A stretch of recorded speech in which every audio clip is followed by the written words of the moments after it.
horrific conflict in Ukraine, in which Ukraine was attacked unprovoked by Russia, and the people of Ukraine are suffering tremendously with bombardment of civilian areas. They're digging split trenches in Mariupol and places like that to be able to bury their dead. An estimated 10 million people displaced as a result of this war, and we see no immediate end in sight. Several million, by the way, displaced as refugees in neighboring countries. In many ways, this is a reflection of the 17th century conflict that we're going to study, although the players are going to be quite different. And in the middle of all of this, you have a heroic president, Volodymyr Zelensky, who right from the very beginning of the conflict elected to remain in the capital despite the multiple assassination attempts that were launched against him and the tremendous dangers to himself and his family. He chose to remain and in many ways energize the entire world to take action to defend the civilians of Ukraine, and he continues to behave in this manner to the present day. Zelensky, of course, is Jewish, and this is, somewhat ironic when one tries to place his current role within the lachrymose conception of Jewish history, which tends to view our 17th century perspective of Ukrainians and Jews within the model of books and pogroms, with emphasis really on the latter, pogroms, because the 17th century Khmelnytsky uprising is one in which there was phenomenal violence visited on the Jewish minority in Ukraine. It is a period in which Jews look back with tremendous sadness and anger as they reflect on the horrific descriptions of the pogroms, the terrible murders that occurred at that time at the hands of the Cossacks, who we will describe shortly. But if we are to try what I hope to be real in today, looking at this picture, I also reflect, interestingly, I think, that, Zelensky, by the way, here is holding his formal emergency application to join the European Union, which is, of course, a major contested issue within the conflict itself. Vladimir Putin of Russia wants to keep Ukraine neutral outside of the Western orbit, and Zelensky and many other Ukrainians see themselves as fundamentally European rather than Slavic Russian orbit specifically, or Soviet orbit.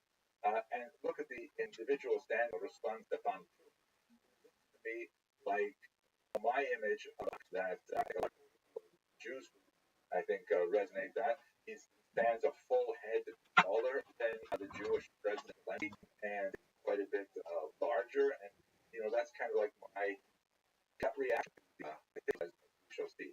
Nevertheless, in this presumably deeply anti-Semitic country, looking at a black Muslim position, so he could have a 72% landslide in the recent election of his Georgians. How is this fit together? That's our discussion today. So here is the trigger warning, and then introductions. Let's go straight to the history. Of this conflict, because I'm deeply involved at a scholarly level with the Jews of Ukraine. My first area of research was the Jews of Ukraine, I published on occupation and written other things. Traveled there many times. I felt great that before this video very well received. Lots of people about the history of the Jews of Ukraine, which was my small contribution to the effort for normalcy to that region of the world. But I was surprised by two types of hate that I received for the intense. One was the remarkable number of bots. I use the term bots in the sense they're probably just automatic, negative comments because they say something somewhat positive about Ukraine. And bots also in the term purchase, because I saw a lot of people who were just sold on the ridiculous amount of Russian propaganda, how colors are ending up in the conflict. But the other group that really bothered me was I received a lot of negative comments from Jews who were deeply disturbed with the concept that there is a redeeming partially about the Ukrainian people. He held on to what I would characterize really racist views, understanding in an essentialist manner that all Jews are always good and they never do anything wrong, and all Ukrainians are the opposite. I was very sorry to hear that, and I even received personal emails from with whom I had had a relationship for a very long time. And when I suggested that their views were actually racist, then I got such tremendous flack, and I think some friendships are irreparably damaged. But what we're going to look at today is a much more sophisticated period in which we will have to challenge that very rigid and affirming notion, both for Jews and for Ukrainians, and by the way, also Poles and so on. History is far more complicated. If you are concerned about this and you are not prepared to have some of your presumptions challenged, I suggest that you stop watching this video right now. If you're on YouTube, type into the search bar cute puppy videos or kitten videos, and I'm sure you'll find things that are far more appealing. But if you're willing to continue with me as we look at this from a more sophisticated historical perspective, so let us go straight to the sorry for that rather longish introduction. So as we discussed in the previous lectures in this series, the Ashkenazi population is based primarily in the Rhineland, and they're settled there from about the 9th century onward. And as we move through the next 5 centuries, there's a rather large swelling of anti-Semitic pressures that drives them to the east. These pressures are expressed in terms of economic competition, with money lending falling under challenge. There are religious pressures, or anti-Semitic pressures that have roots in the religious conflict. You see the rise of the ridiculous blood libel that caused so much violence, the host desecration charges, and so on. And there are a number of expulsions as well. France expels the Jews several times in the 14th century, as we discussed. So there's like anti-Semitic pressures which are driving Jews out of the Rhineland, and at the same time, there's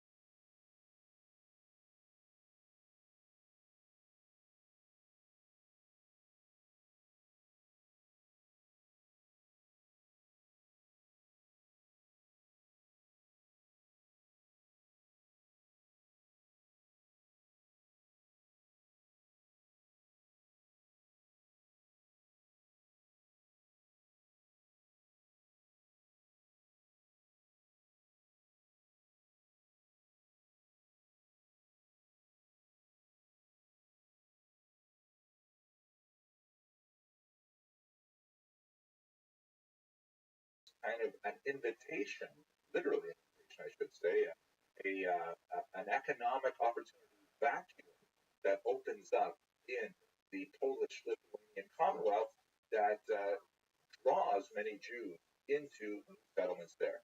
They're still living under the corporate structure that we described for the Rhineland, and they will set up similar communities with charters and privileges and so on, as we discussed. But it is going to take on a somewhat different character economically, as we shall see. Here is the Polish-Lithuanian Commonwealth at its greatest extent. This was a political union, really a dynastic union of the Lithuanians and the Poles that lasted for several hundred years. And as you can see, with the modern boundaries that are sort of overlaid on the Commonwealth, a massive political entity stretching from the Baltic Sea almost all the way down to the Black Sea and encompassing several modern European boundaries. Where Jews settled was in Poland and Lithuania and in parts of Belarus. And for our purposes, quite a few settled in this region of Ukraine known as right bank Ukraine. The term right bank refers to the Dnipro River, which more or less bisects Ukrainian ethno-linguistic territory. watching it flow and you stand on the right-hand bank, that's why it's primarily Western Ukraine. How many Jews were living here on the eve of the Khmelnytsky Rebellion, which was in 1648?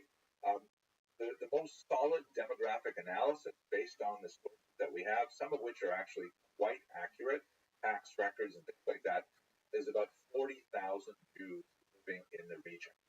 The most important pioneering research that I'm going to be relying on for much of this presentation is the work of Shaul Damker of University. He's a senior scholar, very well respected. He's done a lot of work on Eastern Europe, and you may recall his name from our discussion of the Khazar hypothesis way back in the first lecture. Here is another map that comes from Dr. Stamper's work, and you can see much more clearly specific locations where many Jews inhabited right bank Ukraine. So what exactly is going on with the Jewish communities there? What was the cause of the uprising and so on? Let us understand that Jews actually continue their development in right bank Ukraine in a very, very positive manner, primarily through an institution which they called the Council of Land, sometimes called the Council of Four Lands, the RabbiRothschild, which essentially was, if you recall our discussion a little while ago of the Kehillah structure, it was a remarkable federation of local Jewish municipalities that aimed to regulate Jewish life throughout the entirety of the Polish-Lithuanian Commonwealth. It was primitive by modern standards, but by early modern and certainly by medieval standards, it was hugely forward, and it allowed the Jews who were a non-territorial minority, meaning they did not inhabit a single contiguous territory where they were the dominant population. They were always a minority wherever they lived. Nevertheless, they were able to regulate their own affairs through Talmudic law and interpreted by rabbis in consonance with Talmudic law throughout the entirety of the state. Most of the activity of the Council of Lands was primarily with regards economic activity. For example, things like protecting copyright, trying to impose social legislation that would have beneficial economic implications. Like, for example, the Council of Lands had a lot of sumptuary legislation, which basically talks about the limits on how much Jews may spend on their social activities. Like, if you have a wedding, you can only invite so many guests, you can only serve so many kinds of food. The idea being that Jews are a gregarious people, and there is a natural kind of human desire to outdo one another and make a bigger party, a bigger simcha than someone else, that would have deleterious impact on people's home finances. So they were trying to tamp that down with sumptuary legislation. This is something, by the way, that happens in the present day as well. And also, of course, enforcing aspects of social activities, like if a husband were, for example, to be estranged from his wife but refused to give her a get, a bill of divorce, which has tremendous consequences. The wife cannot remarry under such circumstances. The husband also cannot remarry, but there are loopholes that make it, not for our discussion today, but make it easy for him to nevertheless continue with his life. If he moves from one town to another, then the Council of Lands would be able to track him and to report to the town that he comes to that he should suffer ostracism and so on for what he failed to do or did in some other town. So the Council of Lands was actually a remarkable, almost a state within a state for this minority. Many historians, like Shimon Lipno in particular, looked at it as really a high point, as an ideal of Jewish self-government in the period. So in many ways, Jews had a remarkably safe and comfortable existence in the regions of the Polish-Lithuanian Commonwealth, including Ukraine, so much so that they used to refer to the land of Poland, in Yiddish Poland, as a place where they would rest, which is actually what the word in Hebrew, Pol, here we will rest. Finally, after the persecutions that they had endured in Western Europe, many Jews felt that Poland was the paradise for them. Poland writ large, the entire region, including the Ukrainian area that was dominated by the Poles. And so, for a certain period of time, some centuries really, Jews actually enjoyed their existence in Poland tremendously. The Khmelnytsky rebellion would be a dramatic turnaround for them, a period of phenomenal persecution and upheaval and disruption that would color their memory of Poland for centuries to come. Let's look at the economic status of Jews in the Council of the Polish-Lithuanian Commonwealth, which will be extremely important for understanding the basis of the uprising. Here is a remarkable early 20th century representation of a typical Ukrainian krechma, an inn, which was an institution that was actually dominated by Jews for a very pragmatic economic reason.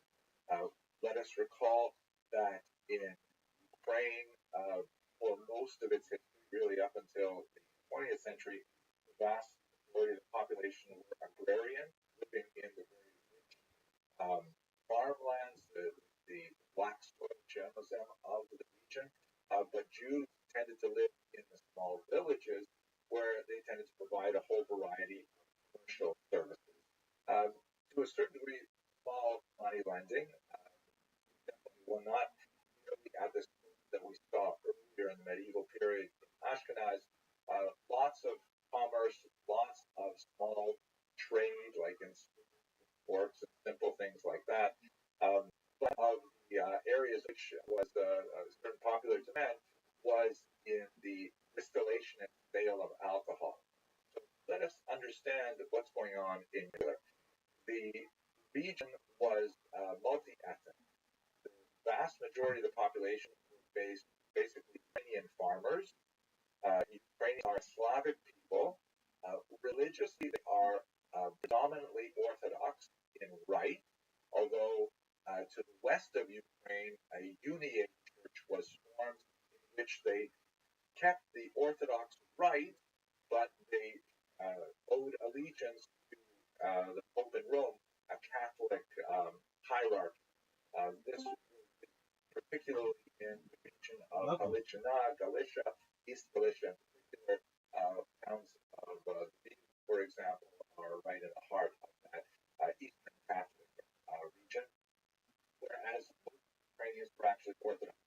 This will actually play into our discussion here. They were, however, basically landed serfs, and they were literally owned in that capacity by Polish landlords who largely lived far away from the north of Poland. The Polish landlords only used to call it latifundia.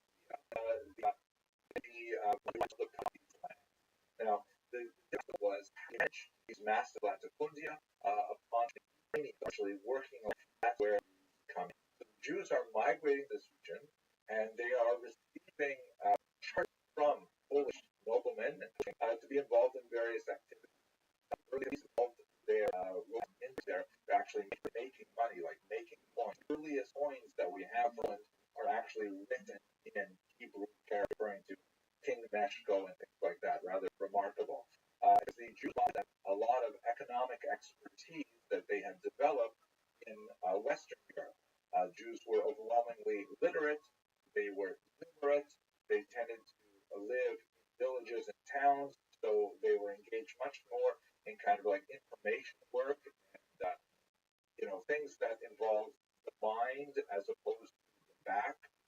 Very few of them were involved in actually much more involved in more urban types of economic activity.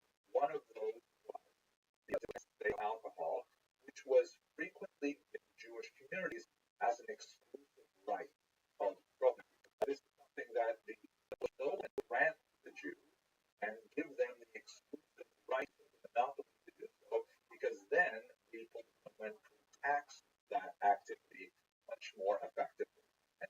and production of moonshine, samahon, things like that, rather directing Jewish hospitals frequently tap in, as you see in the picture, types of activity. Jewish is a drink of vodka, and you have an involved in very classic Jewish occupation, and then you have well-dressed Ukrainians who are coming to enjoy the environment of the tavern. Now, it's become especially problematic for reasons that I'm going to describe right now. I described how Ukrainians are primarily on these islands. There is, of course, a much smaller Ukrainian urban class that is literate, that is literate, and so on. The professional class, but it is really a small slice of the population. Overwhelmingly, they are agrarianists, agriculturalists. Jews are brought in not only to engage in as shown in this image or position, but they are brought in middlemen, brought in by the Poles to manage the large estate and to collect the rich by noblemen. It was done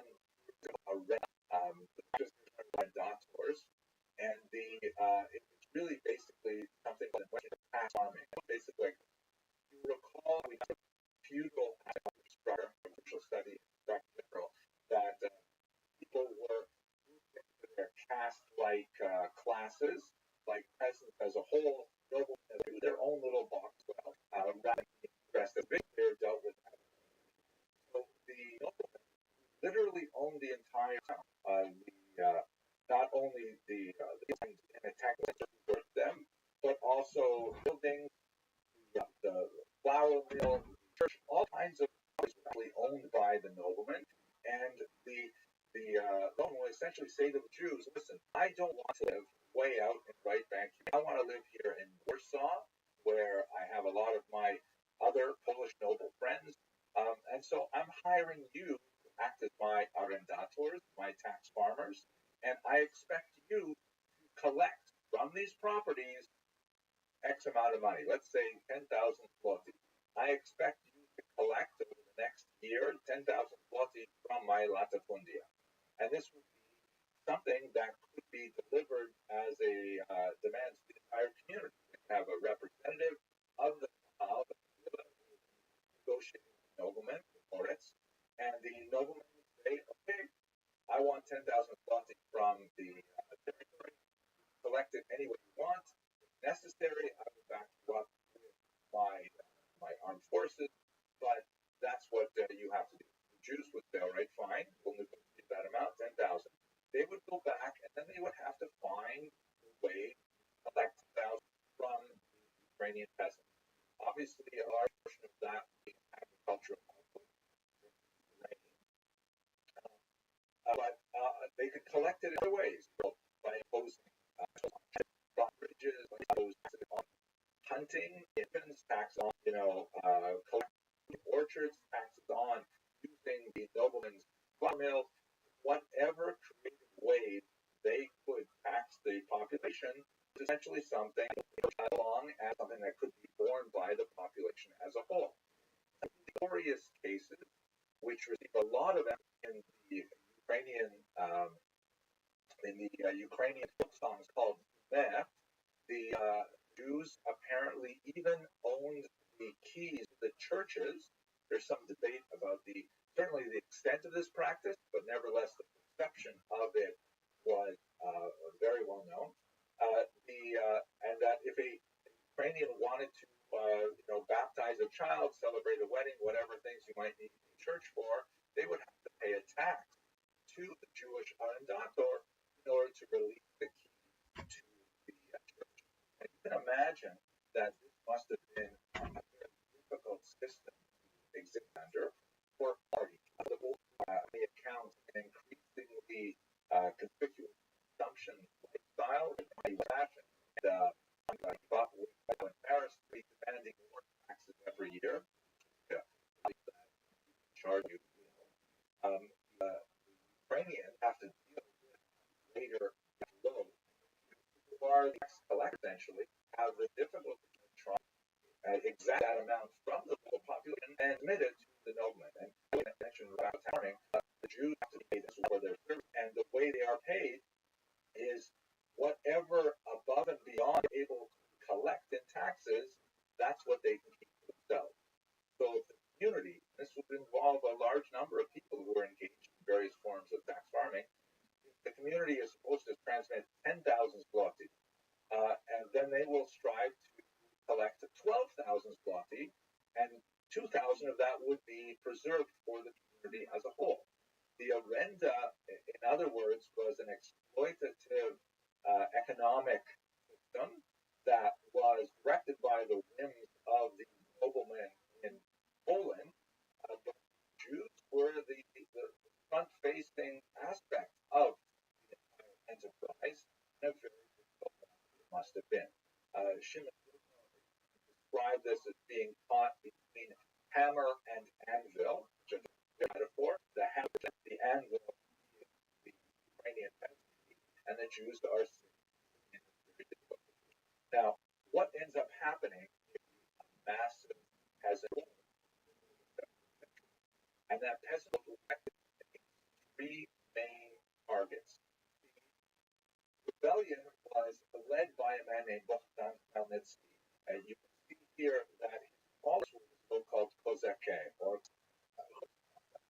Cossacks, or Kozakei, Ukrainian, primarily Ukrainian peasants who had, for one reason or another, their traditional lands and where they were out of reach of the Polish latifundia. Since they, as serfs, were technically owned by the noblemen and their refusal to labor under this system was a type of rebellion, they were essentially a type of outlaws. They engaged in a variety of freebooting, if you like. Some of them were directed at the Turks nearby, who were engaged in traffic. Slavery was still a well-known enterprise in the 17th century, and the kidnapping of children and then their sale on the market was something that was hated all, and the Kozakei were involved in sometimes attacking Turkish settlements on the Black Sea coastline, but they're also involved in attacks on the Polish nobility. Let us understand that the three principal enemies of the Kozakei were the Polish noblemen far away in Poland who were demanding so much of the peasantry, the Jews who were their local representatives, and also, and in particular, those training in the Western region who had adopted this new Uniate church affiliation, to some degree under Polish, at some of these Orthodox Ukrainians as a way of weaning away natural orientation, which is antagonistic to their population. And so what happened is this individual, Bogdan Khmelnytsky, who was one of the minor Ukrainian noblemen, gathered around him a large number of like the which was one of the major locations where they lived, and he led them on a massive attacks. The had to make their way through right bank Ukraine up towards Poland in order to achieve their objective, and they actually ultimately achieved their objective, created their own state at the time. But of course, on the way, they wreaked havoc against Jewish communities. This became what was known as, in Hebrew, the Gezerat Tachbetah, the decree of 1648-49, which was an absolutely horrific period of awful pogroms, which are Jews are living in Ukraine by this time, certainly since the 13th and 14th century. So they've been there largely living in peace for 200-300 years before this uprising occurred. There will be more of these uprisings in the future, including the 1768 Haidamach uprising, which was similar in nature, and the massacre in Van, where Nachman of Bronslav would later choose to be buried because he wants to be close to those Jews who were killed in similar uprisings, and it would become a trope in Ukrainian Jewish history of Ukrainian violence directed against Jews. But if you look at it from the perspective of the chroniclers, although they clearly have an interest in describing the pogroms with a tremendous amount of emotive value, they're similarly still discussing the economic roots of this particular uprising. Now, what about how many Jews died in this uprising led by Bogdan Khmelnytsky? If you recall Fellow Baron's depiction of the lachrymose Jewish history, and particularly when you're viewing Jewish history from a post-Holocaust perspective, one tends to see an inflation of numbers beyond what is logically possible for Ukraine. The number 100,000 dead is frequently used by not only 17th, 18th century commentators, but even by 19th, 20th century historians. And it's largely based on sloppy scholarship. First of all, the 17th century commentators had no way of actually calculating the demographic number. They simply didn't have the tools at their disposal to actually figure out how many people were even living there to begin with. And later on, you see this 100,000 number, balloon sometimes 250 and even 500,000 dead. Now, none of this is possible because, as Dr. Stamfer has clearly demonstrated, there are only 40,000 living in right bank Ukraine by 1648. How is it possible that you could have multiple times that number killed in this terrible uprising? Furthermore, as Dr. Stamfer demonstrates, after 1648-49, when the situation begins to calm down again, the Jewish communities begin to bounce back fairly quickly. Tax returns, tax receipts indicate that the population has begun to stabilize within a very short period of time. So, taking these numbers all together and working town by town with the best data we have, Dr. Stamfer emphasizes that even if we look at 50% of the Jews being killed, which he thinks is kind of an outside number, 50% of a population is a huge loss. It's far worse than the Black Death, for example, in most areas, and it's hard to even imagine half of a population being wiped out in this manner. But nevertheless, that's still only about 18 or 20,000 dead. Now, how can I even say only 18 or 20,000 dead? That's a horrific number. I'm only saying it, though, to contrast with the hyperbolic numbers of 100,000 or 250 or 500,000 that really make no sense. This is, in other words, a period of tremendous anti-Semitic violence, largely of an economic character, but it does not reach the same levels that we have later, and it cannot be compared in any way to the Holocaust in terms of its genocidal intent. So, if you recall my introductory words, this is in which, we definitely look Ukrainian anti-Semitism in the eye. This is a period of tremendous violence against Jews, but we also have to understand some of the economic background of that violence, and that's often difficult for historians. Let us go to the aftermath. In many ways, the Khmelnytsky uprising from contemporary Ukraine features Bogdan Khmelnytsky on uprising. Was familiar with contemporary Ukrainian culture. Bogdan Khmelnytsky is widely regarded as a major Ukrainian hero.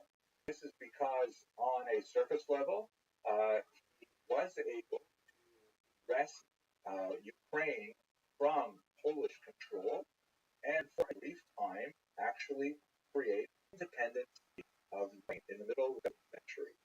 The Cossacks was supported by the freewing cowboy-like individuals called the Kozaké, and so Cossacks as a whole are kind of like a major heroic behind.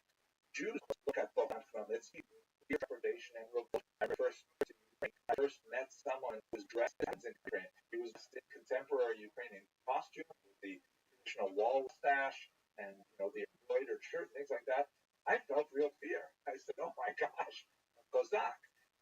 But for Ukrainians, they look at a Cossack and they say, "Oh, that's our land, our hero."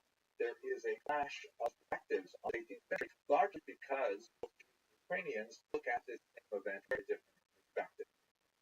Now, it's not uniform, but before I explain that, let me also illustrate this by showing you one of the most famous monuments in the cave today is a statue of Khmelnytsky, and he is famously pointing off to the north. One of the reasons for this is because after a short while of attendance, Bogdan Khmelnytsky decided to orient the Cossack state to Moscow, rather than creating a peace treaty with Poland and recreating something like either independence within a post-Soviet Commonwealth or even just a treaty with an independent Ukraine. He chose to sort of shift the balance of power towards Moscow, and ultimately that would degrade the independence of the Ukrainians to a dramatic degree, which they would be absorbed within the Russian Empire, the Tsarist Empire.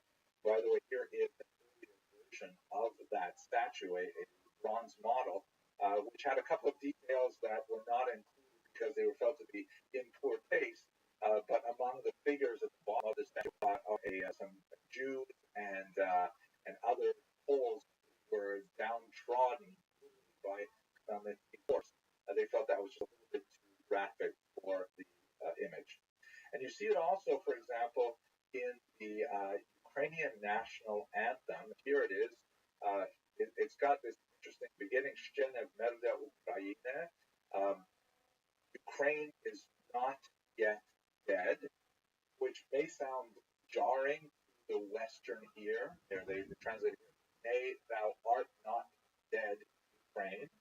So kind of a poetic translation, but literally, Ukraine is not dead yet, is what it means. The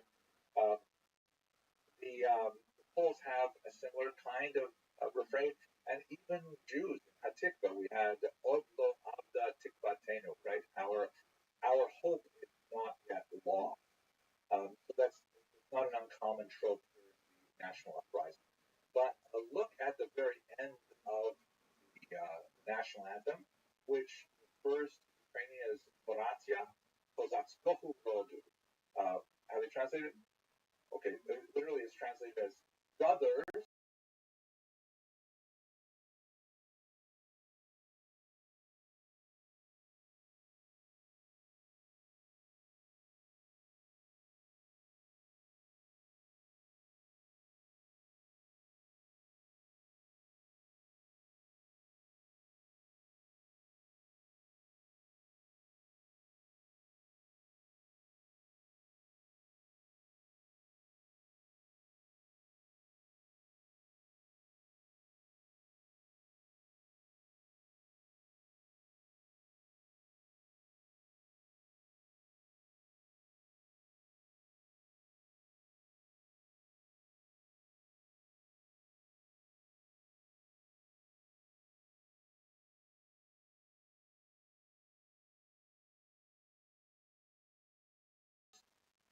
Cossack people.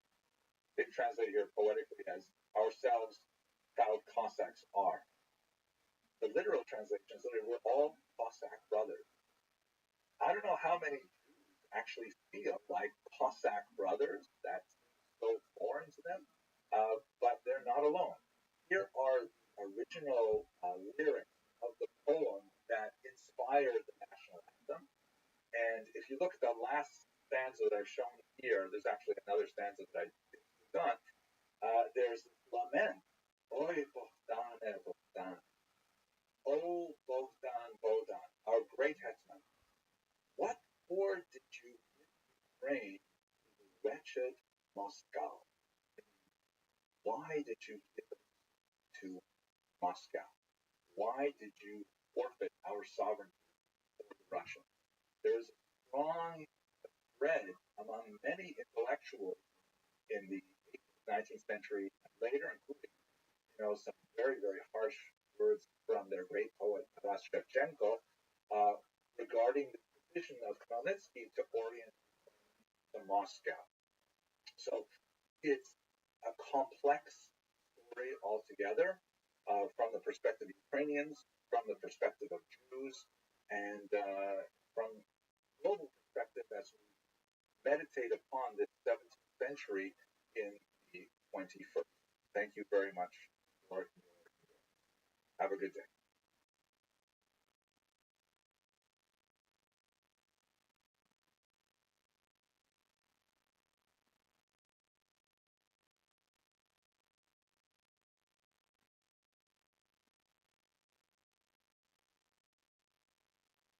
Let us continue our discussion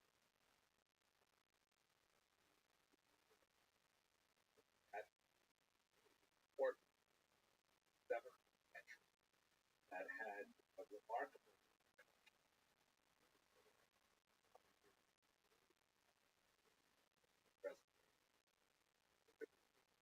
about neo-messianic movement of its in it, and also professor of significant difference.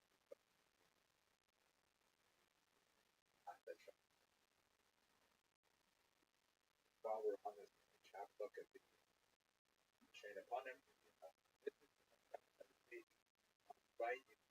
There are some sort of practice like as hard to make out the I think what happens quite often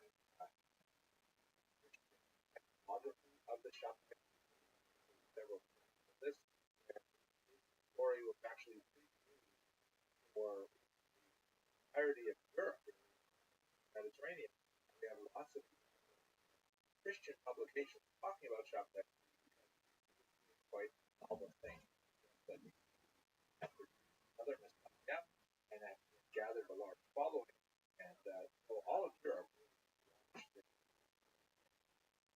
But let us try and understand some intellectual, political, and logical support.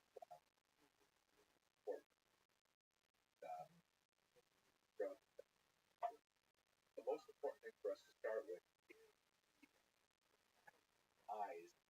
Kabbalistic study that occurred in northern prior to appropriate. There's everything is connected. The great expulsion of 1492, subsequent emigration of Portuguese, of course, 97. This had a dramatic impact on all aspects of Europe, on a demographic level, number of Jewish refugees, the idea of desperate solace, refuge elsewhere, Europe, also the world, also where I'm sitting right now, population directly refugees from. It also represented a huge religious split in the earth theologically. Many Jews started Spain a nature of diaspora. It turned upside down after having created many phenomenal of religious literature, other works that convinced that the Messiah was right at hand. 1492, convinced that something this devastating could not happen unless we were moving the Mashiach, footsteps of the Messiah, footsteps of the Messiah approaching. We're talking about on the cusp of random. One of the focal points of this energy was undoubtedly northern divide, which had up Jewish migration by the Ottomans controlled the land at the time, and they some favorable tax policies that attracted the Jewish really textile merchants, and it was a site of significant attractions to a lot of refugees from the Iberian family of Rabbi Moshe Cordero, Kabbalah settled. But it's also kind of like a spiritual attraction spot as well, as uh, the graves of many of the righteous peoples of distant Talmudic past had been identified in the environments of the body. Jews there close to the site. Like we talked about it in the second century of a century, and typical on typical Jewish migration. That's certainly of the spot. And of course, once a lot of these spot cemeteries like this famous one, careful,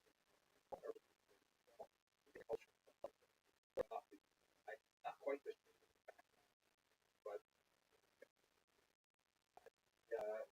they also attracted tremendous building and so on. Standing in front of Rabbi Isaac, the RabbiRothschild lion, from the low block Rabbi Moshe Cordero, up on the top right is the marker for Rabbi Shlomo Alkabetz, father-in-law and teacher of Bach, and also the composer, among other things, of hymn that is every Friday in the synagogue, and many, many other very beautiful marks that occurred in the 16th century. It ended fairly abruptly in that century. There were a series of earthquakes that blew affect northern Pakistan. There was a cholera epidemic that enslaved the population, but while always maintaining its reputation as a mystic, never quite got to the level of Rabbi Caro, law. As I mentioned, you were talking about kind of like a traditional figure shown on the Acharonim, is also eventually what's going on here. Major and Rabbi Moshe Cordero was special because he's the first individual all sort of like scientific of Kabbalistic. Much of Kabbalistic doctrine was very hidden, arcane, and very language, having lines, trying to post something text like fluent in Aramaic. Still be hard to have a teacher there to walk you through. One of the major contributions from Romero said, okay, let's explain all of this general, particular, and what was published like right now talking about it like actually thing I would report and initial sort of like introduction to Kabbalah, our days from the orchard of pomegranates, popular, but ended in occupation life. One of the things that describes our own art that set up actually part of what we call language, which is sort of a metaphor for how God now a moment to explain it.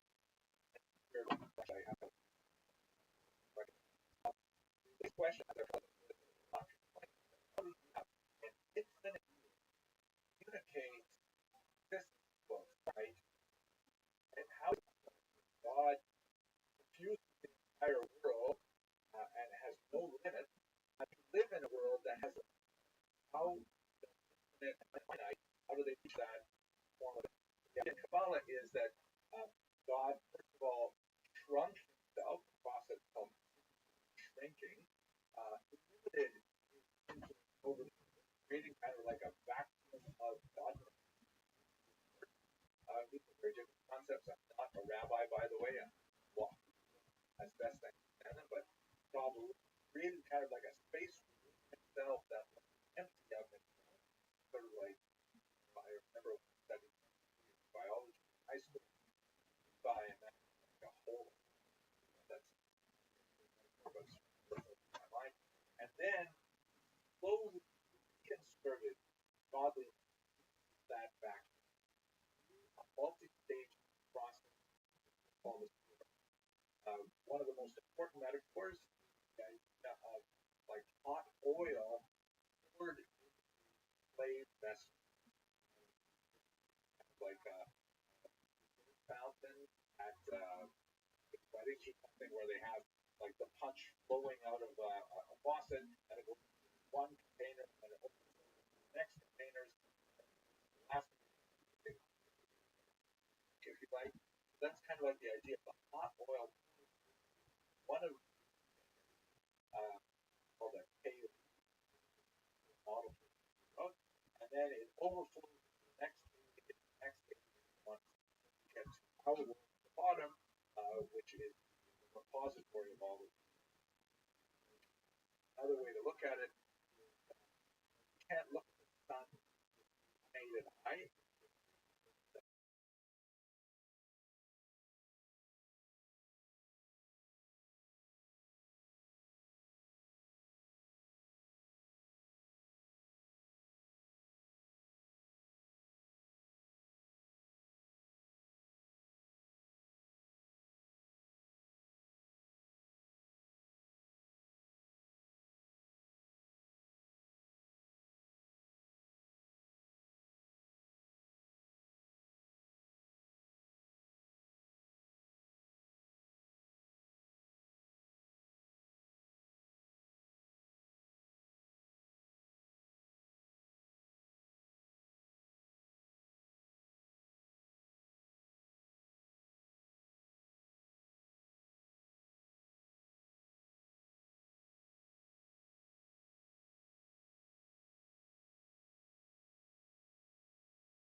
Retinas. What you can do is take a mirror, look at the reflected light of it. And that's kind of strong. So you might set up a second mirror where you look at the second mirror that reflects the first mirror that reflects the light of the sun. And if you add up 10 mirrors like that, that would be like a model of the sun. All represent light diminution. Each time it goes through the mirror itself absorbs some of the sun. And finally, the 10th mirror, you can actually look at the sun's light. Now, why I'm explaining this to you is I gave you kind of like the Ramak depiction, but the Arizal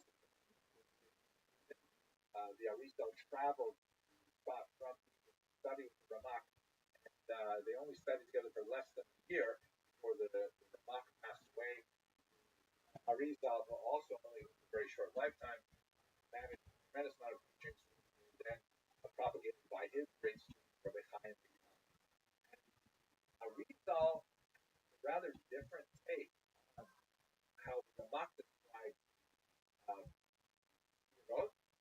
Arizal writes that oil, the hot oil, overpowered each of those tailings because it was hot, too intense. Each of those containers shattered. So, as it were, in the Arizal's conception, oil came into the first keli, loaded, and the mixture of oil and the fell into the next one, and then it shattered as well, and it happened all the way down until finally it gets to the 10th keli, and the heat of the oil is sufficiently reduced, and it's also mixed with the actual material of the broken vessel that is resistant. So that's the doctrine of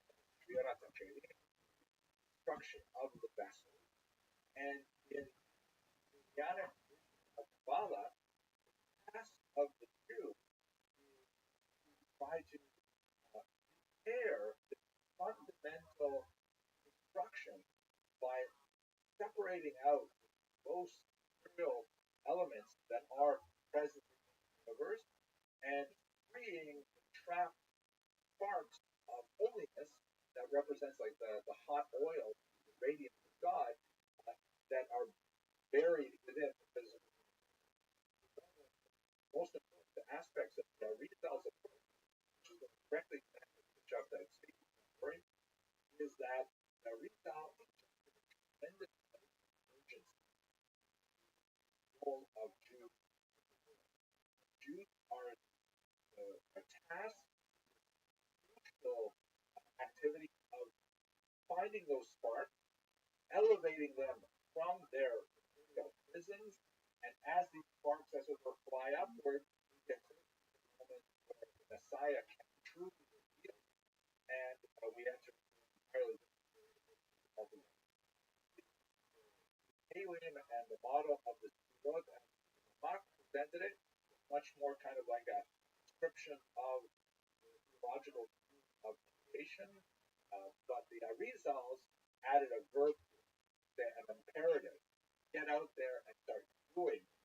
The Arizal's Kabbalah is far more popular, had a remarkable degree, for example, on the Hasidic movement that we will discuss tomorrow, and gave it that impetus of, you can't just sit around studying things. You've got to get out there and act in the world, because that is the task.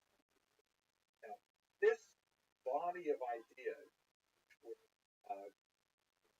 circulated initially in the late 1800s, the second half of the 1800s,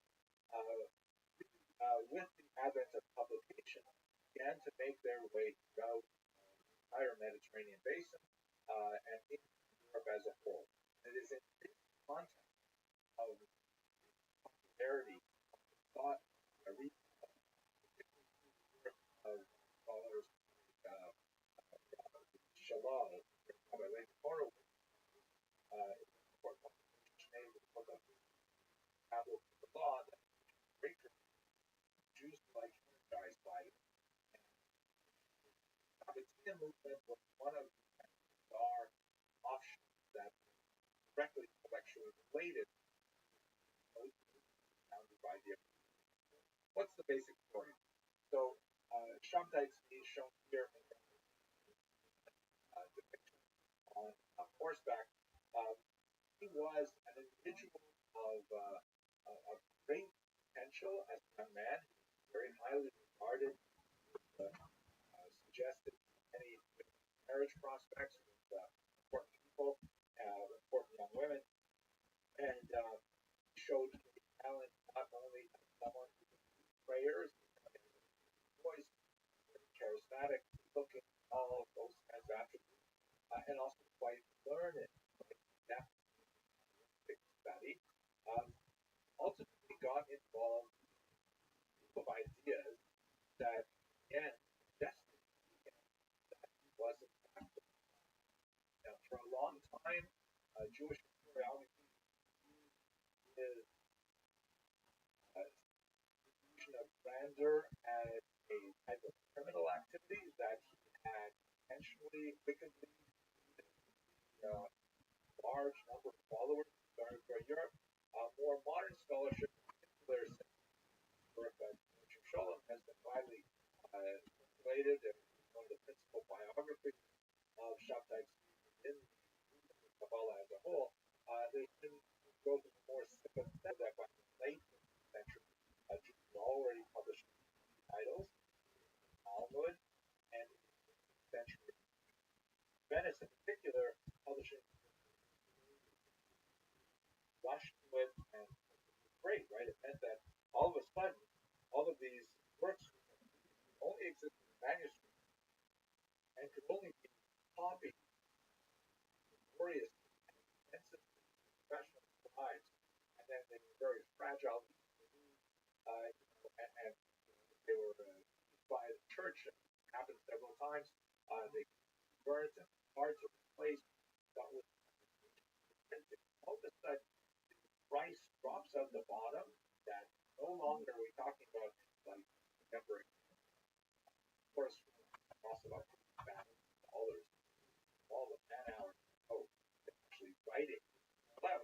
Whereas you can go to a Judaica bookstore and buy the same information for $10, $15, tiny fraction of the overall cost.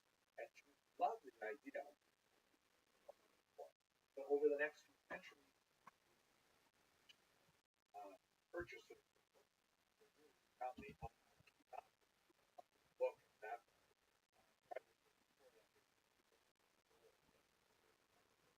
and it works like this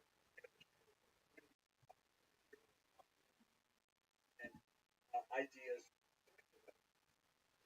accelerating out of 7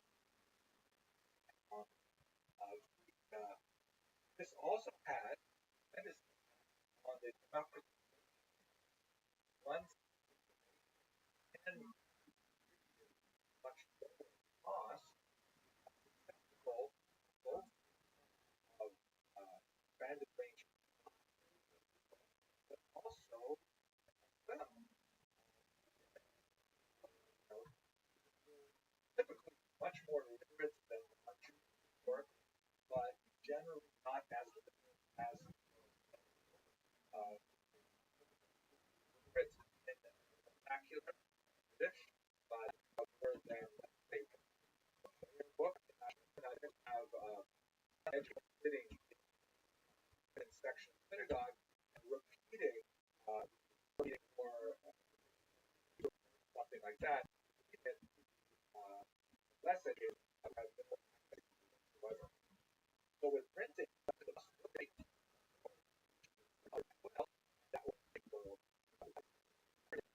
both printing and that components found in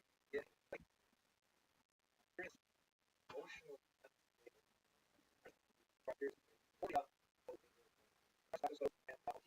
regarded of one and while the basis is also been educated by parents ultimately runs Nathan as Nathan as a parent becomes not only like also Nathan like a ultimately real friend as long a river and amazing this idea gained tremendous popularity. Opine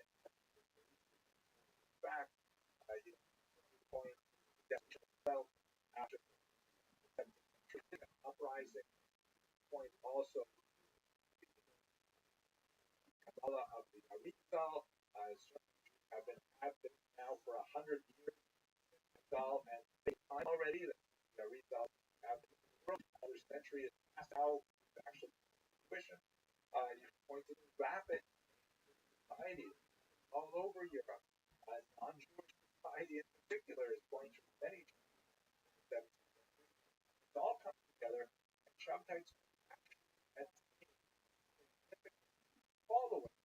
Sometimes among well-respected Cairo, Jerusalem, and eventually perhaps egged on by Nathan of Gaza, believes all the more himself a Messiah, making all kinds of proclamations about his life and so on. He goes through several phases as go and go, engages in ever more bizarre activities. For example, claiming that he can levitate, claiming that he has power of derech,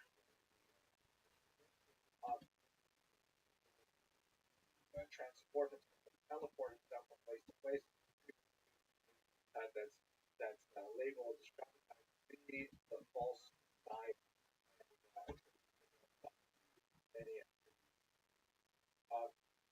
Also, engages in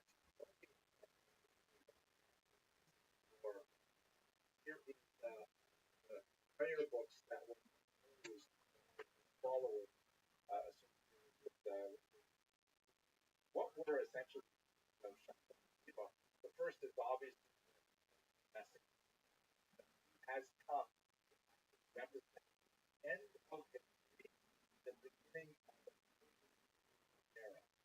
That messianism is typified by appearance antinomian, literally opposing prophet, almost and when it was kind of like moderate, his antinomians expressing things like nullification of fast days, the famous fast of the 9th of summer that corresponds to the destruction of the temples in Jerusalem and the exile of thought that last day would form the madness era of science. So Shabtai, that's it.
Ninth of Av is now a follower rate, although it was a very radical kind of thing, less positive signs.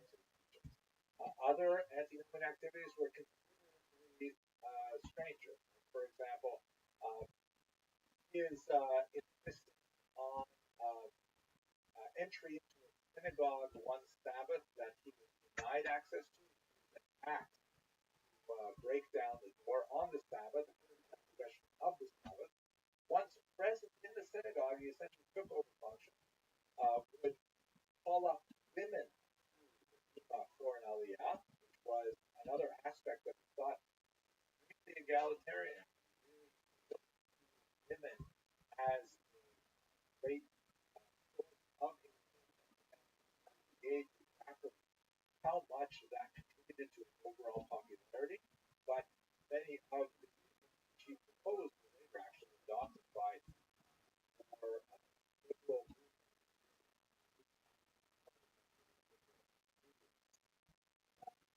he would speaking of women, he actually married several times.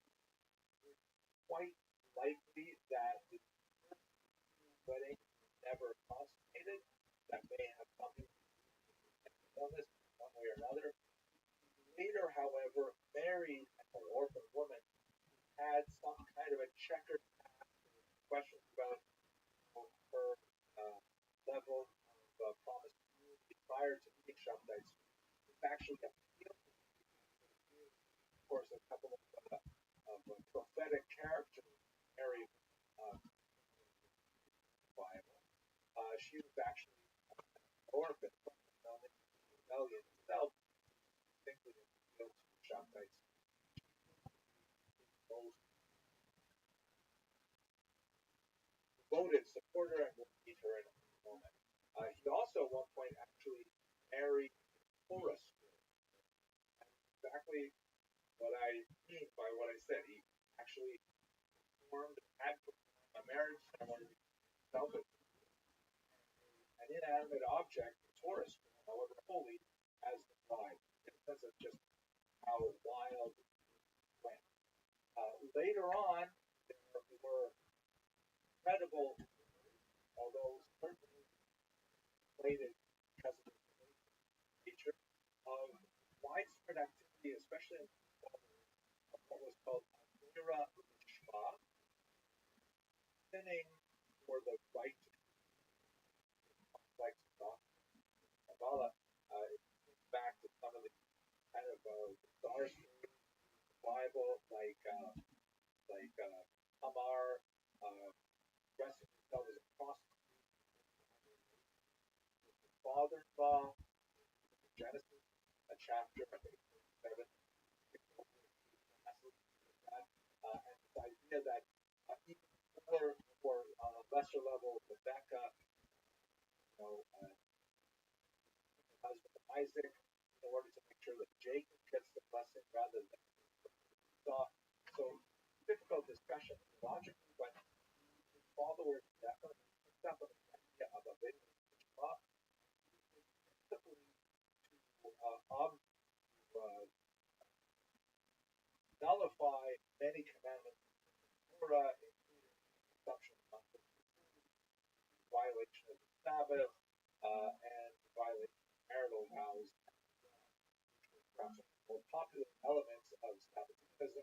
It was certainly one of the elements that in wider circulation when people talked about Sabbatism, what things like that. So that was definitely part of the story.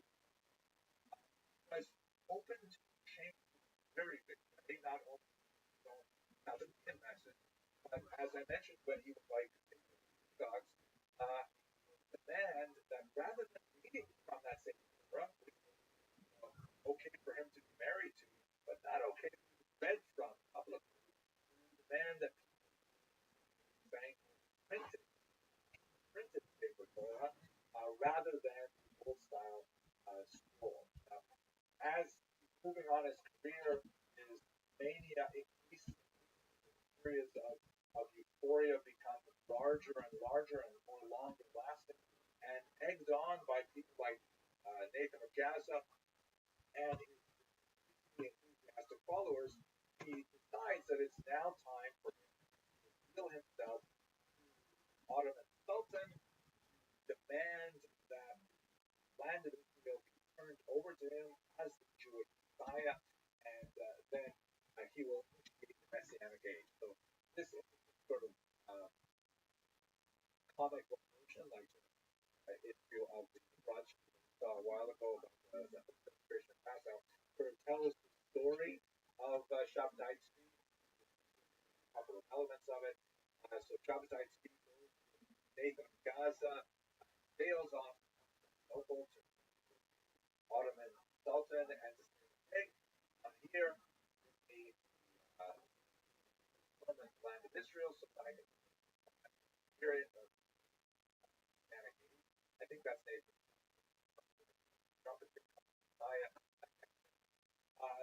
Meets with the representative of the Sultan. This picture here shows him actually the Sultan. That actually didn't take place. The Sultan didn't want to stay emissary to him, but he lays out his case. The Sultan says to him, that's so nice to meet you, Mr. Messiah.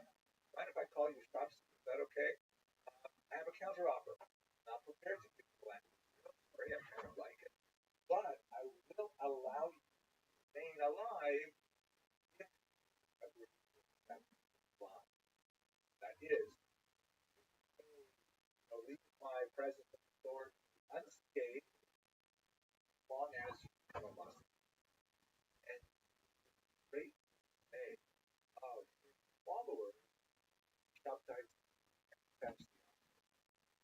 converts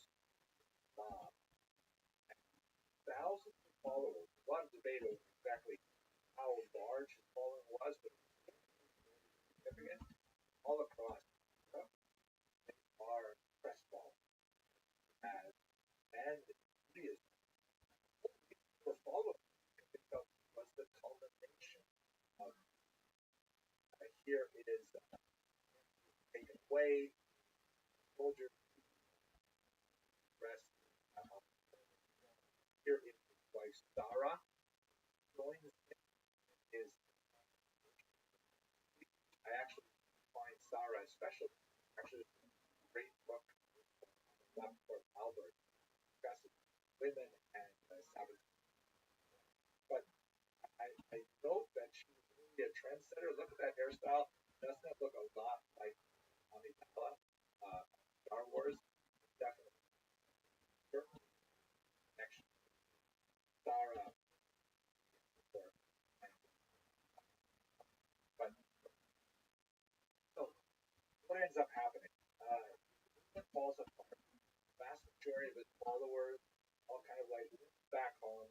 Many of them have already sold their belongings, their property, a fraction of the value after all my double down. And this is an interesting phenomenon where sometimes when people are, I read about the price of American, sometimes passion, and then they're shown clear evidence that it's not as they saw it. That is why I was wrong. I now have people will actually redouble their efforts and they'll create false reality. Followers of that see they think to themselves, okay, wait a second, why is that Messiah? We have all got this value. So maybe the portion of Islam that us all can become kind of like together hey, yeah, that's it. Elected Islam.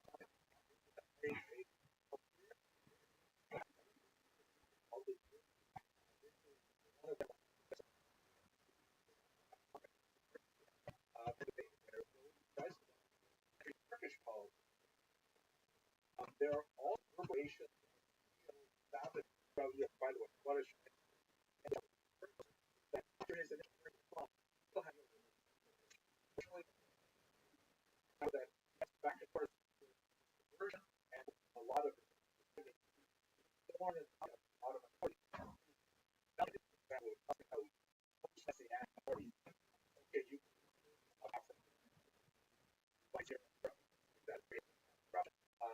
follow so ultimately was innocent last was questioned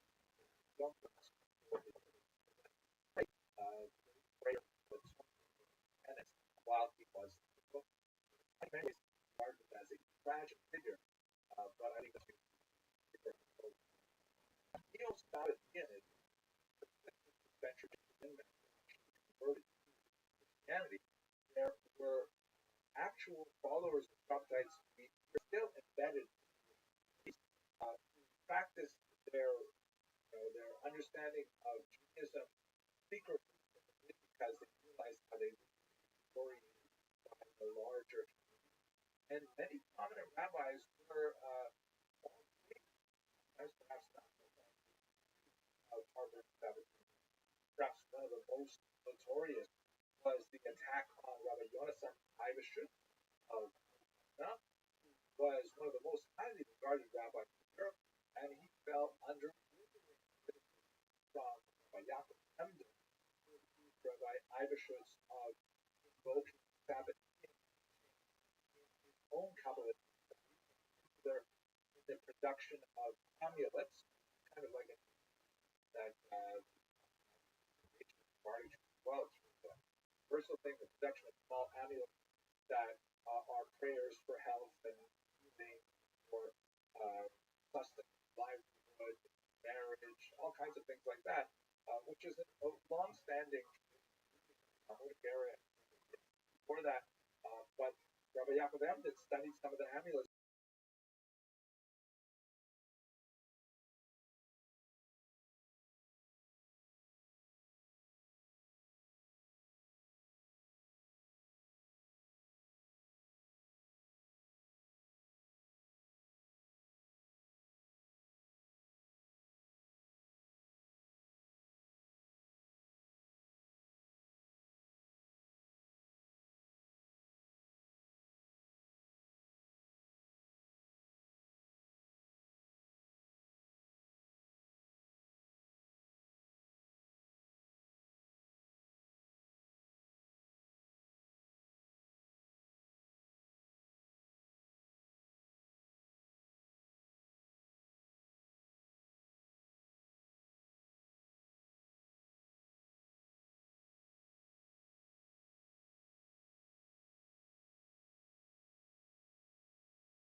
Rabbi Yonasan Eibishter, said he's definitely a Sabbatean. So people lined up on either side. Who was their favorite rabbi that they could defend? It was like a rather major controversy in the country. Similarly, the case of well, the Aztec Rabbi Moshe also a thinker. He's perhaps most well known as the author of that phenomenal ethical that continues to today. I myself have many times, 27 times now, primarily because I studied hundreds of months. That many times I will while behavior. At any rate, Mesilat Yesharim was written by a man who was principally known perhaps for his but he was at heart really a Kabbalist. He wrote some tremendous works, but he was accused of Kabbalah teachings and Shabbatites. He was hounded out of his native land in northern Italy, sought refuge in Amsterdam. On the way to Amsterdam with his family, he was actually put under house arrest by critics who suggested that he was a follower of Shabbatites, like years after Shabbatites had already passed away, and that he held under house arrest. All of his writings were confiscated by the local Jewish court, and then buried and lost. A tremendous amount of his work no longer have extant. Somewhere around four. Nevertheless, he was able to exonerate himself from charges. Eibishter was as well. Went on to Amsterdam, where he passed away. But at any rate, the reverberations of the Sabbatean debacle continued throughout Europe for a couple hundred years. Perhaps the last expression of this, or the last organized expression of this, occurred in Poland under leadership of someone who claims personally the reincarnation of Shabbatites, one Jacob Frank. And I don't think I want to overbalance the lecture by going into too much detail with Frank, but the ironic parallel with Shabbatites is that while Frank also proclaimed himself as Messiah, unlike Shabbatites does not appear to have the same level of possible mental illness, more of a charlatan type, casual outside readers feel that, and ultimately when he came under fire from the Jewish community that would place bans on him, ultimately did the ban on that Jews didn't associate with ways, even to stand of him. He sought refuge in the home of a bishop in Poland. And one of the great criticisms leveled against him was that he was not following the Talmud. Discussed a while ago. This was something that the bishop warmed to and actually ranks the foil act the Talmud something otherwise be, he argued that the noxious Poland, preventing them from converting to Christianity and so on.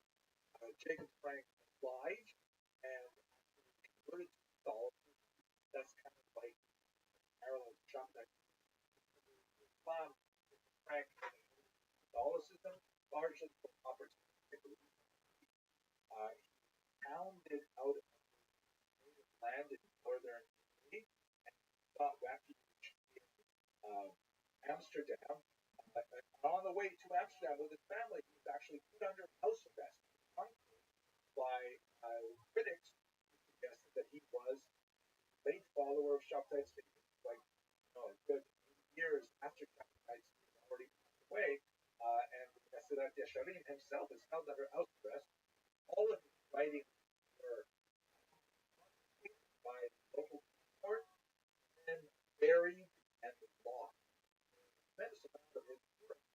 no longer have extant, older somewhere under the cellar floor. Nevertheless, he was able to exonerate himself from the charges. Was as well went on that. But at any rate, the liberation of the Sabbatean debacle continued throughout Europe.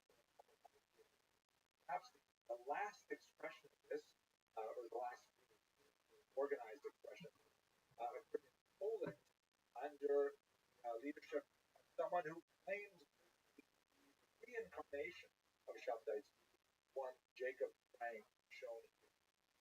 And I don't think I want to overbalance this lecture by going into too much detail with Frank, but the ironic parallel with Shabtai is that while Frank also proclaimed himself Messiah, unlike Shabtai did not appear to have the same level of possible mental illness, or the charlatan type, I think casual outside reveal that.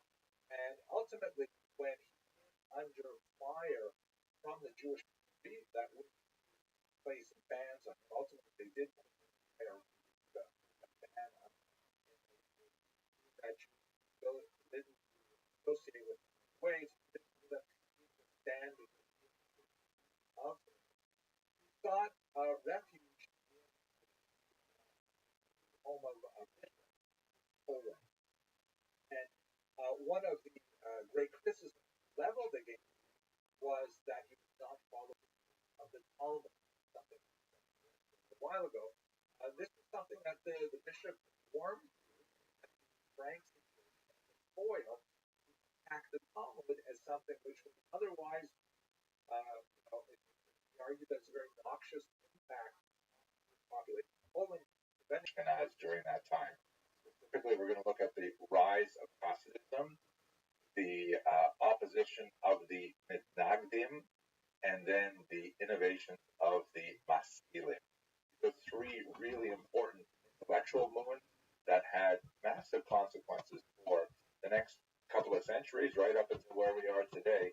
They still continue to be felt, and the debates that raged in the 1700s and the 1800s are still very much a part and parcel of what it means to be a thinking Jew today.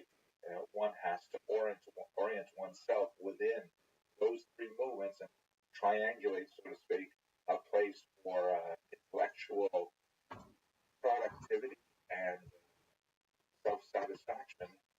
The word I'm looking for here is people nefesh, the satisfaction of the soul, trying to figure out exactly how one must relate to one's God, community, family, oneself, all within these three basic modern Jewish movements. So let's go straight to the material. We had lots of long introductions in the previous lectures, so let's have a shorter one today. Here's a great photograph from a recently popular series on cable or whatever streaming services.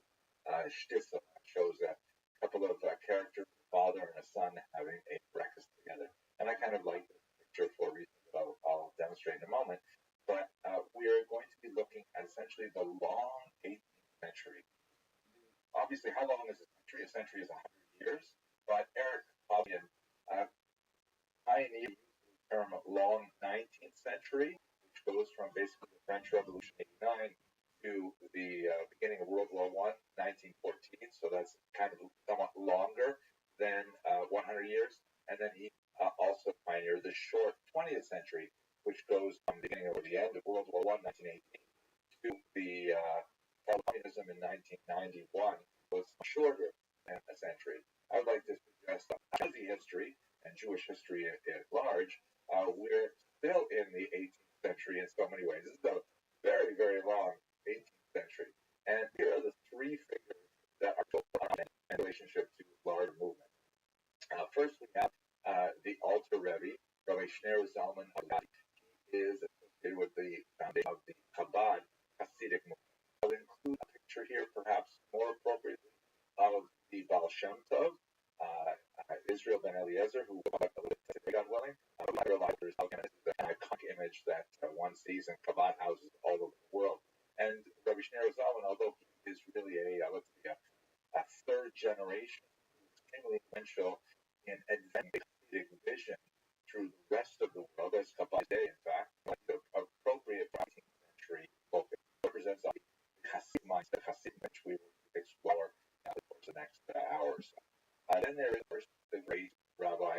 Elijah of Vilna, the Vilna Gaon, represents really the counterpoint to that position.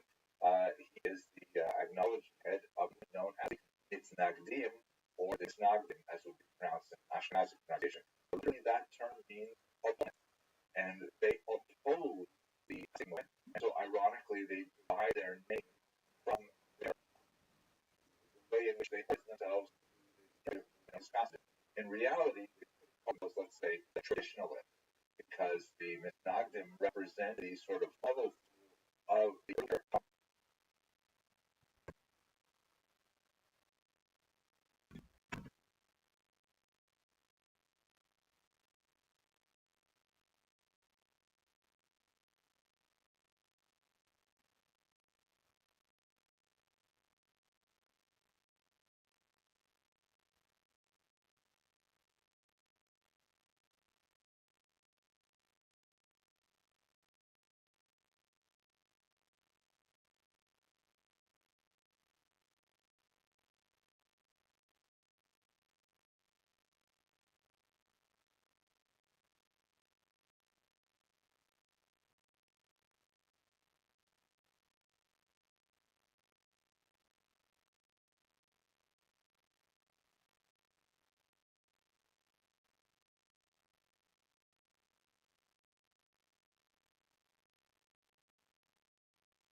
Talmudic tradition, which obviously predates Chabad by centuries, if not millennia, depending on how you want to define the traditional text-based Talmudic culture. But nevertheless, the term misnagdim stuck, and so they're a very important element in our discussion of the three major intellectual movements of the era. Finally, we have the Haskalah, which is certainly well typified by Rabbi Moses Mendelssohn, also known as Moses of Dessau. He was the first really significant Jew to articulate a new way of identifying with modernity that did not view the outside world as necessarily toxic and dangerous, but rather one were expected to engage, one in which Jews uh, fully connect with while respecting the boundaries of their own ideology and beliefs, and yet they could contribute to and be affected by the outside world. These three ideologies came into very significant conflict over the course of the 18th and into the 19th centuries, and of course, the three movements have a legacy, an intellectual legacy, which continues to affect us to this day. While we're on this picture, I can't leave without pointing out that the actors in this series called Shtisel, very enjoyable series, they of course do not necessarily look the way they appear. Here's Shul, the character played by Doug Glickman, rather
but rather different physical appearance. And here is his son, Akiva Shtisel, played by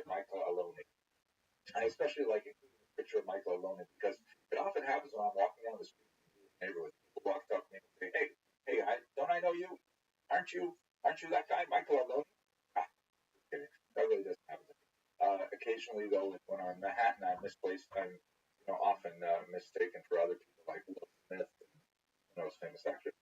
No, I'll probably cut this part out of the internet. But let's go straight into the next part of the lecture. It's hard to have these lectures start so early in the morning. It's 8 a.m. here, and I can't see any of you in this webinar, so I'm just talking my own face, and I'm tempted to cheer myself up with stupid jokes.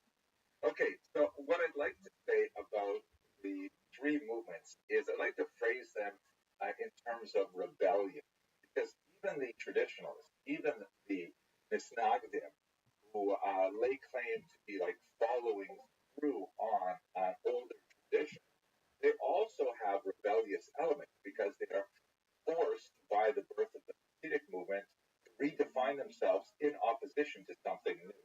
So that requires a certain amount of repositioning, as we shall see. So all three of these movements represent significant intellectual rebellions, upheavals.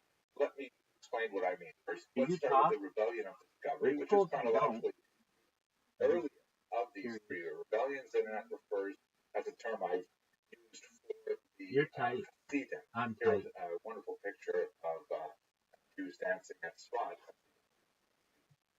Now, we're just listening to history of theory gathered in here as well, by the way. Maybe the chair, they are rebels of discovery, in the sense that they're certainly traditionalists, as we will see shortly, in terms of their orientation to the basic theological and practical tenets of Judaism, theory and practice, but they claim to be energized by something new, something innovative, something which has been discovered in the tradition, which it has ancient origins, but has recently come to flourish and find new expression in the 18th century.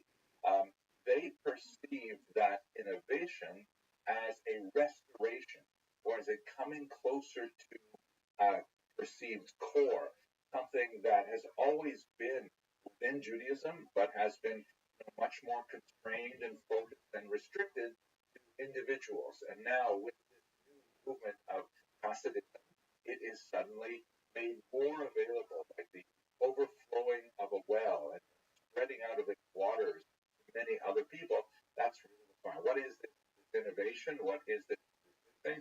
Well, essentially, deeply rooted in Kabbalah. As we discussed yesterday, the thought explosion of intellectual, spiritual, religious creativity in the 16th century had strong reverberations in the thought of the Arizal, one of the great Kabbalists of that city and that era, and found expression later in the Hasidic movement in particular.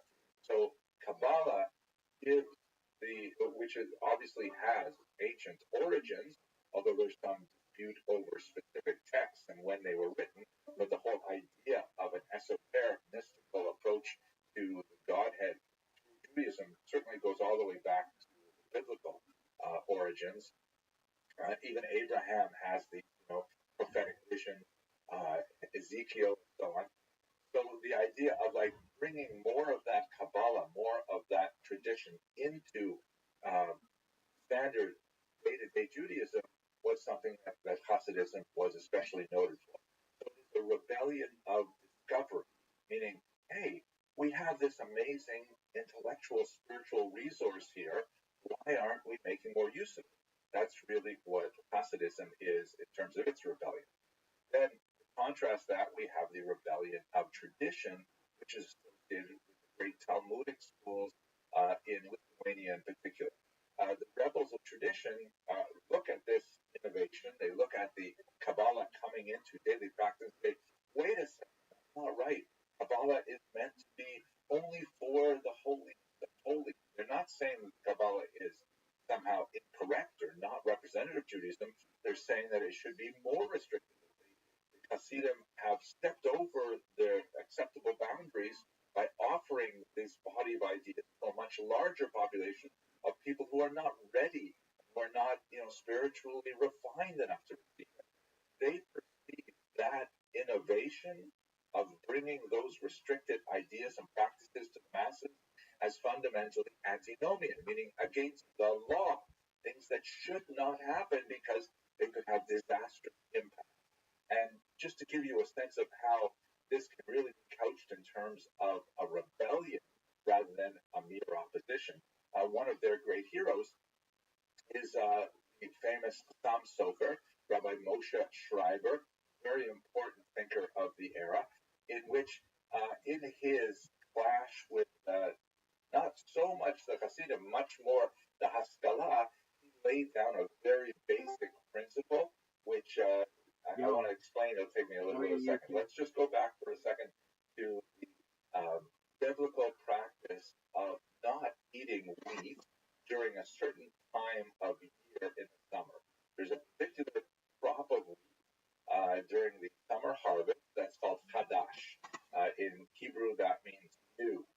And that new wheat may not be eaten during a certain period of several weeks during the summer. This is one of those biblical laws. And so, as the Talmud puts it, Chadash asur min Torah, or as you would say in Ashkenazis, Chadash asur min Torah. The new wheat is forbidden by the Torah. So Rabbi Schreiber, the Chassam Sofer, used that passage from the Talmud to describe anything new as being forbidden by the Torah. Simply saying, Chadash asur min Torah. Anything new, it's forbidden by the Torah. You can't innovate with this new introduction of Kabbalistic ideas, but in particular, you maskilim who want to bring an organ into the synagogue, want to move the Sabbath to Sunday, want to revise the laws of keeping kosher. No way, Chadash asur min Torah. Anything new is ipso facto forbidden by the Torah. That's kind of like a pretty strong statement, and I don't think some sort of meant it literally and universally, but it was definitely a way to kind of coalesce thinking around an approach to these new ideas. So it is a rebellion, but it is a rebellion for tradition. And then finally, the last group, the Maskilim, the so-called enlighteners, we'll have much more time to discuss in the Q&A, hopefully. The enlighteners, the Maskilim, are, I like to term them as rebels of expansion, meaning they say, here we are in the 18th century, and we sort of have a particular way of life and a way of relating to non-Ashkenazim, specifically the non-Jewish world around us, but also to, non-Ashkenazic Jews, of which there will be a significant new influx after the Spanish expulsion of 1492. And they say we should rather be expanding our horizon into other areas of political, social, especially cultural and intellectual endeavors that we've never really engaged in before. This background image of a beautiful medieval representation of a Jew and a Muslim playing chess together. Chess was seen for much of the second millennium of the Common Era as kind of like a leveling factor that regardless of one's ideological background, one could engage in a game of chess without necessarily sacrificing one's personal beliefs and practices. So it was seen as kind of like a safe meeting place for ideologically divergent players like Jews and Muslims, Jews and Christians, Christians and Muslims, and so on. The rebellion of expansion sees innovations in the tradition as correction, as ways of addressing artificial phenomena that had developed over the centuries that may have been particularly harmful to the advent of Jewish civilization and thought. And their great hero is, we'll see some of the 18th and 19th century figures involved, but they tend to look backwards to figures that they feel are well representative of their values, such as Moses Maimonides, who was one of those very unique figures, who of course lived quite a bit earlier. We're talking about 8 centuries before the time we're talking, maybe 6 centuries. And Moses Maimonides, however, was one of those rare Sephardic geniuses who was adept both within the Jewish intellectual tradition and extremely creative, writing things like the Mishnah Torah, the Guide for the Perplexed, but at the same time, very, very active in the secular world.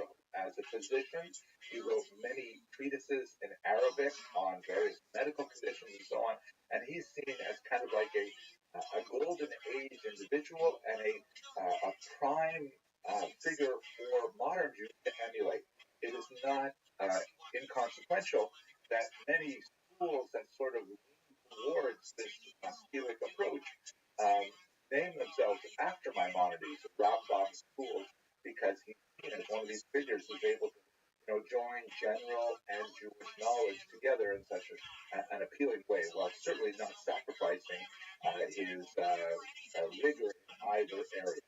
So those are our rebellions that will occupy us for the next, really, rest of this lecture and the next one as well. Now, let us not forget the background we have explored in somewhat greater detail before, but let's just touch on these things because it's very important to understand the context in which the 18th century develops. Certainly, one of the most important elements is the Spanish expulsion and later the Portuguese forced conversion of 1497, which also resulted in significant demographic change as fled or were pushed out of the Iberian Peninsula to many different locations, including, as you see on the left of this map, a las Americas, right? The South America in particular, also some to North America, and quite a bit going to free cities like Amsterdam and so on, where they had considerable more leverage in terms of how they practiced their orientation to their traditional faith of Judaism, many of whom had already been converted, forcibly or otherwise, to Christianity, and they brought with them to these Ashkenazic lands an unusual intellectual flexibility as a result of their very divergent range of experience with regards to faith. Let us look, for example, at the tragic case of Uriel da Costa, someone upon whom I meditate frequently, actually, and I've spoken about him in a few different lectures. He is shown here in this fanciful image as the dark man who has the young boy on his lap, be a figure, a representation of the earlier Baruch Spinoza. In many ways, they are quite complementary to each other. Uriel da Costa, very briefly, was a Portuguese Jewish man. He was raised without being told his Jewish origins, and he actually pursued a career. He's very brilliant career and received ecclesiastical honor at the University of Coimbra in Portugal. Then his mother revealed to him, Uriel, I got to tell you that maybe your name goes away, but you're actually crypto Jews since the Spanish, the expulsion, the forced conversion in 1497, and the Portuguese Inquisition that was started in the early 16th century. He was initially delighted. He said, wow, that's great. I'm so fascinated. By the way, Christians typically did not tell their children when they were very young about their Jewish origins because there was tremendous danger should they reveal other kids in the neighborhood. So they were typically only enlightened as to their true status when they were young adults. His mother and he managed to leave Portugal, and they ended up in Amsterdam, where Da Costa was thrilled to be part of a real Jewish community, and he was so excited. However, the weakness that he carried with him was that his perception of the Jewish people was entirely based on the documentation he was able to access in Portugal, which was basically the Bible. And so he's reading about great figures like Abraham and Isaac and Jacob and Joseph and King David and so on. And he's saying, wow, these Jews must be remarkable people. And when he gets to Amsterdam, he finds that, you know what? They're not quite as remarkable as he thought. There are some that engage in, inappropriate business practices, and some that engage in intellectually dishonest activity, and he finds himself in a situation where he is a kind of a Baal Tshuva, right, a penitent, a newly religious person, but he finds that regular FFBs, religious from birth individual, that's a contemporary term, from birth, meaning religious from birth, they don't necessarily behave manners that he expected. He gets into a lot of conflict with local authorities. He actually writes some books which are critical of the Jewish tradition. His intellectual genius was coupled with, unfortunately, a mental instability, and he is excommunicated several times. He actually moves to another community, tries to settle there. Same kind of thing happens. The end of the story is he went back to Amsterdam with kind of a resolution that, as he put it, I have to live in a community, so I agree to live as an ape among apes, meaning he will give up his personal view of what Judaism should be and what Jews should believe, and he'll live within his regular community because he simply can't live all alone. He's terribly attached to his mother, he wants to be near her, and so on. In the final excommunication, the Beit of Amsterdam decided that if he were to be accepted back, he had to undergo a ritual humiliation. It says in memorial, we've done this several times. You say your story, and then right away you go back and do other terrible things. You'll have to view my video on this to understand a little bit more of the practical details. But specifically, they said if you really want to come back, then this is what you've got to do. You've got to come to synagogue, you've got to confess in front of the entire congregation. You will endure a symbolic flogging. It's not flogging like, to draw blood and things like that. God forbid. Nevertheless, know the synagogue, flogged, and see such a public visible sign of public condemnation. And then he would have to lie down on the steps outside the synagogue and have the entire congregation walk over his own form. Terrible humiliation. He goes through with it, then he goes home. He sits down and he writes a 12-page suicide note called, which has been published later, called Exemplar Humanae Vitae, the example of human life. And then he pulls out a gun and he kills himself. Very, very tragic story relating to the question of identity, layers of identity, his earlier Christian identity being added, underlying his newer Jewish identity, the disconnect between his imagined Jewish identity and the identity of the Jews of Amsterdam among whom he lived. Very tragic, and I think quite relevant to modern day. It's actually a dramatic version have been staged multiple times. There's a very popular opera, a very popular play in Europe. Anyway, he's a great example of the kind of intellectual yeast that was brought into Ashkenazic lands by the Portuguese expellees in particular because of their earlier Christian status. Recall that this is a process that took place over a century or two, and so there are people who have been Christians for generations then finally make their way to Ashkenazic lands in order to join a Jewish community, and they've already been colored by a very, very different experience than traditional Ashkenazim have received. Of course, the figure on the left here of Baruch Spinoza, who's shown by this painting by Hirschenberg as being so different from the brooding dark Acosta. He's in light clothing, blonde, and holding on to flowers as they both gaze at a book. Acosta with the penetrating thousand-yard star, with Spinoza with kind of this casual offhand glance. He, of course, essentially repeats much of the story of Acosta. Here is another work by Hirschenberg, who is just as fascinated by these individuals that I. Spinoza would also suffer an excommunication from the court in Amsterdam, one that seemed to paint him far less than that of Da Costa. You can see in this image where Hirschenberg portrays him as simply walking along the street, engrossed in his studies, whereas the traditionalist Jews of Amsterdam are cowering. One appears to be reaching for a stone to perhaps throw at him, and Hirschenberg is definitely sharpening his axe with this rather polemic image, but nevertheless it points to the narrative that I want to describe here of intellectual ferment that's going on in Ashkenazic lands, particularly in Western Europe, that will eventually find its expression in, at the very least, the Haskalah, and quite a bit more, as of course has a much longer arc of influence on Western thought.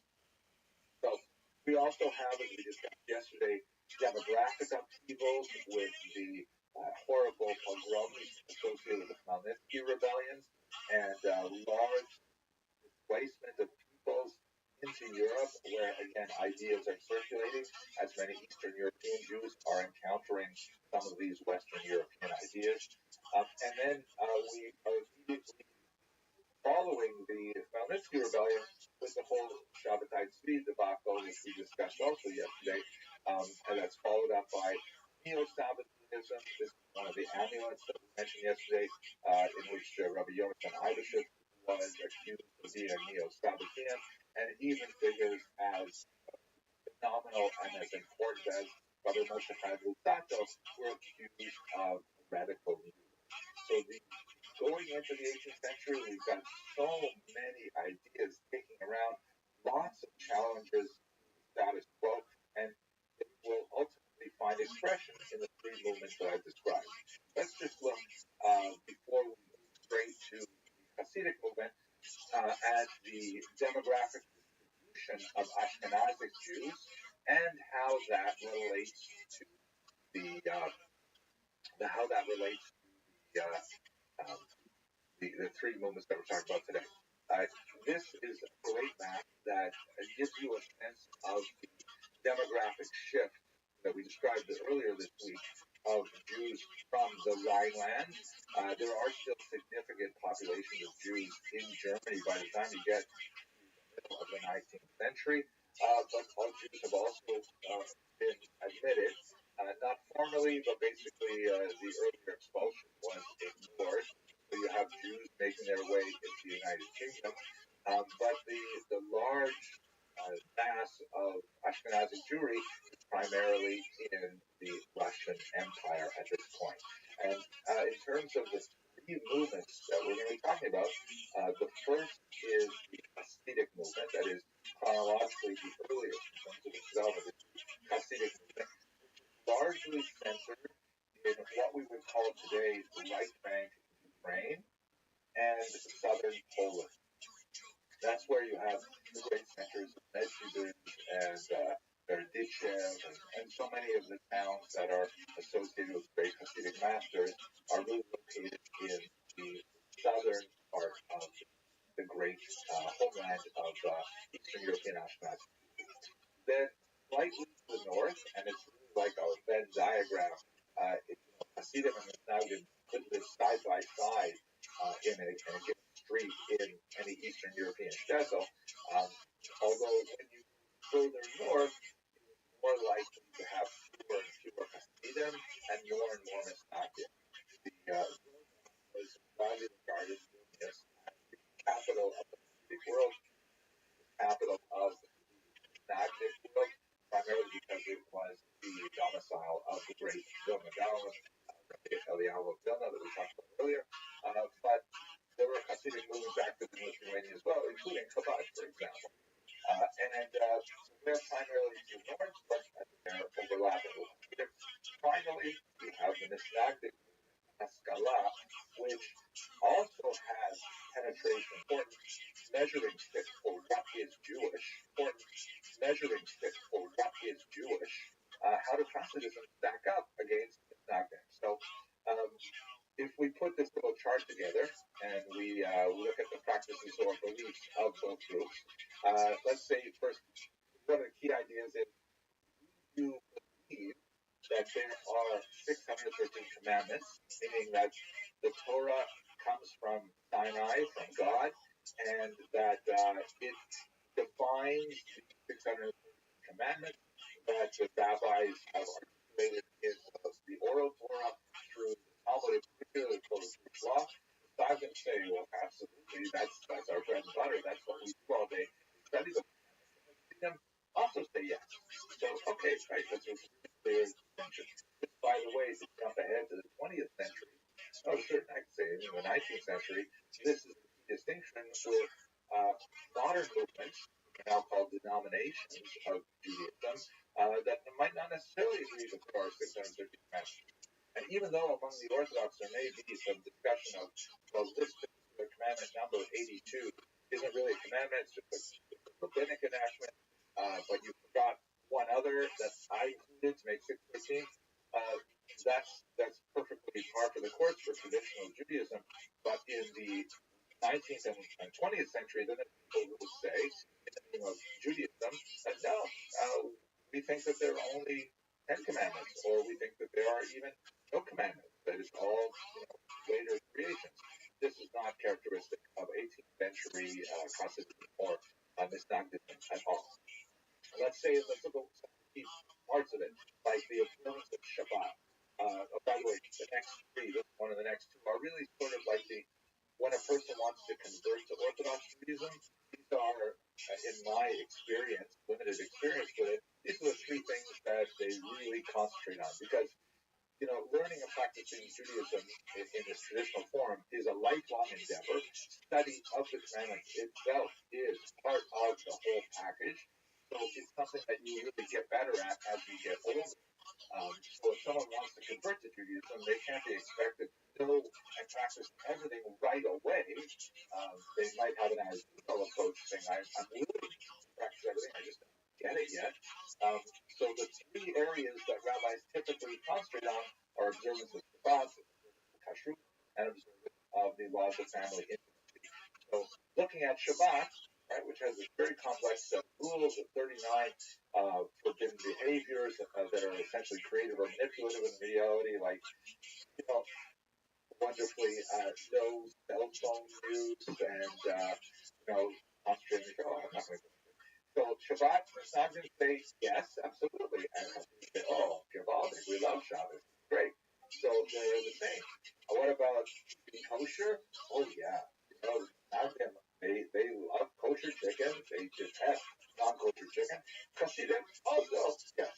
As we shall see, they will debate the particular details of what makes something kosher, but the concept of keeping kosher is sacrosanct for both groups. And finally, the laws of family intimacy, which was discussed in a previous class, very big for Judaism. The Mishnayos say, totally, we're down with it, and the Hasidim as well. They will argue over things like what's the appropriate way to construct a ritual bath, which is essential, of course, to the laws of family intimacy, but they all agree that it is basic Judaism. So, wait a second now. If we want to say that the primary intellectual commitment of believing that there is a Torah that comes from God at Sinai is the same for both groups, and all of the key elements of practice are the same for both groups, so what's different about them? Why is Hasidism something new? In a large part, it is a matter of style. All of the elements of Hasidism are familiar to Misnagdim, but there's a question of what they emphasize. Certain aspects of this very rich millennial tradition receive far more attention and energy in the Hasidic movement than they do in the Misnagdic movement. And that change in emphasis is something that really makes this a distinct group.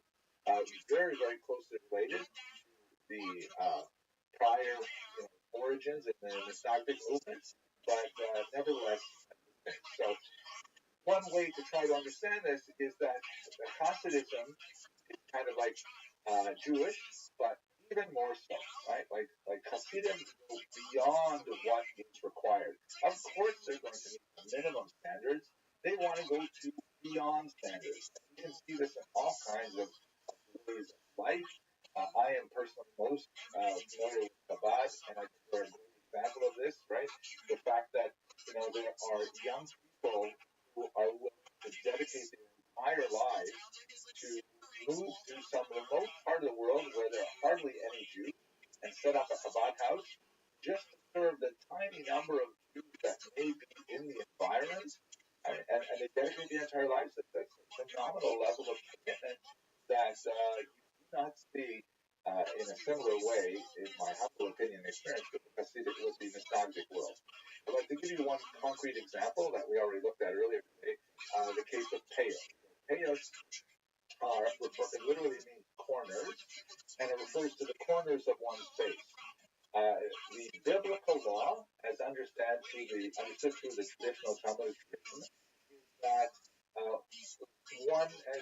a verse in the Bible, one may not use a razor to shave one's temples. From specifically for men may not shave their temples with a razor. So, as you notice, the hair on the side of my head, maybe I need a haircut, a trim, but nevertheless, it's certainly not long. It's more or less the same length as whatever hair is left on the rest of my head.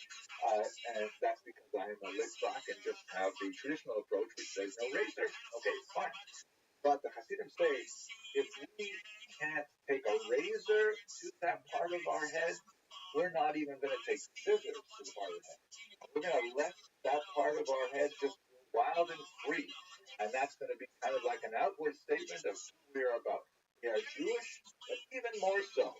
Now, it's not to say that it's forbidden to trim one's peos with scissors, but in Hasidic practice, it's highly discouraged. The idea is, no, if you've got to, like, live your life.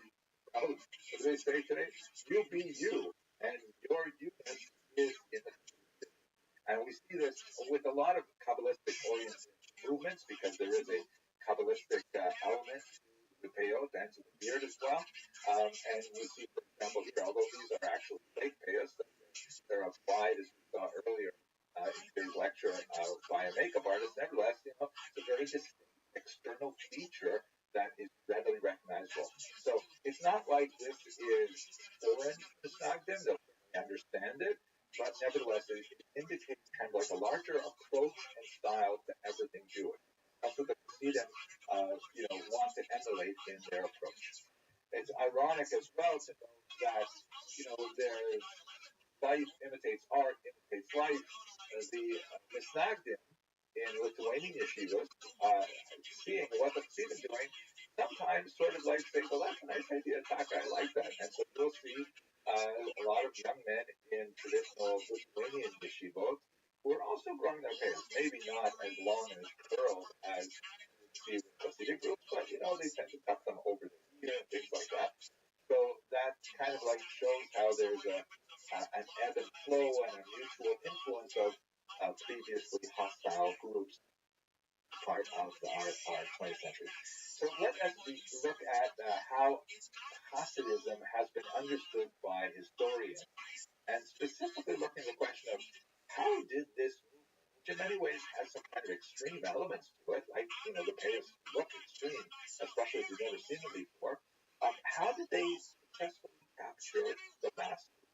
So if we look at the great historians who have looked at Hasidism, we've got to begin with Heinrich Gretz, very important 19th century German historian, who has a traditionalist Lithuanian background, and then he kind of moved into the Haskalah, which will be the subject of our lecture after the break. And he tended to look down on the Hasidim.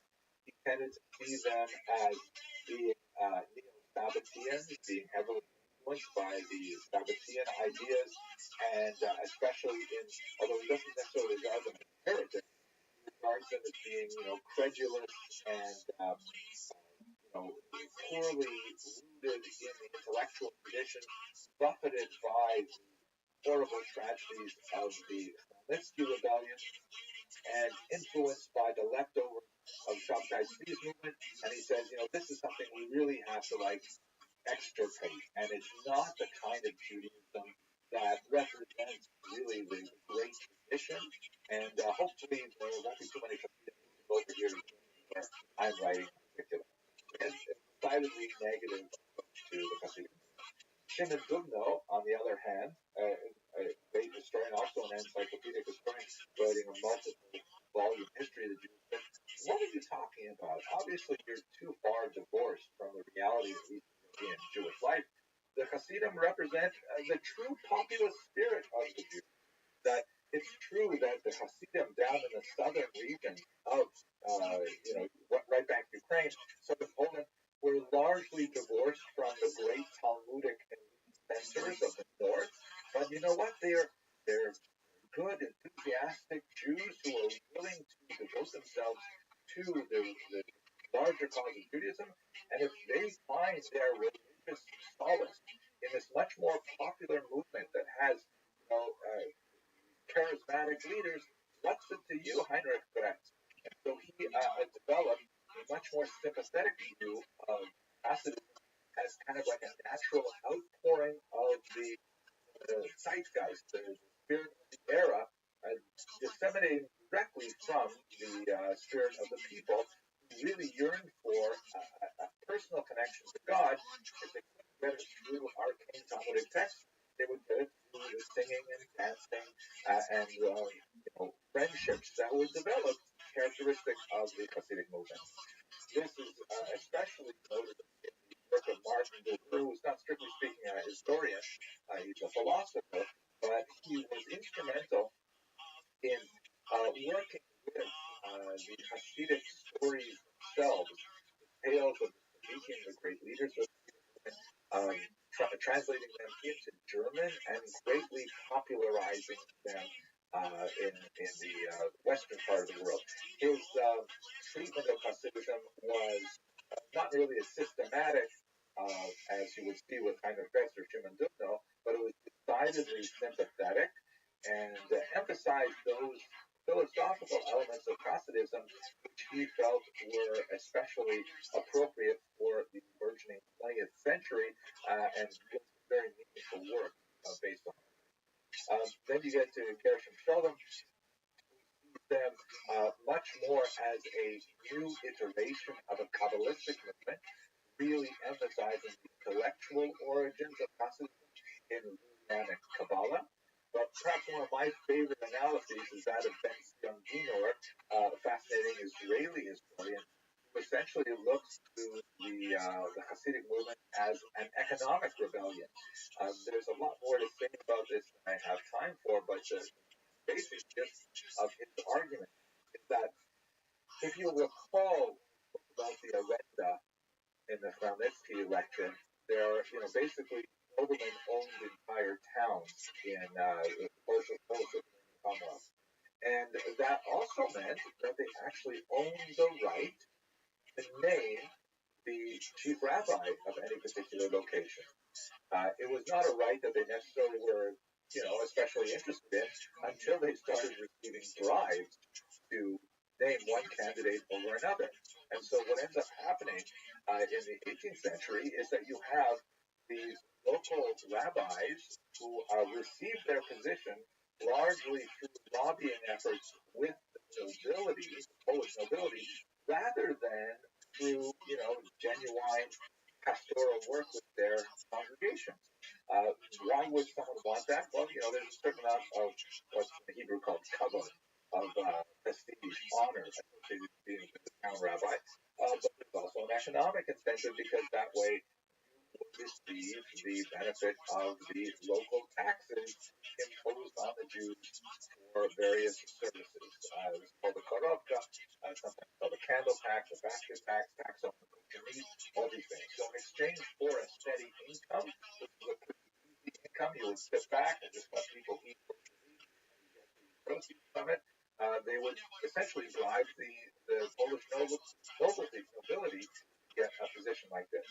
And Hasidism, Dr. Dino argued, was essentially a counter-reaction to this corruption in the, air quotes, rabbinic elite. And they're saying, we don't want your rabbis coming from the Polish nobility. We want the rabbis who actually care about us, who actually cry with us and console us and will advise us and will inspire us. And so these Hasidic groups developed as kind of like a counterbalance to the dry and uninterested rabbinate that may hold some of its positions to really a corrupt, perversion of authority. I think it's a very fascinating line of argument. There's lots to say for it. Finally, Ada Rappaport-Albert, a very innovative scholar of Hasidism, passed away just recently, a great loss to the Polish community. She said, hey, women were incredibly important in the Hasidic movement. We actually have examples of really exceptional women, like Hannah Ruppel Webermacher, the maiden of Lukier, who was essentially functioning as a Hasidic Rebbe in many ways, having a fish and brachos and things like that. But even besides the exceptional women who attain much more leadership, the fact that there could be a shake-up of the traditional approach to Judaism in which Jewish women had a much more constrained role, just the fact that some of the rules were kind of like looked at with a more flexible mindset meant that many women could assert new ways for them to be involved in the practice of Judaism. And she said some really fascinating things about this. And I strongly encourage you to have a look at her gender-based approach, which I think has a tremendous merit. So all of these things taken together, they all have merit, of course, but they give us a sense of the complexity of how this Hasidic movement was able to race through these regions in right bank Ukraine and southern Poland with such rapidity and rapidly gain the trust of the masses. Okay, and the contradictions in some of the accounts, and some of them are hard to place or believe. What do we really know about the Baal Shem Tov using the tools of modern historical analysis? Now, it happened that he started really asking these questions at the time when the Iron Curtain fell in the 1990s, and he was one of the first scholars to get over there and start looking in the post-Soviet archives. And when he got there, he found, among other things, the Baal Shem Tov's tax form. He actually found that there were direct references to the Baal Shem Tov, who apparently had a position of authority in the town of Medjugorje.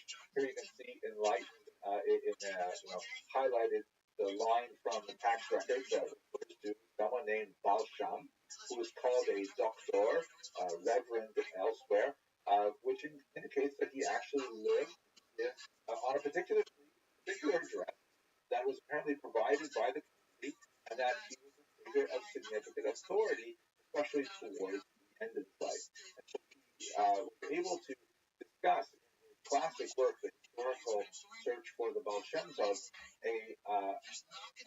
derive from Polish records a much more concrete image of who this founder of Hasidism was. And it's an amazing story.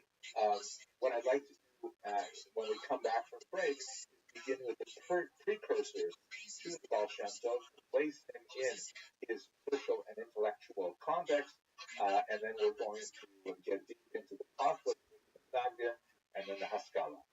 So I want to thank you all for your attention and endurance. Thank you very much for watching.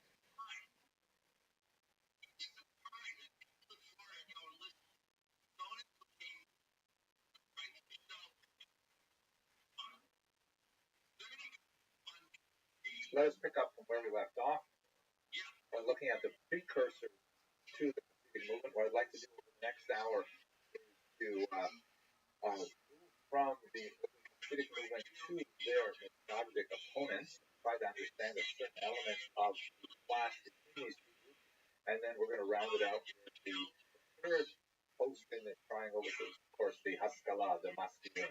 So we left off discussing the historical and the historicity of Rabbi Israel ben Eliezer, known as the Baal Shem Tov, phenomenal research done by Professor Moshe Rossman. But in this context, to understand the Baal Shem Tov more appropriately, we really have to go from the precursors to think about how he emerged as a figure in the 18th century.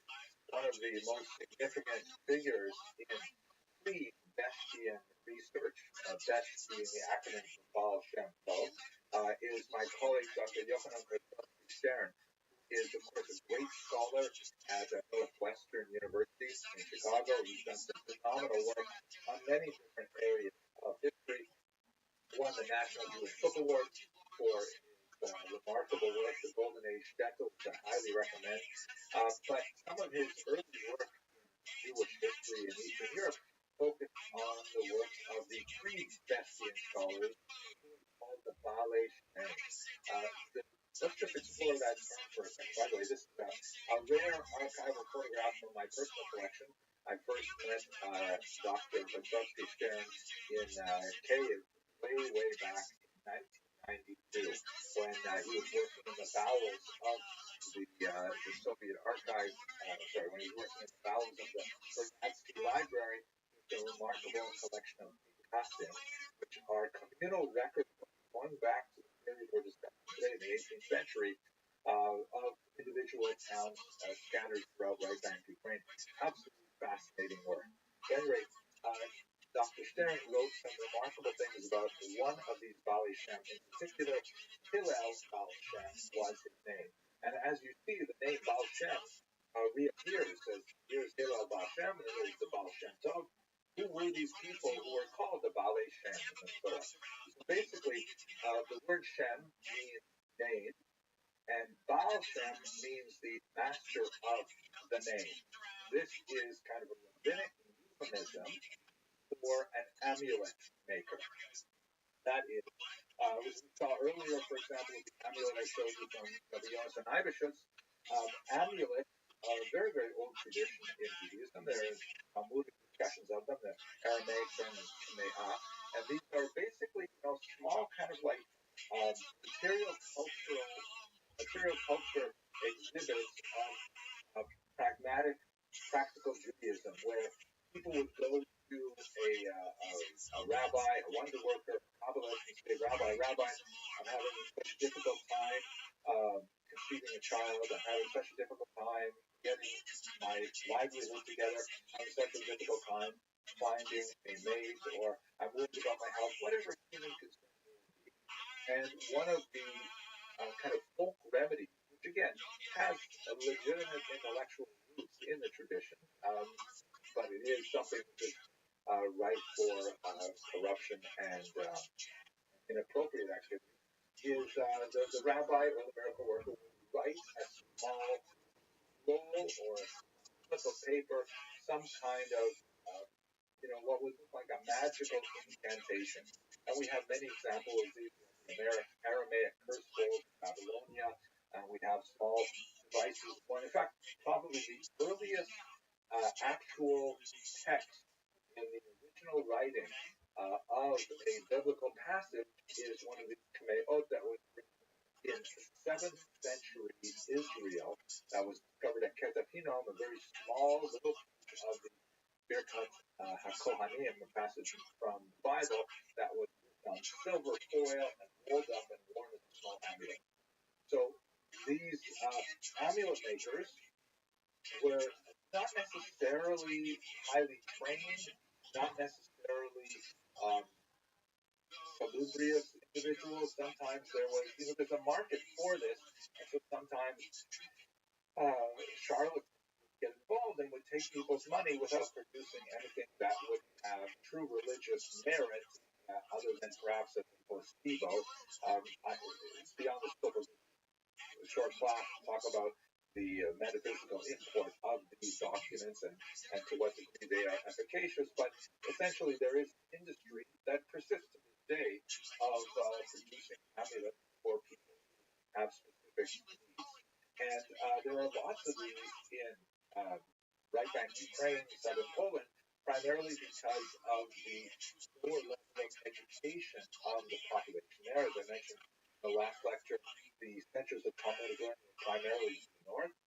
And I'm not sure of this, but I have a hunch that the market for Kameot is inversely related to the degree of Jewish education in a given place. I could be wrong about that. At any rate, a lot of these Baalei Shem were not necessarily reputable, and that's why Rabbi Israel ben Eliezer, who was also noted for his wonder-working miraculous deeds, was known as the Baal Shem Tov, meaning the master of the good name being a name of God, or the master of the name who is good, as opposed to all of those other Baalei Shem who are not so reliable. The Baalei Shem was the backdrop for the emergence of this unusual individual, who managed to bring together as a charismatic individual a circle of disciples who follow him, and innovative teachings of Hasidism, which I described in brief in the prior lecture. And this was essentially the nucleus of the modern Hasidic movement. It also had a lot of relationship to early book culture, because while they they may have lacked some of the more formal Talmudic training, literacy was proceeding apace in this area, and with the Hasidic movement came some early publications that had a very dramatic impact on moving the whole tradition from a folk culture to more of a formal culture. We see this incidentally in the work of Hillel Bashem, himself refused to be published in his lifetime, despite his massive writings, which remained in manuscript. So the Hasidic movement largely spread, not so much through Israel Ben Eliezer, the Baal Shem Tov himself, but rather through one of his most important disciples, Rabbi Dov Zer of Mezrich, known as the Magi of Mezrich. He had 5 distinct students who, as you can see from this remarkable work, the Historical Atlas of Hasidism, published by Princeton, his followers spread throughout the world. The Magi of Mezrich really represents the institutionalization of in 5 highly distinct schools led by his disciples, but remarkable impact largely focused in his activity. One of those disciples was the Alter Rebbe, especially Rabbi Shlomo Yadi, who was the founder of the Chabad movement, and in keeping with his in book culture, he authored Tanya, which is an extremely influential work of the era. But the idea that these rabbis really thought of themselves as kind of like a rebellious movement, they certainly knew they were engaged in something that was innovative and energetic and was rapidly gaining steam, but they only began to think of themselves as a movement, as kind of like something which is really coalescing around a body of ideas and practices that are, distinct in a useful manner from traditional Judaism when they began to be opposed. So ironically, just like the traditionalists received their self-definition as components, nagin, from the emergence of the Hasidic movement, the Hasidic movement itself really derived a tremendous amount of self-definition from that opposition. So they're kind of like learning to draw the lines that separate them, and that helps them focus their own energy into what it is they are all about. That opposition primarily came from the circle of the great Ramadan. Here's another of him. What exactly were the Nagin opposed to? What exactly was their problem with Hasidism? So let's have a look at several key aspects of that opposition.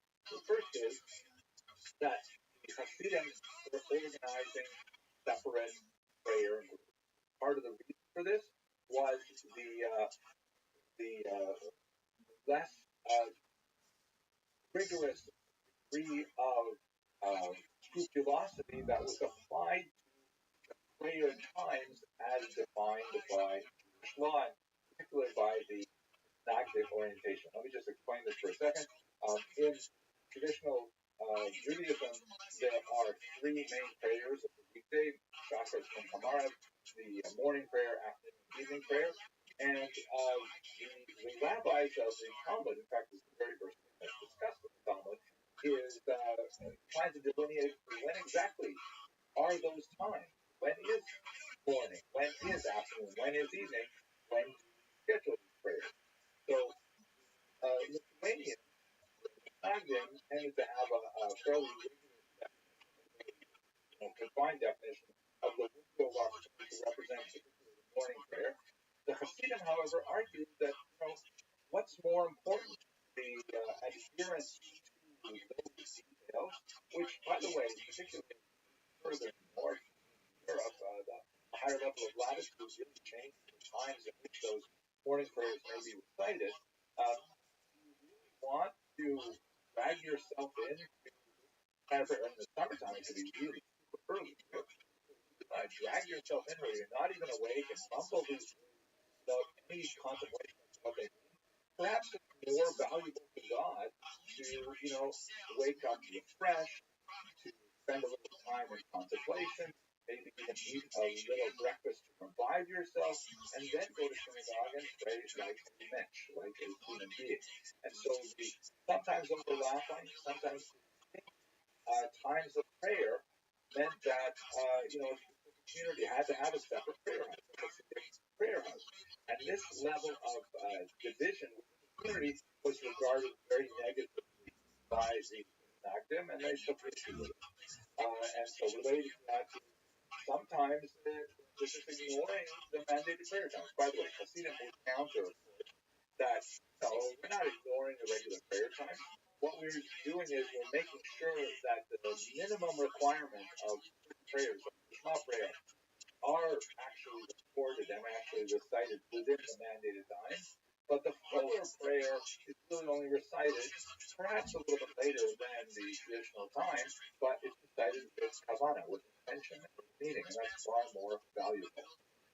They argue that another element that contributed to the separation, the fracturing of the community, was that the Hasidim were adopting a different prayer rite, that of the Arid. Arizal, who we discussed earlier, Rabbi Isaac Luria, great Kabbalist of the 16th century, and this was distinct from the prayer book that was used by the Nagdim. Again, if you were a Martian landing on the planet and you asked someone, could you please explain to me what the difference between Hasidim and Nagdim, and you show him, we assume this Martian is him, I don't know what pronouns they use, but show him the regular singer and the Ari singer, say, well, like, it's not like there's a huge amount of difference here. The percentage of words that are different places are I'm guessing, single-digit percentages. Is it really that huge difference? Then, of course, they would say the Martian heretic. It does mean a lot. But the Nagdim has an issue with the Hasidim for changing the rite of prayer. It was a more significant issue. And by the way, I'm not going to make a big deal out of this, but Ben Zion really did dig deeply into each of these issues to look at the economic roots of all of these shifts and how that had implications for the revenue streams that were generated by the Jewish population. And more significantly, did those streams flow? Did they flow to the traditional rabbi who may have position there as a result of driving the Polish movement, or did they flow to charismatic, popular Hasidic rabbis who received this position by popular assent, particularly in the early 18th century? So one of those most taxed issues was kosher slaughter, right? When you have a kosher meat produced, then there's taxes that have to be paid to cover the supervision and things like that, and also that not all animals, when they're slaughtered, are slaughtered correctly, or they turn out to be healthy enough to be kosher stipulation. So that means an element of loss for the kosher butcher. What are you supposed to do? So that's why there's tax applied to try and offset those costs. So the Hasidim and the Nagdim differed on a fairly fine point of law regarding the sharpness of the blade that is used to slaughter the animal. If it is too dull, then it requires the slaughterer to forcibly push on the animal's neck with more pressure than is appropriate, and that causes the animal more pain.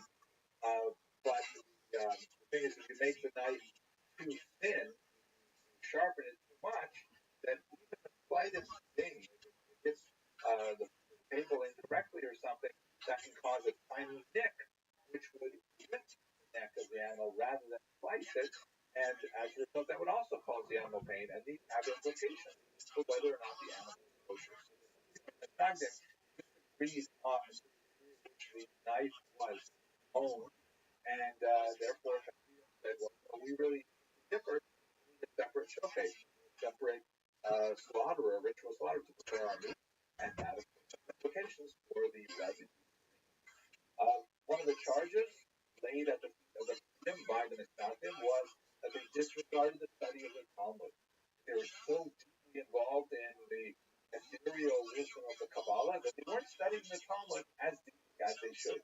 This is probably true for the early period, especially because, as I've described, the nature of higher education in the Jewish world at that time. But certainly, if you go through the 19th century, it's no longer true. And Hasidim are just as likely to be deeply involved in the Talmud as Nagdim. Kabbalah. And as we mentioned in the last lecture, this was like, oh my gosh, the Kabbalah is like super advanced study. We respect the Talmud, the Kabbalah, the Mitzvah. We consider it the holy of holies. But it should only be studied by a very, very limited coterie of highly advanced students who are highly qualified, who've already completed the entire Talmud and all of the commentaries and things like that. What are you doing giving the Kabbalah to regular people like this? Even in kind of like popularized versions like the Tanya, which paradoxical and elsewhere, that for popular leaders, you can't do that. That's not stuff. And then they get a little more serious and say, they use lots of unruly, even drunken behavior. Doing things like turning somersaults in the middle of the synagogue, wildly gesticulating during prayer, clapping during prayer. They engage in farbrengen, which are like gatherings with a lot of alcohol, and they sing all kinds of songs, but then they go other tangents, which is not appropriate, and they argue about the general aura that manifested, which they said was totally much more sober, they, behavior. It's kind of interesting to look at them and Misnagdim today because they kind of borrowed from each other. Hasidic prayer today is certainly, with some exceptions, there's groups that they definitely have some rather good practice. A lot of the discipline that the Misnagdim were cherishing, and a lot of Misnagdim, on the other hand, can also, chuckle and bow back and forth with great violence, and that was probably an incident of the Hasidic movement back in the 19th century. So they really borrowed from each other quite a bit. Finally, one of the most nasty charges was that they were breaking laws and not following halakha, and they, a variety of things, big and small, and even they were following stuff that's kind of interesting that usually the charges are laid out in this, which go from things which are much more objective and quantify to things which are much more kind of fuzzy and theoretical and not really sure about. But it's certainly amount of how do they respond? So the Alter Rebbe and Nachum Mendel said, what is going on here? They went to meet with the Ramadan to explain where they're coming from. No, we're not trying to represent this movement, and a lot of these things they're saying are like not true, that, but the Ramadan would not. The Mishnagdim pronounced a formal ban in 1772, and even burned some Hasidic texts in consequence of that ban. This is, by the way, something that will happen quite a bit in 18th century Eastern Europe. They'll be banning a lot of the Hasidic texts shortly as well. The Hasidim, who are now, demographically quite strong, they issue counterbans and their own book learning. So it pushed back onto the Misnagdim, and both groups begin to reify their relative positions to each other. A very, very strong social ban was reissued in 1781 against the Hasidim in an attempt to kind of extirpate this nascent movement, but it was already too late. The movement had already found so many willing and happy adherents in the southern part of the continent, and that it just was not going to go away. And perhaps one of the most focused moments of this dispute was when a particular rabbi in the city of Tin, a traditionalist rabbi, lost his position to a Hasidic candidate in 1794, and then this Prince rabbi took the drastic step of going to the secular authorities, the Russian government, to discuss the implications of what that meant shortly, and said that the Hasidim are essentially rebels not only against the traditionalist Jewish community, but by extension against the state. They represented a disruptive element in Russian society at large, and they had to be controlled. And as a result, the Alter Rebbe was arrested and interrogated, relief, which forms one of the many release from prison holidays that you will have in the Hasidic tradition.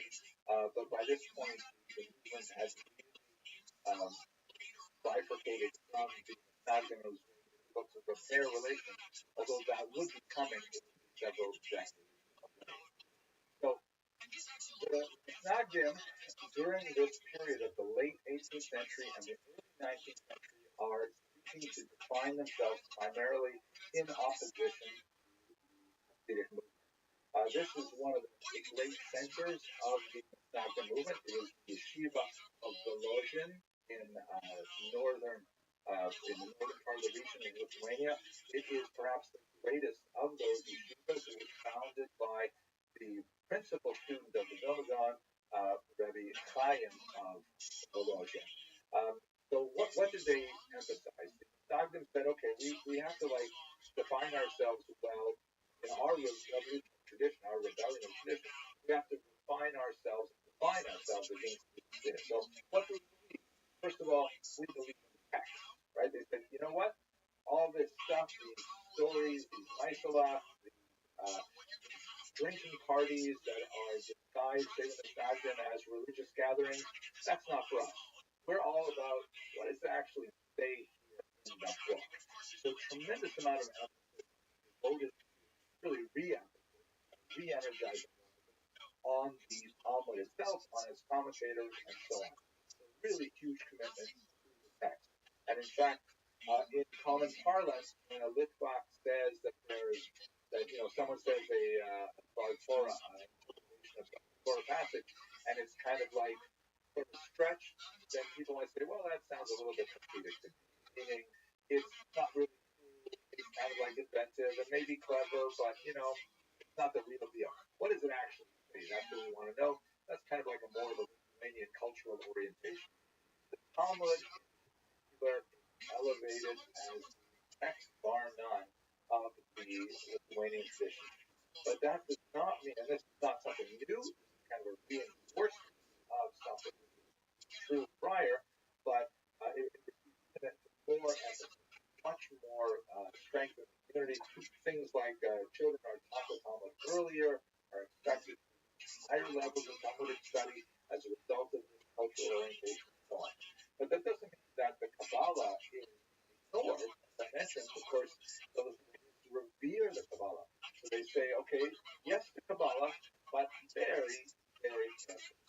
And in one of the most fascinating books of the Misnagdim tradition, something that really affected my life deeply, Rabbi Chaim of Volozhin writes this book, the Nefesh HaChaim, the soul of life.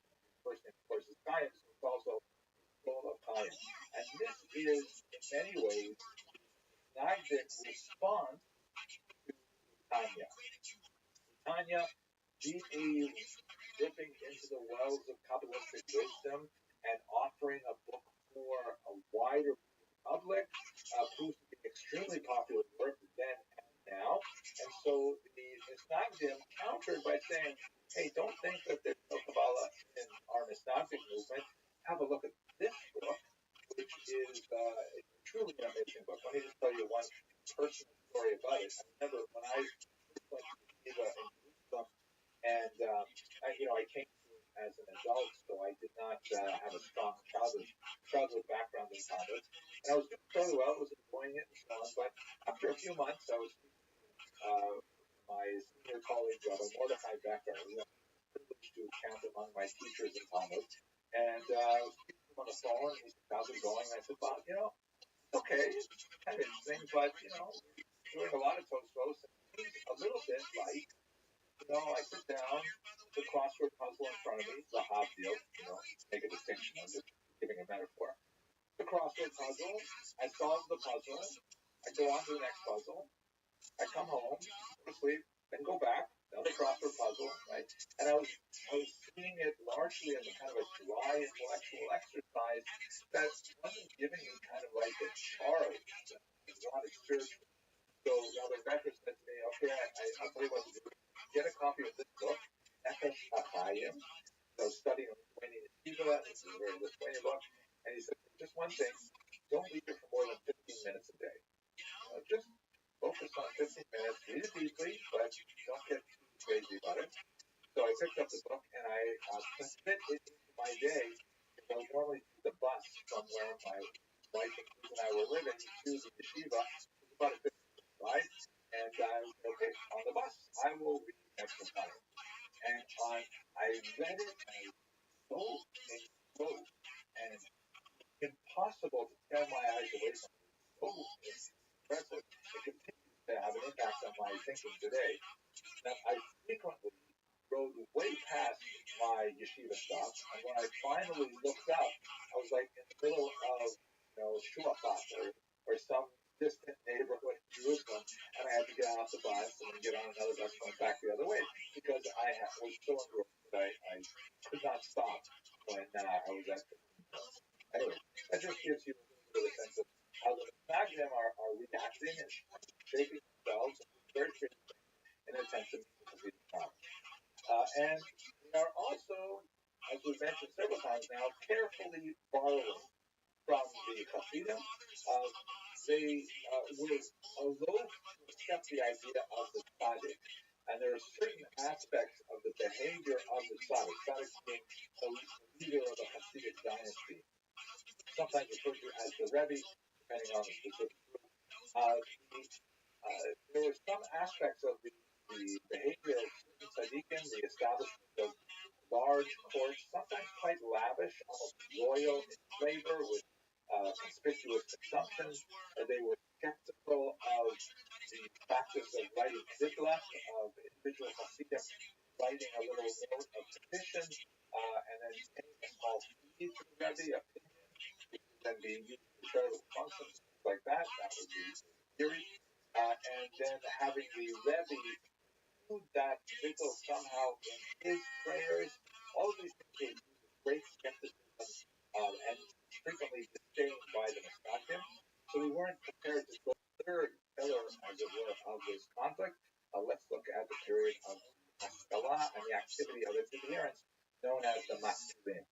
So this particular picture is a famous one. It shows on the left the great Moses Mendelssohn, the father of the Maskilic movement, and he's engaged in a game of chess with one Father Lavater, who was in a very sad moment in European Jewish history. They had maintained a personal friendship in which they spoke freely and openly, and then all of a sudden Lavater came out with a publication that scandalized the 18th century, saying that Moses Mendelssohn has basically indicated that if he had his way, he would abandon the elements of Judaism and maybe convert to Christianity. And so therefore he charged them publicly. He sort of claimed to be outing him and said that he demands that he either convert to Christianity or submit to the debate. Really an unfair kind of thing to do. We don't know the degree of veracity of whatever they actually said to each other. But the Moses Mendelssohn was scandalized by it, refused to participate in the debate. He later wrote some very sophisticated works, including He Was Jerusalem, which is a defense of Judaism and a repudiation of Lavater's charges, so much so that the figure in the background, Lesson was his name, if I remember correctly, wrote a dramatic work called The Three Rings, I think it was called, in which Mendelssohn was lightly described as a wise king who somehow managed to create three great things. But let us go to the historical roots of the Haskalah. We've got to go back further again to some elements of Jewish thought that I think really can be traced quite directly to an earthquake that occurred in Ferrara in northern Italy in the year 1570. So one figure named Rosaria de Bossi, who was basically a copy editor, a proofreader in the early age of publishing, not especially a profound scholar at that time, but there was this horrific earthquake in his town of Ferrara that required all of the population to decamp from the ruined city, which was still being affected by aftershocks and lived for a period of time in the fields outside the city. Outside these fields, a lot of populations that didn't have a lot of time for open-ended conversation suddenly came into close contact with one another, and Rossi had some remarkable meetings with some Christian monks. And in that context, he learned a lot of really cool things. He was able to identify that they had access to the letter of Aristeas, which he was able to identify really phenomenal things, and they had very, very effective conversations about a whole range of scientific, logical, and other aspects that kind of like worked the way of Maimonides accepting whoever came out then Mayo 9 in many ways must be a book that advocates for the greater appreciation for what culture has to offer, and influential. Then we have to add to the Portuguese diaspora, which we discussed in the previous lecture. Jews were already so Christian intellectual traditions and had ipso facto a kind of flexible view of identity and varying perspectives. And when they finally reclaim their Judaism in their far-flung diaspora, they bring a very different ways of thinking to both the world and to the Christian community, where there are a lot of Jews living as well. So by the time you get to figures like Moses, personally represents kind of like a formative he himself was observant, he was a halachic in the full sense of the term, and he never deviated from what we would call today the but he never deviated from Orthodox style. However, he managed to attain an unprecedented height in enlightenment culture in Germany. He mastered the German idiom of the day, not that common among primarily English, very closely related to German and can be understood by a German speaker, but kind of has the peasant dialect of the era. And not only that, he mastered he was actually able to engage in high level literary discussion. Engaged with Immanuel Kant in literary essay competition, in which Mendelssohn fared actually very well, and he was regarded as something of an anomaly. Here was a Jew, which society largely regarded as being backward, primitive, and having very little cultural merit, but he was able to really contribute to the highest levels of European culture of the day, and so widely regarded and celebrated by German liberals, in particular, adherents of the Enlightenment tradition. And one of his principal arguments, both in his own person and in his writing, was that the artificial boundaries and limitations that are placed on Ashkenazic Jews in Germany should be lifted. The term that would be used for this is emancipation. That's an American term that's widely used in historical literature today. It isn't really emancipation like a freedom from slavery, because Jews were hardly slaves at this time, but they were laboring under a huge body of varying restrictions, some of them which were quite anti-Semitic in nature, restrictions on residency, restrictions on what fields they could enter, economically, restrictions on higher education, numerous, sometimes humiliating restrictions, like requirement to take a special oath, because if they were called to court, their word was not accepted, and they had to have a special, special text, sometimes with humiliating rituals that went along with it. And so Mendelssohn argued that all of these things are backward and irrelevant and should be dispensed with. For our purposes, we were focusing on the question of engagement with larger society and the intellectual exchange. He argued that Jews should be accepted into the intellectual streams of discourse of his era, and that was the old precedent of Israel's on death row. Now, as progressed, many of his followers not accept the bargain that they could remain in traditional Orthodox lifestyle and still be accepted by general society, and they argued for greater adaptation to Western society, which included jettisoning of one of the principal components of that approach would be Solomon Maimon, a fascinating individual who left behind a really entertaining autobiography. In many ways, he was Mendelssohn's peer in terms of his mastery of the German idiom.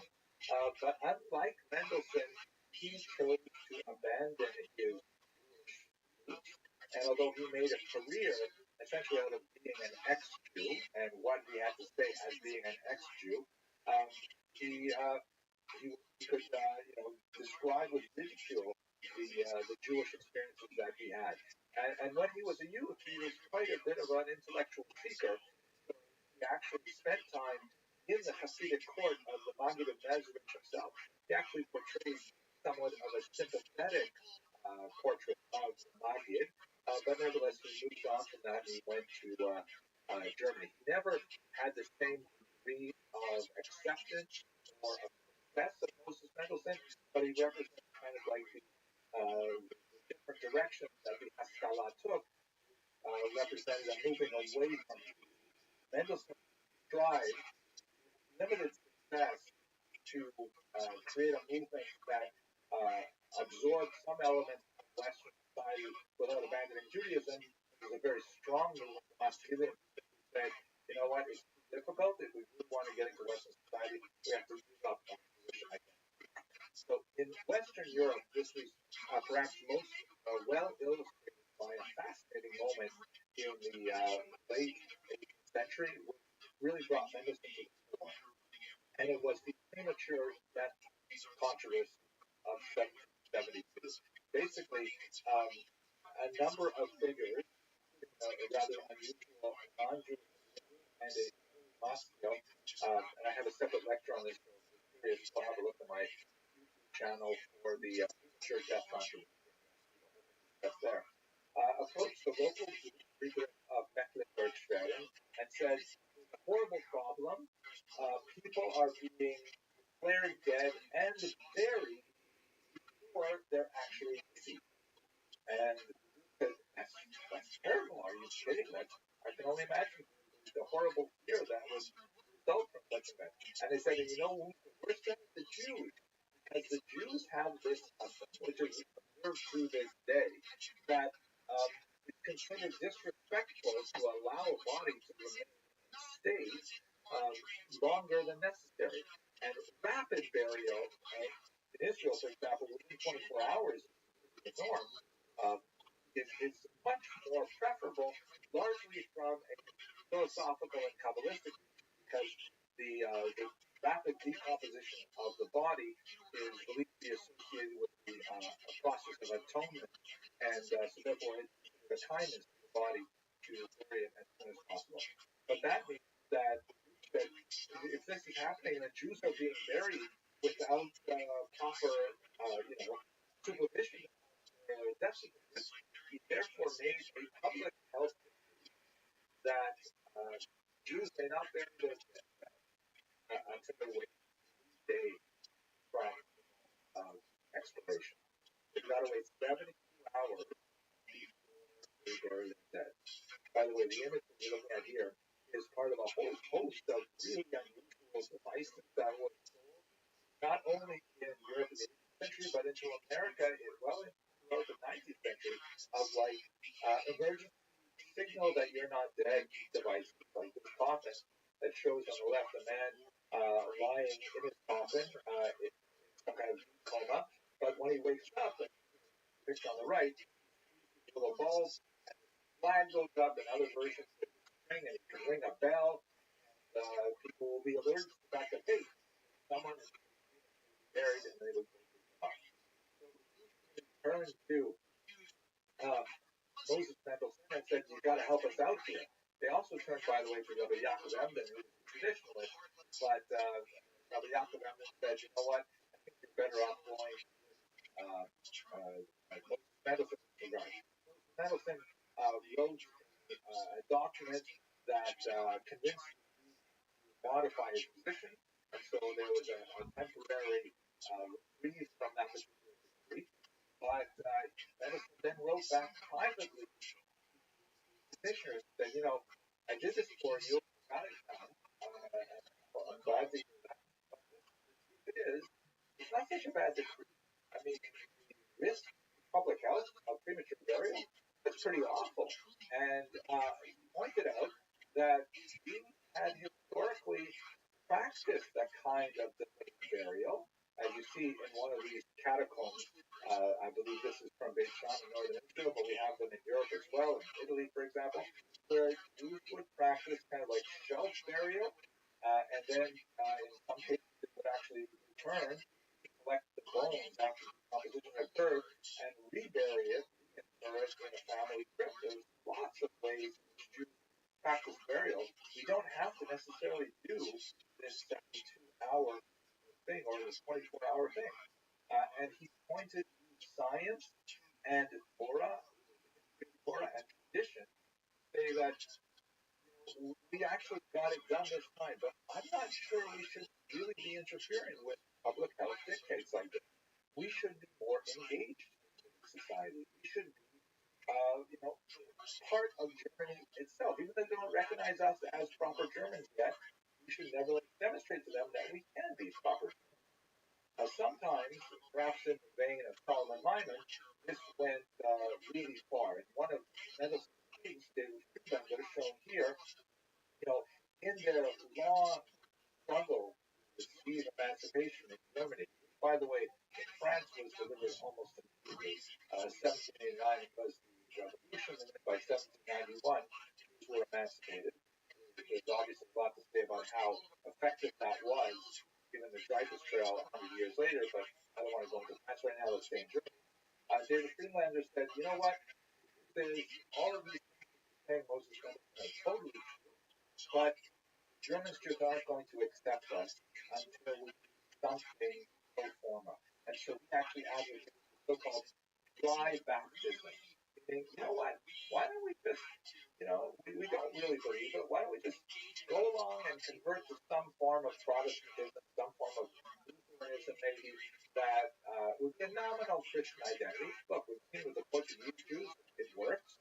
And we'll keep to our own behaviors. No one's going to bother us.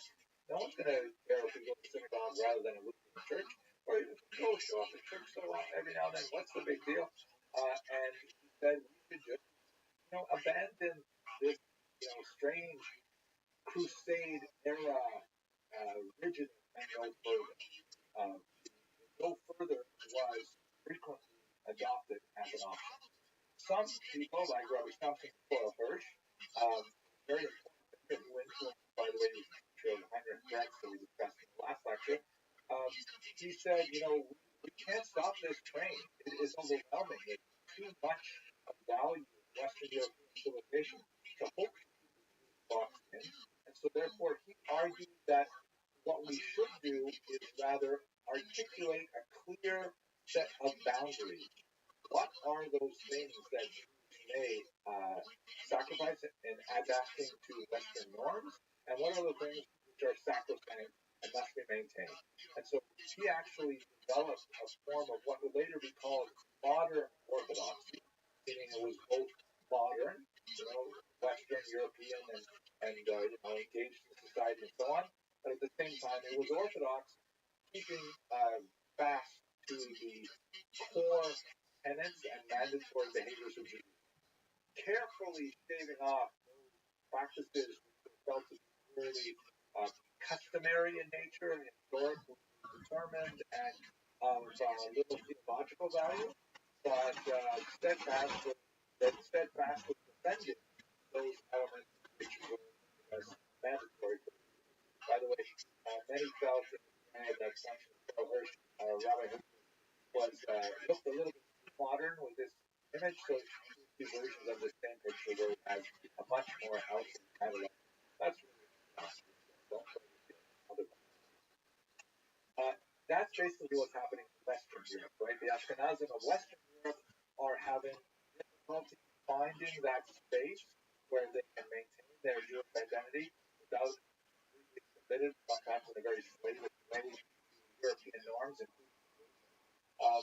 a smaller group, sometimes with great internal dissent, separated from the larger group saying, no, we have to make something like unity that was defined by Rothschild's principle. In Eastern Europe, we have a rather different. Let us not forget, as we discussed in the last lecture, very big population density of Jews in Eastern Europe. In Western Europe, it's a fairly thin number. You can see lots of yellow numbers here, which is 1 to 4% Jewish population. But as you move to the east, you're seeing 5 and more than 50% Jewish population. That big purple blurb there, Podolia, Bessarabia, is the heartland of the Hasidic movement, especially in northern Hungary, over there. So the dynamics of the Haskalah shake out very differently as Mendelssohn's idea. There's also a huge difference in the political context. Whereas in Germany, where much of the Haskalah activity was happening, there was the potential that Jews might be accepted. There was a strong movement of liberals who advocated for that. And Willem Rome, for example, who said that, yeah, you know, the way it's not really appropriate, go with political possibility for a significant advance of Jews, kind of like a carrot dangled in the front of their eyes. There's a lot in German culture that Hasidic Jews revered. You know, the great poetry of Goethe, Schiller, music of Beethoven, the philosophy of so many Hegel and Kant and others. You know what? A lot to choose from here in German culture. They're very attracted to it. Haskalah was really attractive. And of course, the of Yiddish and German is not such a big chasm to jump over that. Russia, on the other hand, is very different.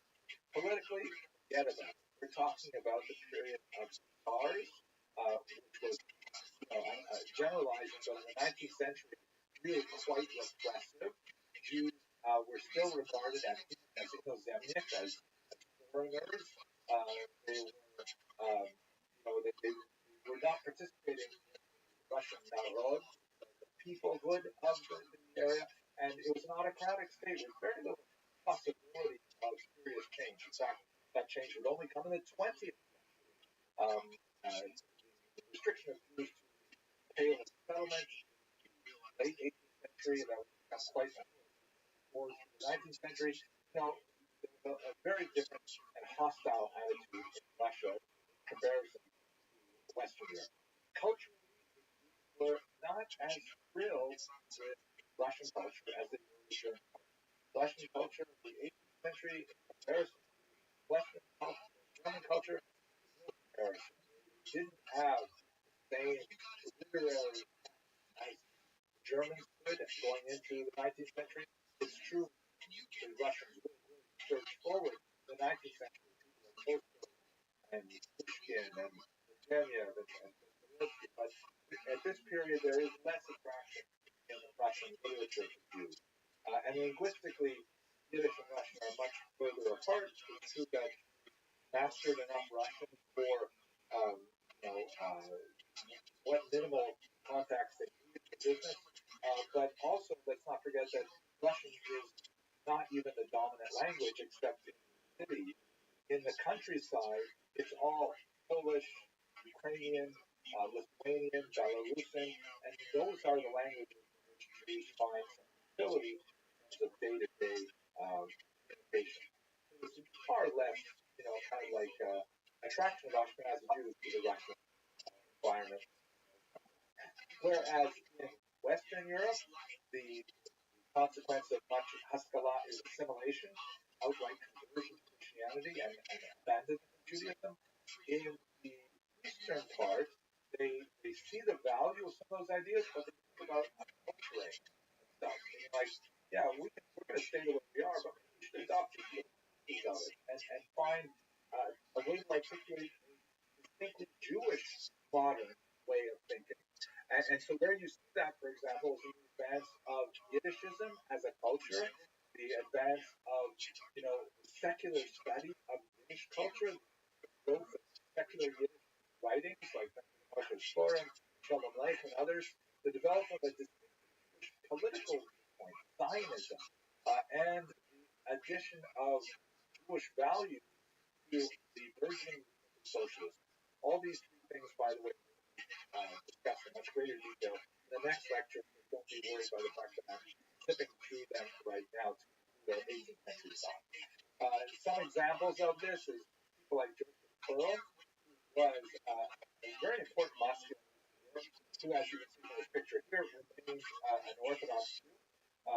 He was a great proponent of education and set up a network of schools, very significant. Arnapol was one of the most centers of this, children's schools, to give them kind of like modern European education. He also was a brutal opponent of the Hasidim, and he wrote under pseudonym some nasty attacks on the movement, but nevertheless, Haskalah in general is more closely related to Litvak than let me just conclude by some really important points here about the government. I may go over, I apologize, but I want to bring us to it. In Russia and Eastern Europe, I mentioned the horrific persecution under Nicholas I. This is a period in which Nicholas I, who emerged as a leader immediately after the assassination of his father in an abortive rebellion, he adopted a policy of autocracy in Russia, which meant that Jews were fit into the model of understanding of what it meant to be part of Russian society. And it was not an easy. There were several policies that Nicholas I adopted, including destruction of the Tehillah, we discussed way back in the second lecture, in 1844, and especially the notorious Cantonist decree. Now, the Cantonist decree was this rule that Jewish children, as young as 12, legally, even younger, were to be impressed into the Russian armed forces on a strict quota. Prior to 1937, Jews could pay a different tax and then be exempted from conscription. But we should understand that Russian conscription was 25 years in length. This was essentially a lifetime commitment. The 25 years would not begin when a Jewish child was impressed. Well, they would have to spend 6 years in a mandatory training camp called a canton, but in these regions, hence the Cantonese then.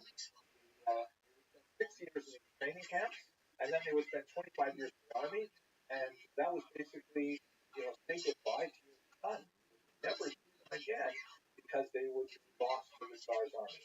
They were frequently, exposed to conversion of sermons by staff there and so on. And the whole idea of this horrible decree was to try and accelerate the assimilation of the Jewish population. But that was the stick. The carrot for them, and that carrot was unfortunately poison.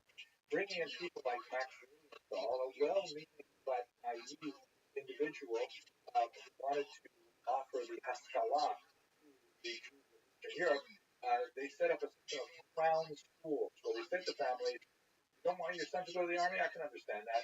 But we do want him to learn the values so they can be productive members of Russian society. Therefore, if you send your child not to the local cheder, not to the Hasidic rabbi, but send him instead to crown schools, where they will receive a well-rounded education in sciences and in literature and so on, then your son will be exempt from the draft. But the schools, as William Paul himself found out to his dismay, were also very thinly disguised efforts exposed the children to Orthodox Christian propaganda and conversion efforts. And Lilienthal left in disgust and ended up in America, actually. Um, the Crown school system was widely affiliated by the Jewish population. But during this period, 1837 until World War I, Jews were living under some form of this horrific continence decree that certainly pitted not only Jews against the state, but also pitted them against their own communal authority, because diabolical twist, Nicholas I, very inefficient government, placed the responsibility of choosing conscripts on the Kahila leadership itself, which meant that it was the leaders of the Jewish community themselves who had to apportion those conscripts to the Russian law of and decide which children would be taken away. In some cases, not surprisingly, corruption stepped in, and you had children of the weak and the poor, orphans. They were the ones who were sent before the children of the wealthy and the powerful, which led to a tremendous corrosion of the belief of the traditional Jewish community in their Kahal leadership and their traditional rabbinic leadership. It was a horrible moment in Jewish history when the Jews as a whole felt that their own leaders had betrayed them, and we can see this playing out as that would be expressed for, really quite different movements of Jewish socialism a few decades later. We'll get to that covering in our next lecture. But to wrap this up, what I'd like to show you now is a photograph of RabbiRothschild Rabbi Rothschild, a very interesting individual who wrote a remarkable work looking at the grand scope of this triangular conflict between Hasidim, and the Haskalah. He wrote a book called Shalom al Yisrael, and in there he wrote, God saw three shepherds, Rabbi Eliyahu of Lithuania, to safeguard the Torah, to purify its Talmud, and to oversee its logic and its diligent study. The Hasidim in Volhynia, which is in the south, martial devotion and the embers of youth. And then finally, the great Moses ben Menachem, Moses Mendelssohn, in Germany, and called him to place the cradle of enlightenment in the lamp of religion. And ironically, what would happen with these three groups is that first, the Hasidim and the Nestagdim at each other's throats in the 19th century, they begin to make common cause when they realize that the Haskalah moving in from the west represents a far greater threat to the values that they hold in common, that they begin to dampen their own concerns with the Haskalah. And when we only see kind of like an incorporation of Hasidic values towards the beginning of the 20th century, which will be more of our topic in the next lecture, but ultimately begin to find a modus vivendi with each other that's really more characteristic of the 20th century. When I say a modus vivendi, I do not mean that, Jews agree with each other over very deeply cherished values that relate to intellectual origins in the Hasidic movement, the Stagnant or the Haskalah, but nevertheless they have realized that there are far greater external threats that are brought to bear on the Jewish people. That means that the arguments are certainly easy if you compare them to the very fractious late 18th century, early 19th century.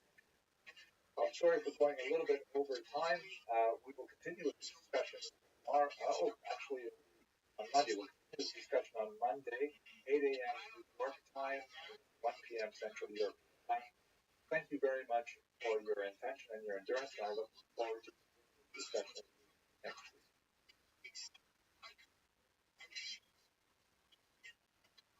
Of the African slave in America, which was clearly of a very different character and quality than the granting of equal rights to Jews in Europe.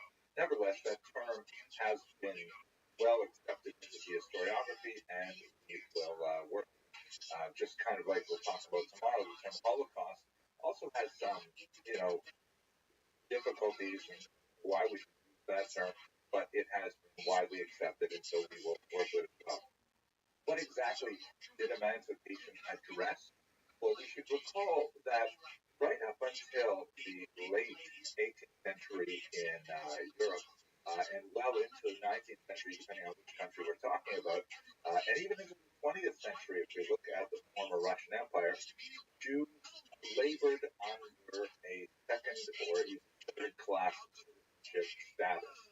They were typically understood as uh, resident aliens with varying levels of rights that could be quite precipitously removed from them. Really basic rights like residency, right? The phenomenon of Jews being expelled from one region or another would persist through the 19th century and the Russian Empire right up until the 20th century. That Jews would be simply, excluded on the basis of their religious affiliation, and the whole of religion and peoplehood and the burgeoning idea of race are all coming together now.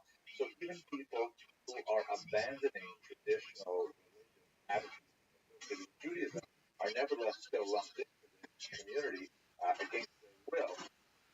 And the only way to remove the stigma of this historically was conversion, which was obviously a pretty drastic choice for Jews to make.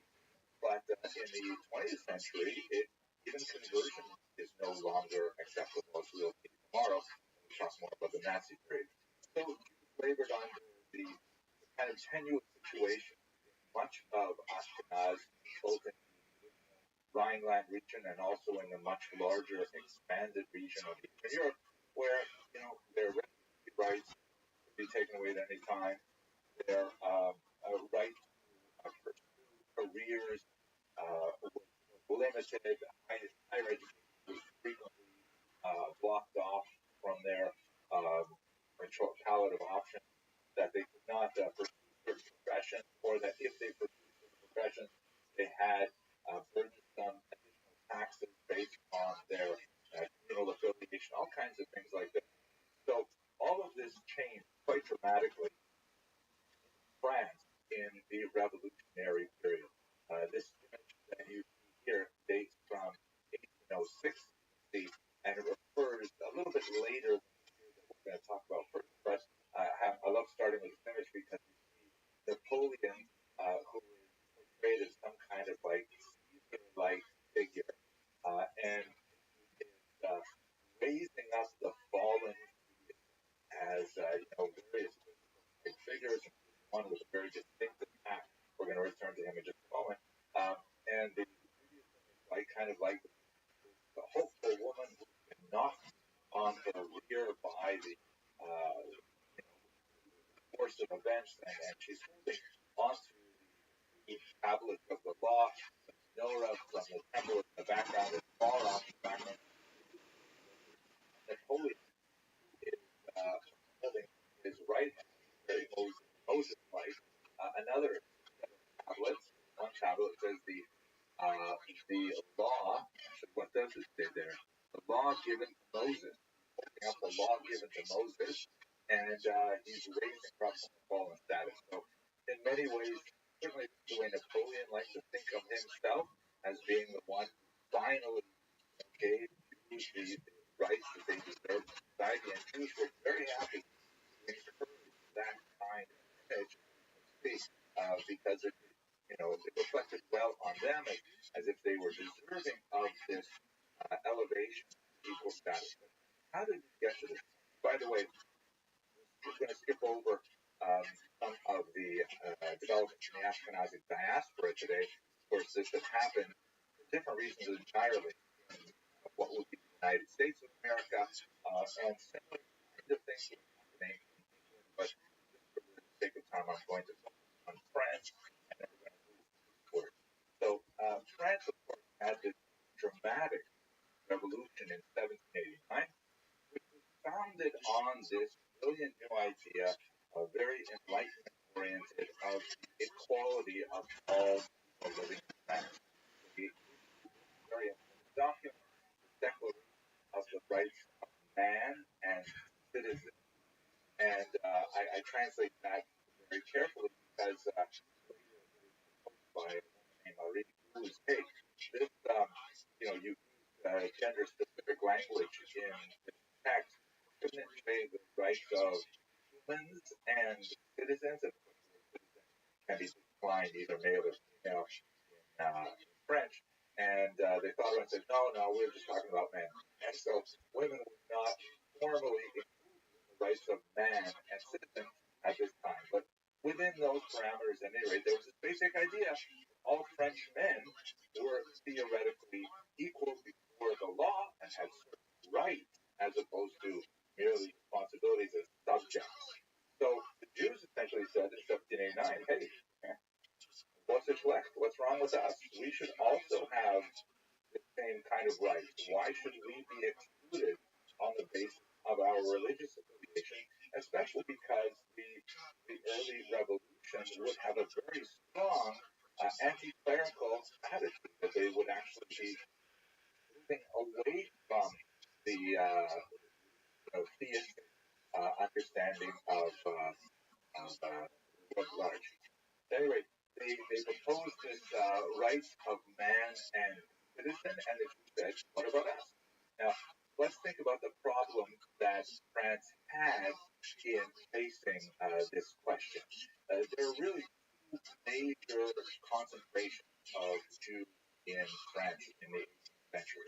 There was this concentration to the south, somewhat smaller, of largely Sephardic Jews. It actually is a little bit further to the right of where I've shaded the region here, but it's basically Jews just over the Pyrenees from Spain who had been making their way over there, certainly after the Spanish Inquisition in the late 15th century, and they had been settling in the south of France.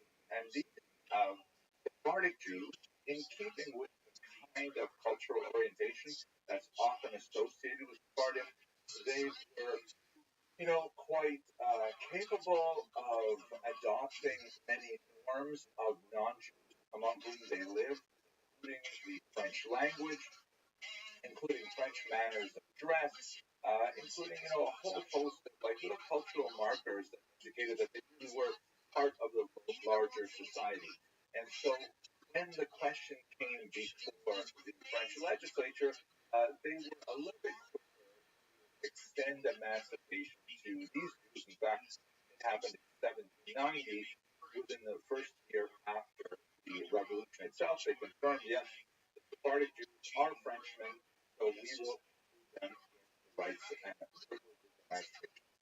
Much more difficult, far more concentrated and larger population of Jews living in the region which would be called Alsace-Lorraine, where you have all of these Ashkenazic Jews, right, are protagonists. Unlike the Sephardim, they were different from the French in many ways. Linguistically, their overwhelming language remained Yiddish, although they had some fluency in French, of course, for business purposes. Their principal language was the Germanic language. And let us not forget that France and Germany are frequent enemies. They're neighbors, of course, but they have, regular conflicts. They would have several conflicts over the course of the 19th century and huge conflicts, of course, in the 20th century. So there's a suspicion of the Yiddish-speaking French Jews. Would they be loyal to France, or would they potentially be loyal to Germany? Particularly because Germany also has a large population of Yiddish-speaking Jews just across the border. Do the Jews consider themselves, Frenchmen wondered, as a distinct people whose boundaries, the boundaries of their continuous sort of nation span the French-German border, which could present significant issues both in terms of potential conflict with Germany, or similarly in terms of economic relations with Germany? Would the Jews abide by the French law and not, significantly undercut the sovereignty, economic and other terms of this new democratic nation? There was a lot of debate and argument over whether or not the Jews of Alsace-Lorraine should, be allowed French citizenship, and it took an additional year for them to be able to actually achieve this. So in 1791, the French legislators said, yes, we said the rights of man and citizen. As I mentioned, we're not ready to talk about women, but we are ready to talk about Jews, and we can actually confirm now, as of 1791, that the Jews of France, of Alsace-Lorraine, may be, in fact, permitted to have citizenship. Now, what happened was a lot of Frenchmen, particularly in that eastern region of France, were not at all happy with this decision. And over the course of the next decade, there was petition after petition to the legislature saying, mistake, giving the Jews free access to the economy, removing all boundaries to economic activities, has been ruinous, that they've taken advantage of their far-flung international connections.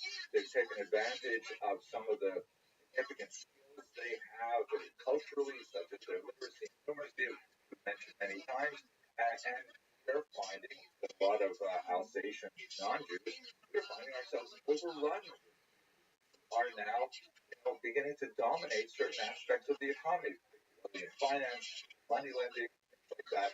And so a significant and pressured outcry. Ultimately, this came for Napoleon, beginning of the 18th century. We won't go into the details of how did Napoleon get involved in this. I thought we were talking about a democratic republic. But what ended up happening is Napoleon, in his, characteristic manner, said, I'm consistently bothered by these petitions coming in. I think we're going to have to turn to the Jews and settle this once and for all.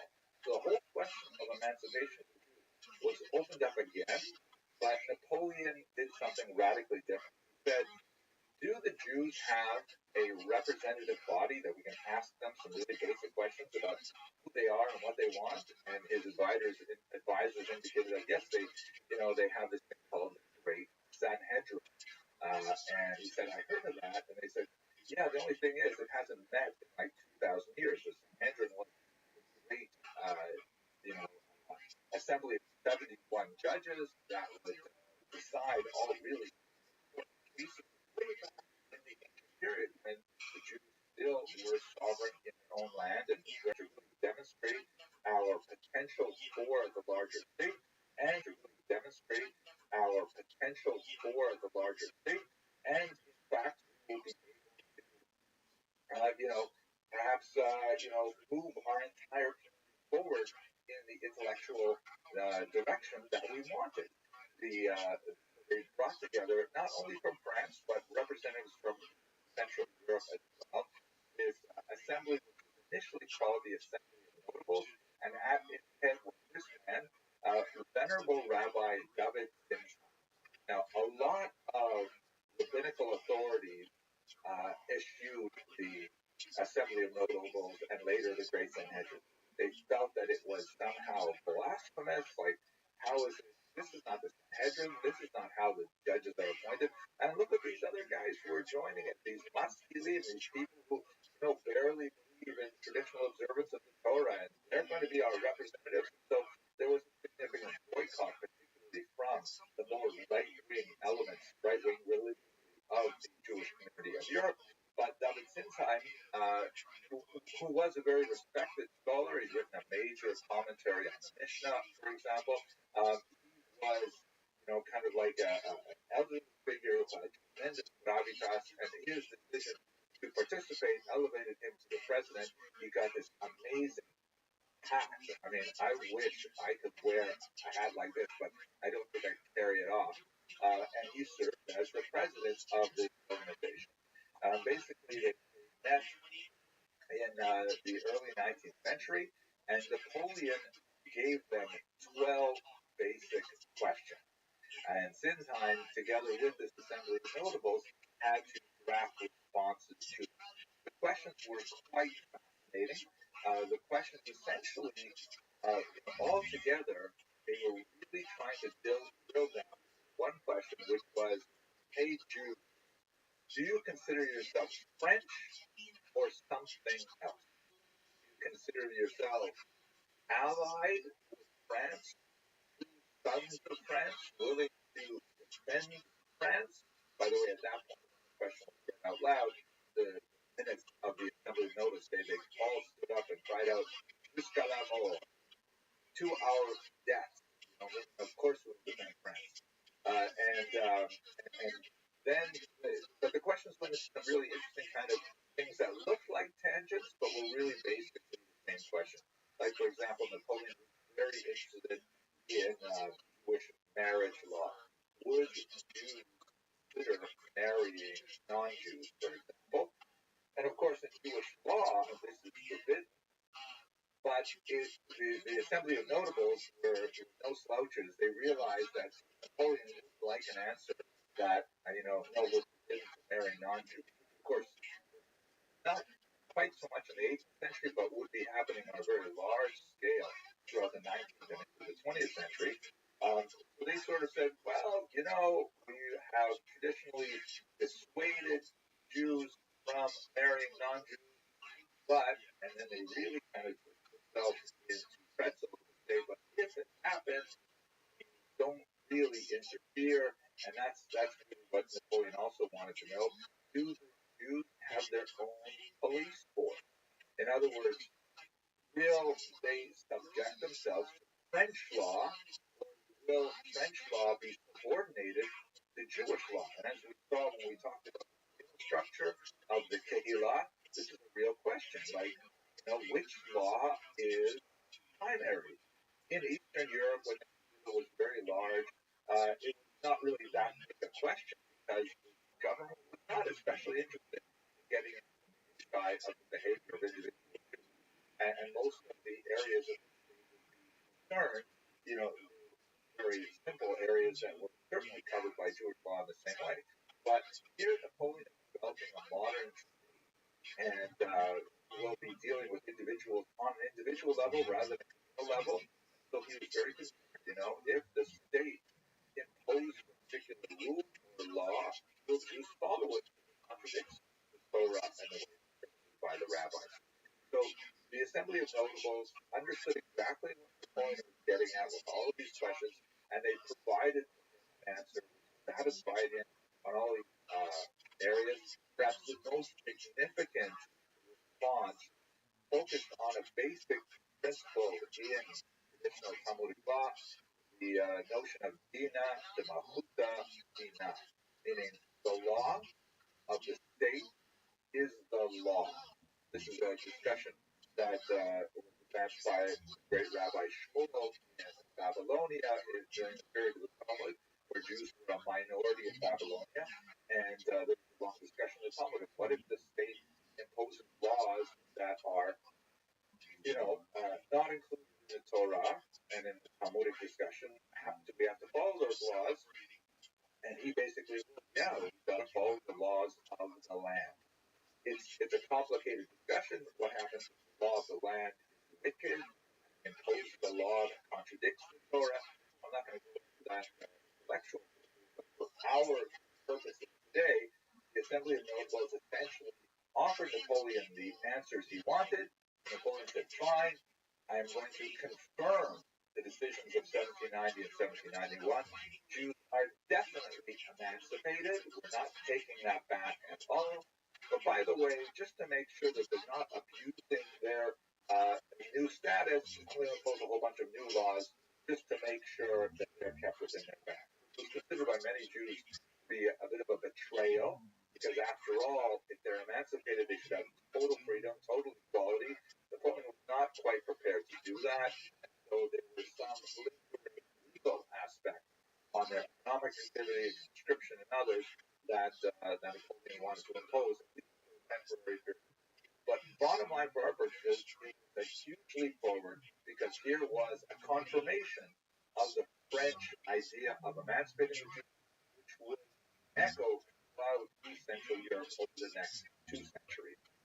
For their part, the Jews were just delighted with this, especially those elements of the Haskalah, not so much necessarily the extreme right religious orientation. Many of them felt that Napoleon was representing some kind of great evil force. You see that, for example, among the Hasidim, Eastern Europe, which would be exacerbated by the fact that Napoleon would go on this Eastern campaign to invade Russia later on. But some Jews actually view this as the beginning of the Messianic era, and they look to his name, Bonaparte, which can be translated into Hebrew as Melech Tov, portion, which is understood as a reference, perhaps, to the coming Messiah. Here's a medallion that was coined by Jews to celebrate the granting of emancipation to the French Jews. On the left, of course, says Emperor King Napoleon. This is like a big change from the original republic that was established in 79. And on the right, amazingly, the figure of Moses, who is kind of like crouching down in almost servile fashion, tentatively reaching up to receive the 10 commandments from none other than Napoleon. This is like one of these astonishing images, the medallion that actually portrays Napoleon in godlike fashion, being the great lawgiver, presenting the law finally to the Jews. It just boggles my mind that people would actually think this is somehow appropriate, but nevertheless, Deutsch state, as they say in Yiddish. Now, let's move a little bit to the east and see how this new status really affects the rest of Ashkenazim. I'm going to skip rather quickly through much of this region and then focus in on how Jews expressed it in terms of political movement. So here's an image of the great Kaiser Joseph II, who was especially associated with the similar kind of emancipation that was happening in the Austro-Hungarian Empire, particularly the patent of toleration that was issued in 1782. And it was different from French emancipation of Jews in many respects. It did not go as far as the French example by formally declaring Jews citizens. Rather, as the name implies, the patent of tolerance formally agreed permanent status of Jews as tolerated within the regime. So all kinds of rules that Jews were nervous about, like residency status and like firm privileges to study certain subjects in higher education or engage in certain practices, while the mildly discriminatory limitations were placed on them because of their Jewish status, nevertheless, the state said formally, you don't have to worry about these things, we're going to keep them permanent. And this is extremely important to understand because Jews as a minority often flourish in environments in which they suffer from moderate to mild discrimination, as long as they can depend on the consistency and legitimacy of the rule of law in that state. The German term for this is a Rechtsstaat, meaning a society that is governed by law. In other words, let's say, for example, Jews are not allowed to open certain kinds of businesses, not allowed to live in certain areas of the city. So that mild discrimination is actually, in a way, good for the Jewish community because it provides a little bit of kind of like a forced inward focus that Jews know that they are not the same as everybody else, and so therefore endogamy is encouraged, marriage within the community is encouraged, little self-help is encouraged because they realize they can't rely on the state for welfare type handouts and things like that. And so there's like a little kind of like we have to take care of ourselves mentality that reinforces the idea that the Jews are a distinct community by dint of those moderate discriminatory practices. But at the same time, let's say you're not allowed to open up part of the community or something like that. If someone were to break the window of your store and then run away, you could rely on the police to investigate, and if they caught the criminal, then he would be tried and would be sentenced, and you would be eligible to compensation.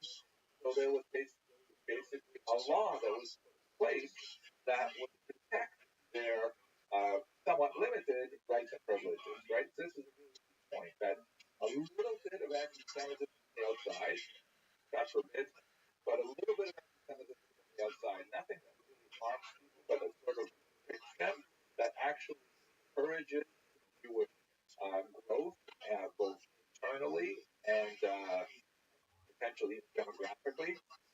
And at the same time, it only works if there is a rechtsstaat that guarantees that everything else is stable. The worst thing that the Jewish community can face is anarchy, where there are no predictable rules, where there are minorities that can be targeted with impunity, and there's no follow-up, there's no police, there's no law, there's no compensation for damages. That's really the worst fear of the Jews, like any minority. So essentially what was happening in East Central Europe was much more the model of, Jews have lived here a very long time. We're not ready to open up our society like the crazy French people are, but we are definitely committed to living in peace with the Jewish minorities, which was perfectly acceptable for a large number of Jews living in places like the Austro-Hungarian Empire. But the idea of French equality was quite tempting for large swaths of the population at large. And so you will have, over the course of the 19th century, a lot of liberal struggles to try to bring that system of government to Central Europe. A major revolution in 1848 that points in that direction turns out to fail. And so during this time, Jews are kind of buffeted by sudden spells of liberalism and followed by contractions of conservatism. And over the course of the 19th century, they're struggling with, is society going to liberate us like France? Are they going to tolerate us like Austria-Hungary? Or are we going to be subject to the anarchy that's associated with significant worry for all? But the trend as a whole moves towards emancipation, moves towards the idea of giving equal rights to all other members of society, and ultimately that's what would happen. By the end of the 19th century, Jews were emancipated throughout the entire region of East Central Europe. Only Russia maintained that strict distinction between Russian citizens and Jewish subjects, as we shall in our second lecture today. This back and forth of what's going to happen to East Central Europe had interesting, implications for the Jewish community. Among German Jews, those who were committed to the idea of achieving emancipation began to experiment with internal reform. Just began to touch on these last week, but here's when you have the development of what was called denominations. The reform movement, which was called the liberal movement at the time in the early 19th century, and essentially one of the reasons why we are struggling with emancipation is because we're perceived as being so different from regular Germans. If we would just adopt things like those Sephardic Jews in southern France to show that we are good Germans too, then emancipation will be extended. And so the liberal movement was much more prepared to adopt the changes in Jewish religious practice. Synagogue architecture was changed to be more church-like. Mixed seating of men and women was introduced. The liturgy was significantly edited to remove, for example, yearning for Zion, the idea that are ultimately in exile in Germany was considered inappropriate because, after all, you only emancipate people who intend to live there for their home. You don't emancipate travelers. So references to Zion were removed from the liturgy because it was seen as a kind of a dual loyalty that was unacceptable. And we can go on with these various changes. One of the most significant ones was linguistic in nature. Should Jews continue to pray in Hebrew, a language forms now three distinct orientations of Judaism very active in Germany.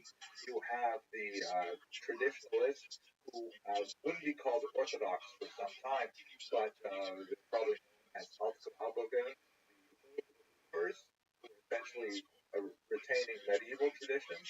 And then you have the very large grassroots movement of liberal Jews, aka Reform Jews, are willing to make changes in Judaism in order to adapt to German sensibilities.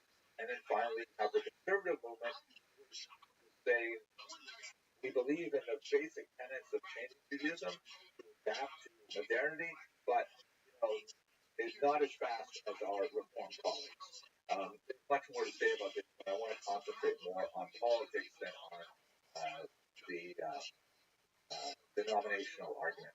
Now, related to these changes, there was significant backlash developing, particularly in Germany, against the German Jewish advances for emancipation. And one of the figures that really highlights the opposition to this emancipation is the renowned historian Heinrich von Treitschke, who in the latter part of the 19th century looked at what was happening to Jews in Germany, and he was especially incensed with Heinrich Gratz's major multi-volume history of the Jews that was appearing at the time, which he felt maligned the Germans as the traditional hosts of the Jewish community, and he argued in a very mentioned series of essays and polemics and back and forth between Gretz and Treitschke. He said famously, the Jews are our misfortune. That if we had, if we had, sort of granted them the limited rights that we did in the medieval period and left it there, that would be fine. But von Treitschke said that, just allowing Jews to consider themselves German was a great tragedy and would result in the downfall of Germany. Obviously, this particular intellectual trend would have huge implications for the 20th century, as that slogan, the Jews are our misfortune, would be picked up by the Nazi Party. But we'll return to that, God willing, tomorrow. Now, let us go to Eastern Europe, which is hugely important, not least for the fact that the vast majority of Ashkenazi Jews are living in Eastern Europe at this time. Eastern Europe includes the Great Russian Empire, massive territory. The Romanov dynasty has been controlling it for about 300 years, and would also include Poland at this point, because Poland was swallowed up by its neighbor in the late 18th century, and the largest single chunk of Jews was absorbed into the Russian Empire under Empress Catherine II, also known as Tsarina Catherine the Great, and so we have the vast majority of Ashkenazi Jews. Now, we touched on some of the history that was happening there under the previous Tsar Nicholas I, and the degradation of the Jewish community there by the destruction of the Kahal, the imposition of the Cantonese system, the crown schools that we discussed last week. When we get to the 1880s, a dramatic development was the assassination of Tsar Alexander II, shown here in this picture. He was traveling in a carriage with his wife, and a bomb was thrown at the carriage by an early socialist called Narodnaya Volya. Contrary to popular opinion, it was not actually thrown by a Jew or any kind of Jewish group, although one of the main co-conspirators was a Jewish pregnant woman who was later executed for the assassination of the Tsar. The Tsar died at the scene, and this rumor just spread throughout the Russian Empire in 1881 that had no basis in reality, that the successor Tsar had given the population permission to beat the Jews for 3 days. Now, these 3 days actually extended to about 3 years, and pogroms just dotted the countryside. It's a remarkable map from an article that was written by Irena Grossfeld, Stefan Orkan Sakali, and Ekaterina Zhuravskaya. I'll show you some other graphs from that particular article that just gives you a sense of the scope of pogroms that seem to be entirely out of the control of the Russian Empire completely. And in fact, one of the revelations in historiography in the 20th century in particular is that, for a long time it was believed that the Russian Empire actually orchestrated these pogroms. Some thought that maybe they did this kind of distracting the peasantry from, burgeoning dissatisfaction with the Russian Empire. But archival research has demonstrated that no, that's not in fact the case. Not to say that the Russian government was so friendly to Jews, but that these seem to be like spontaneous outbursts of violence that were perpetrated largely by unmarried men who were riding the rails from town to town and attacking Jewish communities at will, sometimes multiple times. These horrific pogroms, which were limited in scope in terms of the degree of violence compared to what would occur 40 years later with the Russian Revolution, which was overwhelming far more people, and then those pogroms would in turn be way overwhelmed by the Holocaust. Nevertheless, these pogroms had a major impact on the Jewish self-image, and as a result, Jews in the Russian Empire said, you know what, enough of this, we have to do something radically different, and I'm going to show you 5 distinct strategies that Jews adopted. Before I move on, though, just have a quick look at the map. You'll see that red line that sort of overlaps the modern boundaries that are shown there. That's the map of the Pale of Settlement at its greatest extent. The Pale of Settlement represented the region in which Jews were legally allowed to reside under Russian authority. There were Jews who were allowed to reside outside of it in Russia proper, but they were exceptional Jews, either there because of some special skill that they could offer the Russian government, like doctors or things like that, or in the cases you see on the Baltic coast in Latvia, these were veterans who had gone through the Kantone system and were allowed, upon their release from their 25-year military service, to reside anywhere they wanted. So many of them formed these unusual communities in Latvia and Estonia. But the vast, or it's also possible to live in for much of this period. So that's the Pale of Settlement where most of these Ashkenazi Jews live. I want to point out 4 charts from this remarkable research that appeared in 2019. One of the things that's fascinating, you look at the pogroms. So here, take a look at this. It shows the number of pogroms that occurred during the late 19th and 20th century. Huge wave of pogroms in 1881, which are larger in extent, like in number, but not nearly as vicious as murder in later pogroms.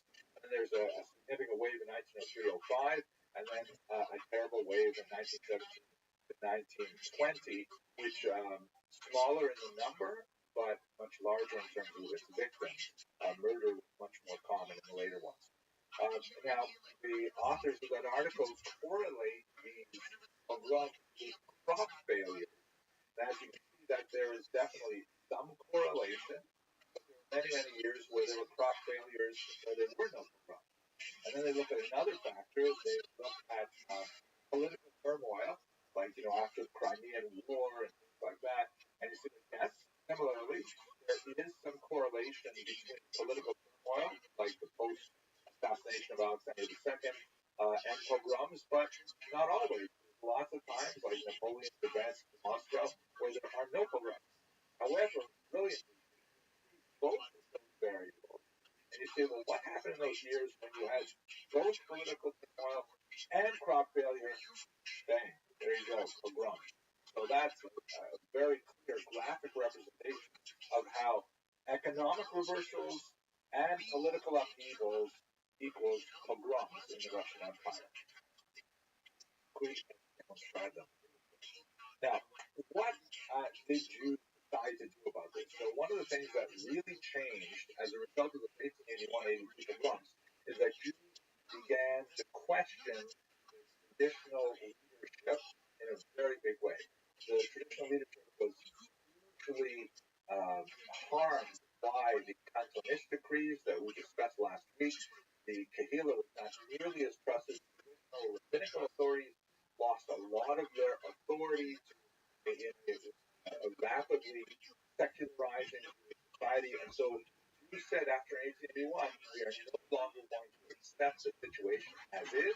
We're going to adopt one of these five strategies, five ideas that they articulated, and how they were described in Jewish political activity.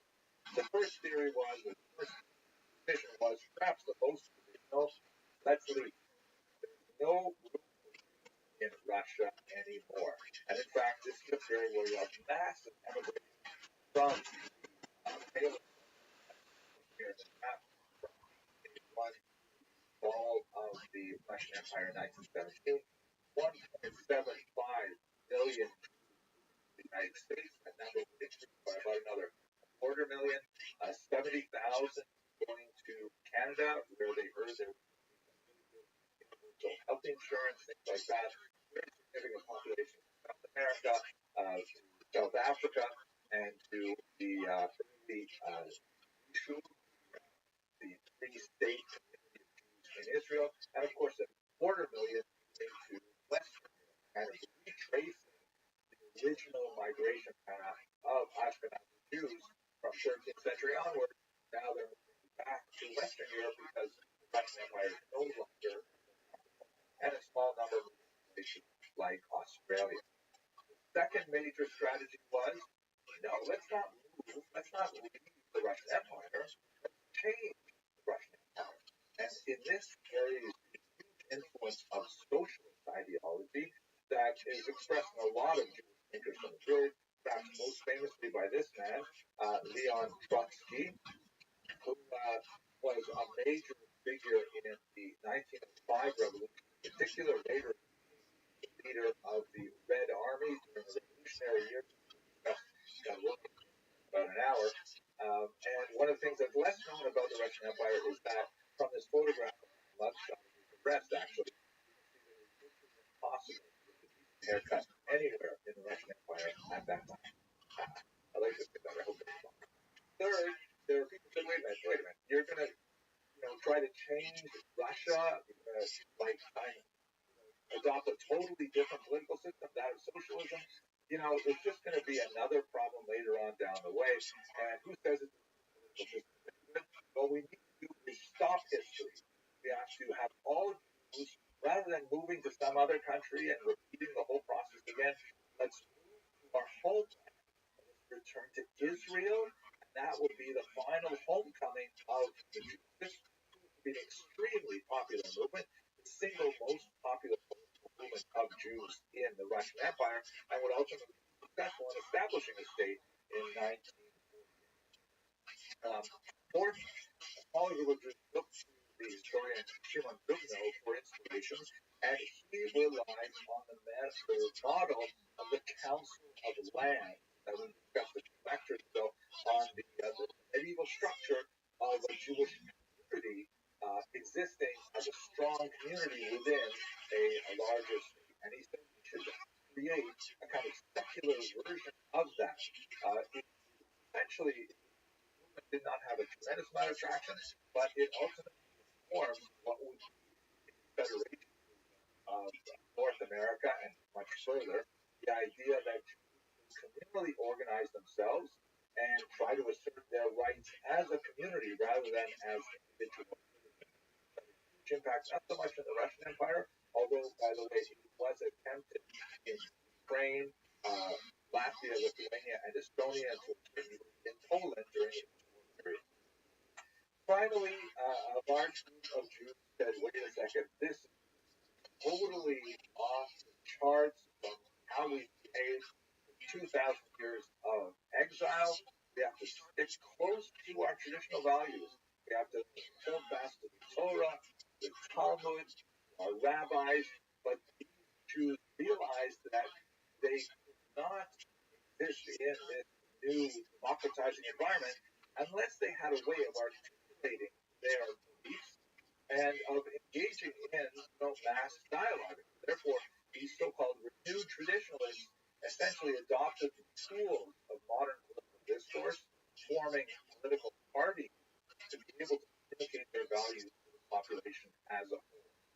Now, those are the five big strategies that Jews chose to adopt after 1881, after the pogroms that so uprooted the Ashkenazi community. How does that express itself in the political movement? So I'm going to take the final 7 minutes of this lecture to walk you through.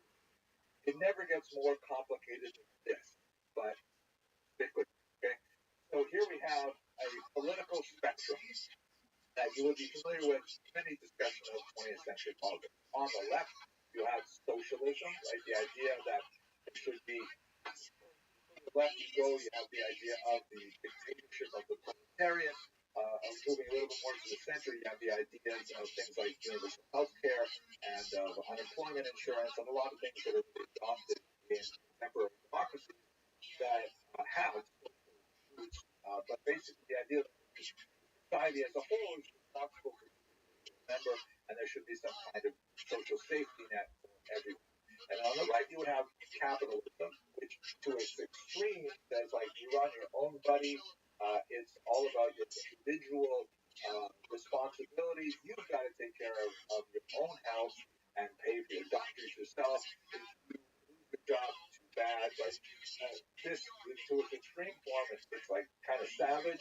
But as I mentioned, most democracies, like the United States of America, does not go anywhere near that far, although you folks in debate. So that's kind of like a basic sort of political spectrum. Among Jews, it's considerably more complicated because while you also have this socialist capitalist debate among Jews, you also have a y-axis in which you have a conflict between those Jews who believe in political activity here, called either Shidor, here, in this place, meaning in the diaspora, here in Russia, here in France, here in Germany. This is where we have to engage in politics. And there are others who say, no, it should be north, over there, meaning don't bother investing in politics in the land where you were born, because we all have to return ultimately to the land of Israel. So why waste your energy focusing on political activity when you're just basically a traveler, you're a transient? Okay, thousands of years you've been living there, but you're going to go to Israel. So that's a huge debate. You invest here, you invest there in Israel. So where the political parties fall out, I said political parties, they're really movements. Sometimes they are clandestine illegal movements because the Russian Empire forbade them from existing, but nevertheless they were formed. We can place them within these four quadrants. Here on the lower left is the major party that was responsible, that was close to socialist values and very stringent about fairness, Dorkite, want to change Russia. Don't give us any pipe dreams about Israel, the Middle East. That's ridiculous. We're all here in Russia. This is called one is essentially is the Social Democrat Party, which was the main organization from which the much larger Menshevik and even Bolshevik parties had affiliation. So it was very much in socialist values, collection of property, things like that. But it was conducted as an amazing sign in the Yiddish language. It was specifically directed to convince them to adopt what would later become a kind of a communist worldview. Communism is sort of the most extreme form of this socialist expression, but it's on the same spectrum. Then if we move over to the right, where you have saying we should invest in this country, but essentially not change the economy, that would be the Vereinigte Party led by the historian, essentially, as in the last slide, was closely associated with what would become the Federation movement, that we should not change too much, just focus on changing the community and its structure. structure, and that was eventually the platform. Not a very popular platform, even though it had very strong ideological roots and would later be adopted by some other population. Of course, you have the Zionists that should have the general Zionism. There are many flavors of Zionism. The Al-Gaminat, the regular Zionists, or general Zionists, believe that let's all go to Israel. Let's not get too involved in like the specific economic political discussions. Let's just get to Israel. And of course, the leader of that was Theodor Herzl, who was the founder of modern political Zionism. Some debate over memory characters, but basically he's one of the most famous father of it. There are some who are more extreme who felt that we got to go to Israel, we got to be capitalist, but you know what? We've got to adopt a really stringent reliance on ourselves. We cannot rely, as Herzl on heads of state of European countries, of well-wishers in the non-Jewish world. We've got to really do it ourselves, even if it's violent. We have the revisionist movement led by Vladimir Jabotinsky, shown here, and this will eventually become of the more right-wing parties in Israel's Knesset as well. And then finally, not actually finally, there's a trick to this, but finally, you look at the quadrant where they should develop Israel as the direction for Jewish settlement, and it should be the same if you just went to Israel and created another capitalist country, socialist.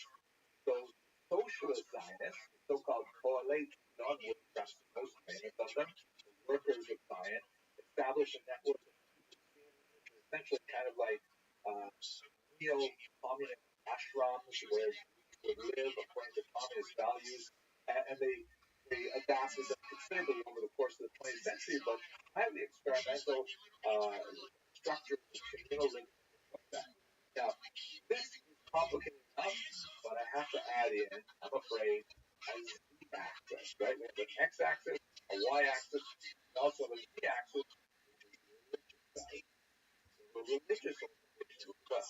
The first would be a group that was associated with the name Mizrahi, and associated very heavily with Rabbi Abraham Isaac, who's shown here, who says, you know what, a lot of rabbis are opposed to Zionism. They look at the people who are promoting it, and they say, hey, you guys are free thinkers, that's not us. What about all those Talmud that tell us essentially to be patient and wait for Messiah before we move to Israel? Rav Kook suggested, well, you know, maybe the fact that these secular Jews are coming back to Israel, that is in itself a sign that the Messiah is here. And furthermore, there's so many examples of miracles that occurred in the Bible because people took the first steps. That it wasn't absolutely that things happened because Jews took the first steps. Like, just off the top of my head, lighting the Hanukkah menorah, right? The idea that there was one cruse of oil, and they lit it, and it lasted for 8 nights. A lot more to say about that in ancient history, but in terms of the metaphor, this was a very powerful one, and so many religious Orthodox Jews said, yeah, we're going to be on with this. But then finally, and this is really finally, you have a group that says, no, let's stick to our traditional understanding of Talmud, which says, don't force the issue. It's a chutzpah. It's bold, unfair to God. The man that he sent Messiah, we have to be patient with diaspora. And this is a group called the Agudat Yisrael, or the community of Israel, that was really focused on traditional Torah values. Later, of course, horrible impact of the Holocaust, they would have to reevaluate some of their stance towards Zionism, and actually they ended up becoming very strong in Israel today. But their central core message won't change, which is dedication to Torah. Perhaps the most famous example of their activity is in the Great Daf Yomi program, which they really pioneered in the 1920s, studying 1 page of Talmud a day through a 7-year cycle that results in a grand celebration at the end. This the most recent celebration at the MetLife Stadium in New York. I was actually seated myself kind of off to the right of this picture, and celebrated all over the world. This wide study of the Talmud. So that's kind of like a quick overview of the many different complicated political organizations that adopted at this time an expression of a reaction to the pogroms of 1881-1882. Thank you very much for your attention and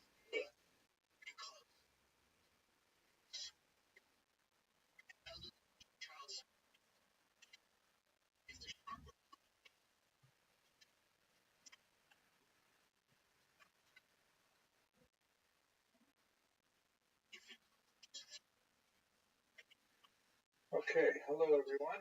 I hope you are doing well. At this point, we've had kind of like a general view of expression of political opinion among Jews for a snapshot in time, really from 1897 to about 1912.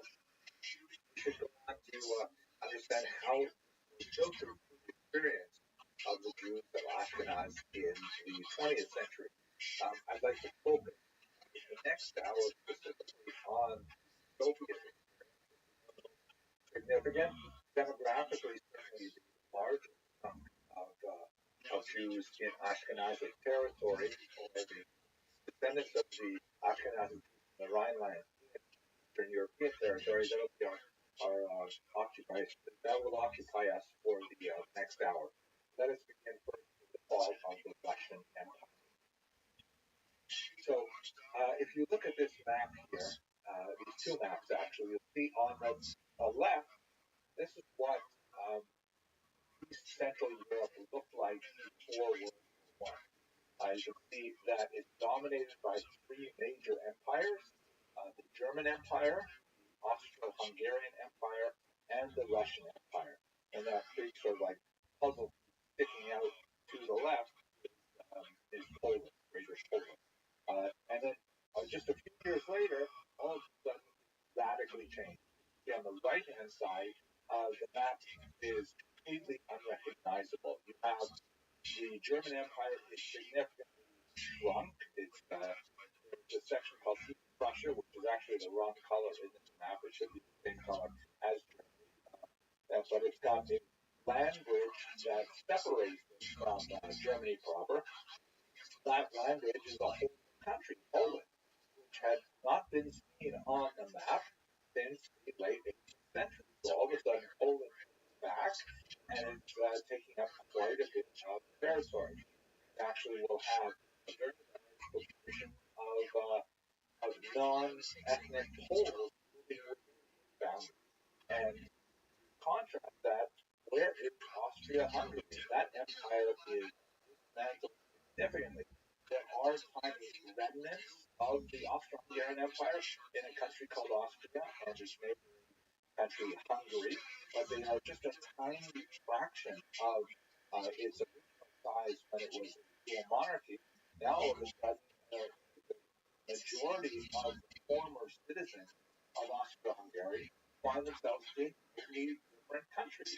A couple of them are actually completely new countries. Like, for example, Czechoslovakia, which is now the Czech Republic and Slovakia, that represents a totally new country that took the northern part of Austria-Hungary to Austria-Hungary to exist. Romania is expanded, and look at this, Yugoslavia, totally new country that takes up quite a bit of the old Austro-Hungarian Empire and also encompasses Serbia and change dramatically. All of these things are going to be extremely important tomorrow morning when we look at the Holocaust, because of course the Germans and the Australians, the Hungarians, the Italians, they are all practicing a form of revisionism. They want to revise the peace treaties that created these countries after World War I, but that will be a topic for tomorrow. For now, I'd like you to look at the very edge of the map on the right side of the screen where you see Russia has disappeared. And they've labeled this map not entirely correctly, Belarus, Russia, and Ukraine, but really it's referring to the Soviet Union, which ultimately from several 15 actually constituent republics. One of them would be the Ukrainian SSR, the other one would be Belarusian SSR, but basically the old Russian Empire has disappeared. So that's what we're going to look at first. What happened to the Jews of this region when the Russian Empire disappeared? So there's really two revolutions that removed Russia from the map. The first one occurred in February of 1917. The second one occurred in October of 1917. Now, ironically, they're referred to in Russian historiography as the February, especially the October revolutions. But if you were standing where I am right now in New York at the time the revolution happened, they would have been referred to as the March Revolution and the November Revolution, respectively. The reason for this is because one of the unusual quirks of the Romanov Empire was that it relied on the Julian calendar rather than the Gregorian calendar that used in the West. And it was literally losing a year every century, I believe, since they had the switch. So they were 11 years, they were 11 massive amount of territory German forces that cut off on the western front for Russia, and they don't seem to be able to gain those back. Ultimately, the fact that these regions were behind German lines contribute to their ability to establish independence after World War I, because Russia is not able to assert its control over Poland, the Baltic states, for example. So they're not doing well. They're outfitting their soldiers extremely poorly. Soldiers are unmotivated, finding that they don't have enough food, they don't have enough clothing to wear in the winter. That famously, they were not even properly equipped for the war. One of the infamous quotes, I'm not sure if it's apocryphal, but it certainly captures the mood, that Russian soldiers were told to use their bayonets first, use the knives that were mounted to the end of the rifle to fight first, because they had a lack of ammunition and they couldn't afford to wait by shooting at the enemy. In other words, they had to get close enough to the enemy to use a bayonet, while their enemies, the Germans, are well supplied and can use bullets for a lot longer than it takes for the Russians to approach. So they were really doing very poorly. And at the same time, internal supply issues facing a lot of the civilians living in Russian cities who simply did not have enough to eat. So on International Women's Day, there was a food riot that erupted when apparently a woman in the city of Petrograd, Peter's city, named after the patron saint of Peter the Great. By the way, the name Petrograd is significant. It used to be called St. Petersburg after St. Peter, Saint Peter the Great, Tsar, and then the word "berg" was German for the city. So therefore, during World War I, to be more patriotic, they named it Petrograd, God being Russian suffix, didn't have the German ending.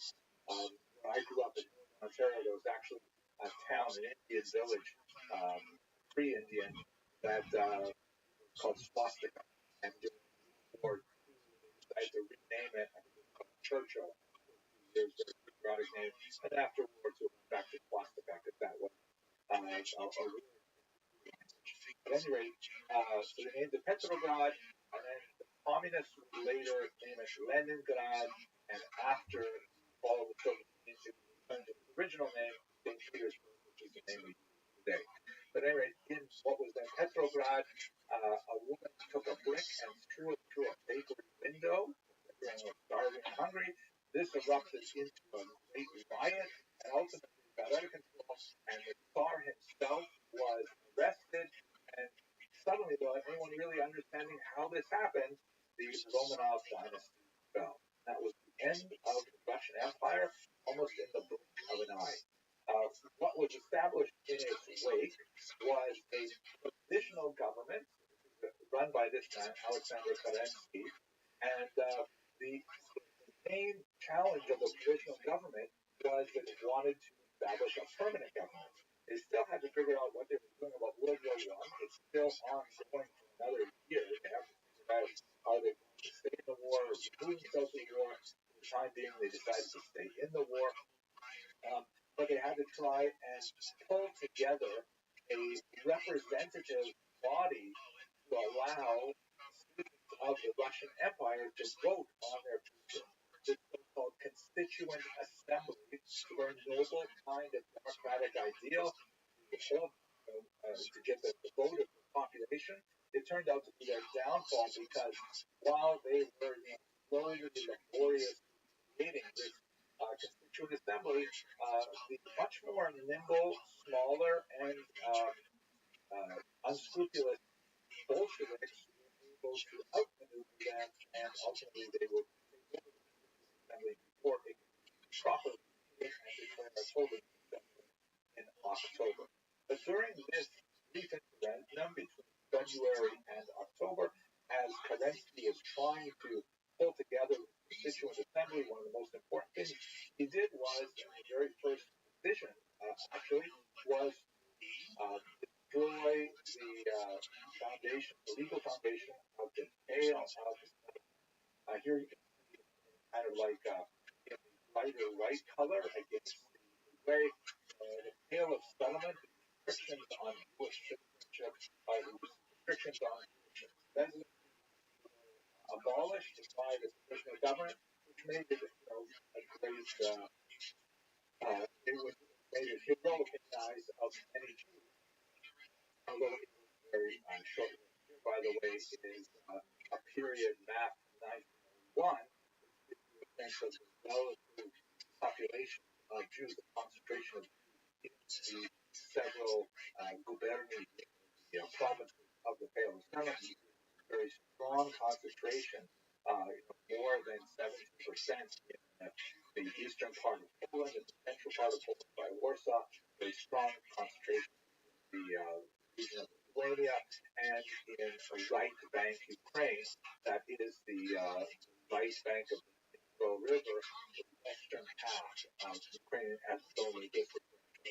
For small concentrations as you go further to the east. So what happened after the February Revolution is this man, Vladimir Lenin, a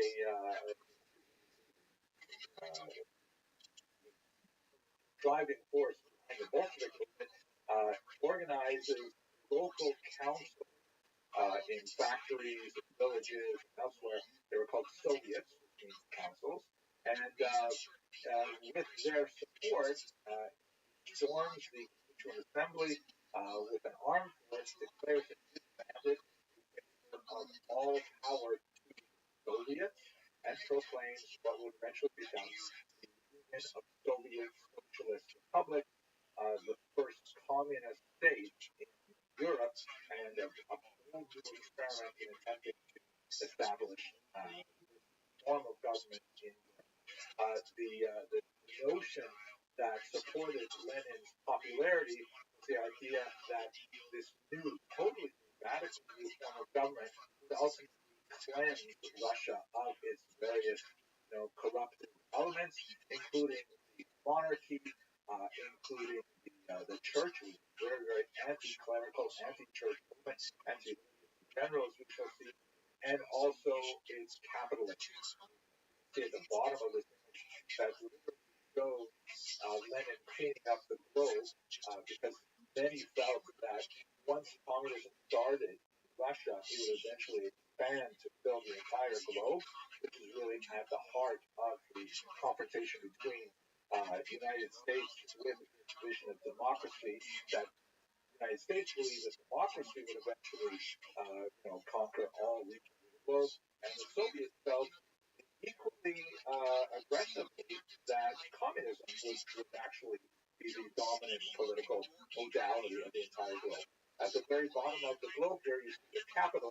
You probably look familiar as a Monopoly man here. The Monopoly man of the Barclay Brothers game is based on a traditional iconic idea of the ultimate capitalist with the waistcoat and the top hat and the bag of money, some on low time, rather more appealing in the version, but nevertheless the same kind of thing. This is often used, by the way, as kind of like a stand-in for general, sometimes made explicit with a Star of David, like that, but Jews and capitalists very highly identified in communist minds, particularly when it leads towards some significant. I know, it's very ironic that communist anti-Semites accuse Jews of being capitalists, capitalist anti-Semites accuse Jews of being communists. You just can't win. But that's the reality of anti-Semitism. It just does not have to make sense. Here is some propaganda directed against the communist movement by the white Russians. The white Russians, there's two different definitions of this term. The term Belarus literally means white Russia, and it's a region of the former Russian Empire, now the USSR. And so people who come from there are called Belarusians, or literally translated white Russians. But in the context of the revolutionary movement, the communists were associated with the color red, right? The Reds of the Soviets. And so those forces that oppose the communists, sometimes either monarchists wishing to bring back the Tsar, sometimes a little bit more moderate, wishing to defend some kind of provisional government sort of idea, they were called the white. Contrast them with the red. It has nothing to do with the territory of Belarus specifically, or political orientation. So the whites and the reds engaged in a very ferocious civil war, along with many other combatants, as we shall see shortly. And the whites were perhaps most notorious for their anti-Soviet propaganda, some of which was explicitly anti-Semitic. This particular example compares the early communists to Aztec priests performing a human sacrifice. The human sacrifice is supposed to represent some kind of monarchic figure there, and it's being sacrificed, meaning the Holy Mother Russia is being sacrificed before the altar upon which Karl Marx sits, right, the founder of socialism, and it is labeled international, right, the Communist International, the Socialist International, meaning the whole idea of communism that was organized as an international group. Russia was about to sacrifice, a human sacrifice to this idea. And the various figures you can see, they're labeled at the top in Russian. Lenin, of course, the central figure in white red robe. Right next to him is Trotsky. Right? Remember that Trotsky is Jewish, and Trotsky is all almost other people here. And Trotsky is also especially feared by the whites because he is leading very effectively the Red Army by Trotsky. There's also this representation here of what clearly ex-leading Jews. You can see that the one on the left is wearing earlocks, his veils, although bareheaded at this time with a secular orientation. He's holding a bag with number 30 on it, which is certainly a reference to the betrayal by Judas for 30. The whole idea that Jews are somehow betraying Russia as well, contributing to the fact that the Russian propaganda was white propaganda, was that the Jews had somehow sold out other Russia to the communists, and we're going to explore that in some detail in just a moment. What I'd like to do is actually take us into the Civil War itself. It's highly significant for the entire region, and ironically, considering the focus of the world today on Ukraine, this is an area of extremely pivotal to Ashkenazi Jewish history because of an unusual experiment that occurred in Ukraine at this time. As you can see from the note in the back, one of the several examples of early that this is in fact a fascinating aspect of the period. Yiddish was established as an official language of the very Ukrainian state. So let me back up a little bit by telling you that, ironically, I actually know a little bit more about what we're talking about today than most of the times I'm actually speaking, because my PhD was on this period. You can see here published by Harvard, A Prayer for the in Revolutionary Times, 1970 to 1920, because it specifically looked at this very unusual rapprochement and Ukrainians, who you would think would have some, very negative history, some baggage that had to be dealt with before they could affect the political rapprochement. We have the Magnitsky rebellion that we talked about a while ago. We have the extensive pogroms that occurred in the 1881 period. We will also have pogroms in 1904. Ukrainian national territories. How is it possible that they were able to cooperate on states? In fact, this happened. Here's the Ukrainian translation that appeared just a little while ago. I'm very proud to have it being available to Ukraine in public as well. So basically what's going on is look at this map here. Where Jews are living in Ukraine. The B line is the present-day boundary of Ukraine. That is, of course, before the Russian invasion of 2014 and the annexation of Crimea and Crimea, and also their attack in the eastern part of the Donbass, which the output there. But you can see there's very large concentration of Jews in the right bank Ukraine. That is the western part of the country. And bleeding over into neighboring countries as well. More than 50% of the population. And let us not forget that the Jews are quite from the Ukrainians in a lot of key demographic areas. The Ukrainians, hugely agrarian. Majority of the population is involved in traditional agriculture. Jews, on the other hand, overwhelmingly involved in commerce, villages, towns, and cities. Ukrainians primarily exploring the science of the land and so on. Jews, on the other hand, educated to be literate and to understand how numbers work, mathematics, and so on.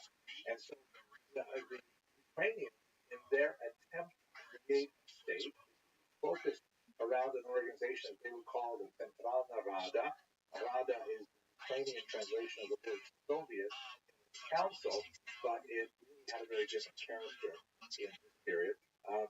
Their activity around this Central Rada was fully aware that the small Ukrainian intelligentsia that was also ironically concentrated in the western part of the country was insufficient in number to be able to effectively govern a territory of this size, second largest country in Europe, that had today about 44 million, I believe. In the beginning of the century, they had something like 40 million, but a massive territory. How are they going to be able to manage it? The Russians and the Poles, who also had populations, also primarily in the cities, all had different interests. The Russians, of course, had allegiance to the former Russian Romanov dynasty, and many of them wanted to see the creation of a Russian federation dominated by Russia. And the Poles, of course, were struggling to create their own north. Once in World War I, they had reasons not to be so necessarily loyal to this version. The Jews, on the other hand, had no other loyalty that was automatically attached to them, and it could be that many of them would see the benefit, specifically associating their energies with this nascent state and helping it to thrive and grow. So, to the surprise of many observers, the dominant Jewish Ukrainian movement, which can be measured in several ways, actually was in favor of this Ukrainian development, which had promised many communal rights for Jews. Just to give you an example of one document that illustrates those promises and the difficulty they had creating them. As I mentioned, Yiddish became an official language of the nascent Ukrainian state. But how do you actually run a government with Yiddish when the government itself is barely able to write anything in Ukrainian, its first language? So here's one typical document that I discovered in my archival research. And it's a letter written to the Jewish community of Jerusalem. And if you look at there's obviously two different scripts here. There is a type of Ukrainian script, but if you look carefully at it, you'll see that many letters are actually handwritten into the document. And that is because the Ukrainian language has an alphabet which is similar but not identical to the Russian alphabet. They're both Cyrillic languages, but there are some letters that Ukrainians have that Russians don't have, and vice versa. They also pronounce letters differently as well. One of the letters that's missing in the Russian alphabet is the letter that we would recognize as the letter I in the Roman alphabet, or I with umlauts, with two dots instead of one. And so you can see that what they've had to do, typists had to use a Russian language typewriter, because there were very, very few Ukrainian language typewriters. Russians had actually a tremendous amount of energy in the late 19th, especially the late 20th century, to try to control the spreading and standardization of the Ukrainian language. They really wanted to preserve the Russian language against a popular movement to turn the vernacular into a formal, standardized language. This is ironically, as my father, Oliver Stone, would say, that challenge and then shows one of the things that Putin is demanding of Zelensky in his current war on Ukraine is that Ukraine has to protect the Russian language, right? There's worries that Russia will somehow be, the great Russian literature will be lost if Ukrainians don't make special protections for it. At any rate, here you can see more of the reality situation. The vast majority of the population, especially the agrarian population, especially in Western regions, are much more likely to speak Ukrainian amongst themselves, although Russian was the formal language of government. So by trying to recreate Ukrainian, they've had to use a typewriter that has only Russian Cyrillic letters, and every time they come to the Ukrainian letter I, or the I with umlauts, they have to leave a blank space, and then afterwards the typist has to pull the paper out of the machine and write in the letter directly with a pen. By the way, I'm assuming that everyone on watching this video or attending this class is old enough to remember what a typewriter looked like, kind of like a word processor that you cannot hit the backspace, delete whatever you type once, actually print it onto paper. You can't take it off unless you use some kind of physical device like literally a white paint over the letter. Sounds so clear that I actually think that's the situation. So it's a Russian typewriter, and then write Ukrainian. What about Yiddish? Don't even think about it. There are hardly any Yiddish language typewriters in Ukraine during this war era and the Civil War. So the typist has to save a space, draw a line, and then carefully write the message in Yiddish on the right by hand. So this should give you a sense of the tremendous effort that they were willing to engage in to be multicultural, but at the same time, it's chaos. They're having tremendous difficulties, for example, operators on the telephone switchboard and all kinds of things like that, but they are nevertheless making a great effort to try and include you. Okay. But what ends up happening is the whole experiment, however well ends in terrible failure, as the entire is absorbed a pogrom wave that was far worse than 1881, far worse than the massacre of the 17th century. And if it were not for the Holocaust that occurred 20 years later, it would be remembered as one of the worst periods in Jewish history. The pogroms were focused especially in the revolutionary year, the Civil War year 1919. But they began already in November 1917 and they extended into 1921. But 1919 was clearly the worst of them. The war ends in 1918. The Germans retreat in in a very disorganized manner, often just selling weapons find their way back to Germany. The Russians invade from the north. The nascent Ukrainian state tries to defend itself, but is ultimately reduced to operating out of a series of trains moving in a triangular region in the western part of the country before they're finally driven out. And you have many other forces active in Ukraine, including the White Russians that described earlier, also a group known as the anarchists, and there are several foreign armies that are active as well. So it's a period of amazing, awful chaos. Earlier this morning, we talked about the importance for Jews of living in a Rechtsstaat, a society that, even if it is moderately discriminatory, nevertheless, it is governed by law, and there are predictable rules and enforcement of those rules. 1919 was the polar opposite of all that. You have pogrom waves just washing over the entire territory, many communities being hit multiple times, and the degree of violence, murderous nature of these pogroms dwarfs anything experienced prior to this period. It's really a horrific time for Jews and those who have not chosen to leave for America or elsewhere prior to this are distinctly motivated to actually very period. And one of the great ironies of this period is that 40%, the plurality of the pogroms that are recorded with a known perpetrator at this time were perpetrated by the same government that would at the same time engage in extending all kinds of unprecedented communal rights to Jews. In other words, there were Ukrainian pogromists, however loosely with this man, Simon Petziura, the leader of the government, which is called at the time the Directory, who were at the same time attacking Jewish civilians.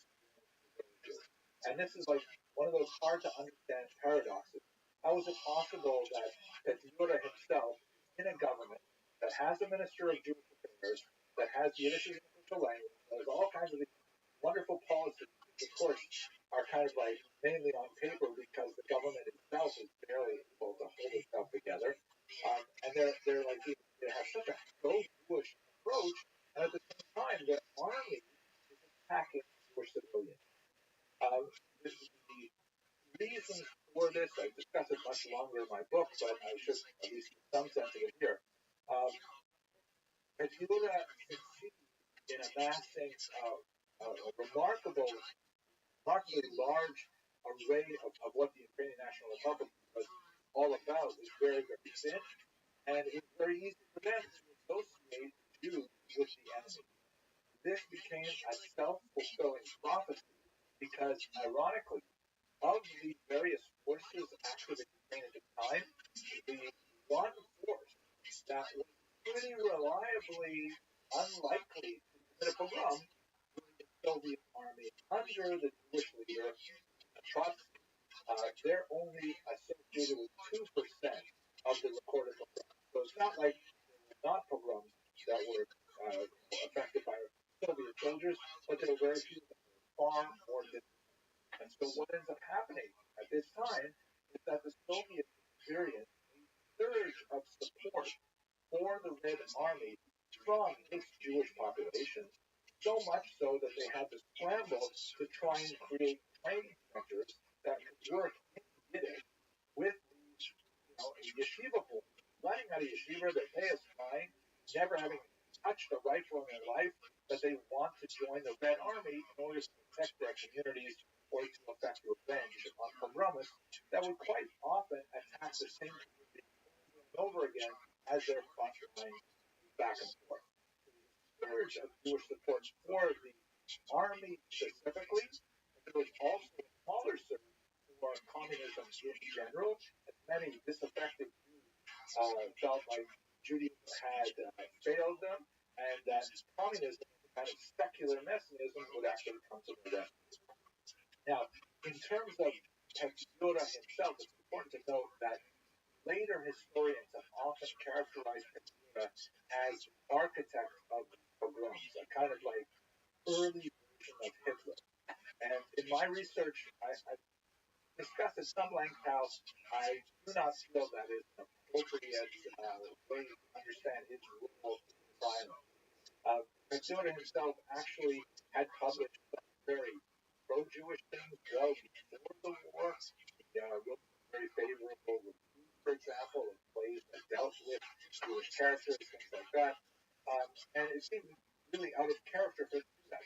Moreover, during the war, as Ukrainian apologists will often point out, he published all kinds of decrees forbidding pogroms, promising to punish anyone who violated the rules, things like that. But what ended up happening was he was assassinated in 1926, and in a dramatic trial that occurred in Paris, the image of him as the designer of the film emerged. The story behind his assassination is really quite dramatic. The man shown in this photograph standing on the left is Schwarzbard, and basically at this time in 1926, the Ukrainian National Republic has lost its bid for statehood, and key figures of the government, including Petzura, have fled to the west. He's living in Paris.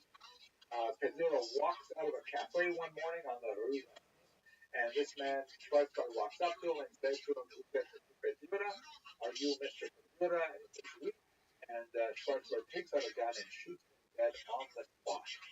He is arrested and put on trial, but in a brilliant legal move, his defense argues that he was acting out of revenge for the pogroms that had affected the Jews of Ukraine.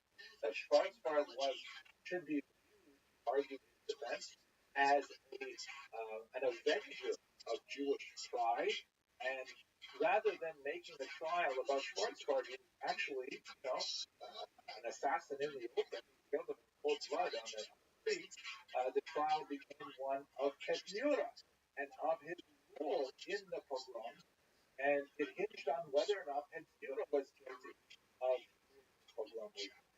And as I've argued in my book, and I'll state it very briefly here, I do not feel that calling Petzura the architect of the pogroms is historically valid. I do believe that Petzura chose to remain silent at a key period of several weeks in the spring of 1919, and he failed to take a rapid action to condemn the pogroms early on, and this allowed the impression to spread throughout Ukrainian troops that in fact pogroms were, if not tolerated, then perhaps even condoned. And this was the key culpability that Petzura bears. In my humble opinion, it's not one of omission. It's highly unlikely that he actually ordered the pogrom. It does not make sense. There are some historians who point to documentation that would say that, but that documentation has actually not been found. I would say that his culpability rests on one of omission, that he failed to take the actions necessary of the titular head of his government, however fragile, for fear of losing the loyalty of his people. This allowed the pogroms to expand and to wreak such havoc on the Jewish population. At any rate, just to finish the story with Schwarzbard, he was exonerated. Under French law, he was required to pay damages to the widow of Petzura, so he was fined £1, an incredibly slap on the wrist for killing a man.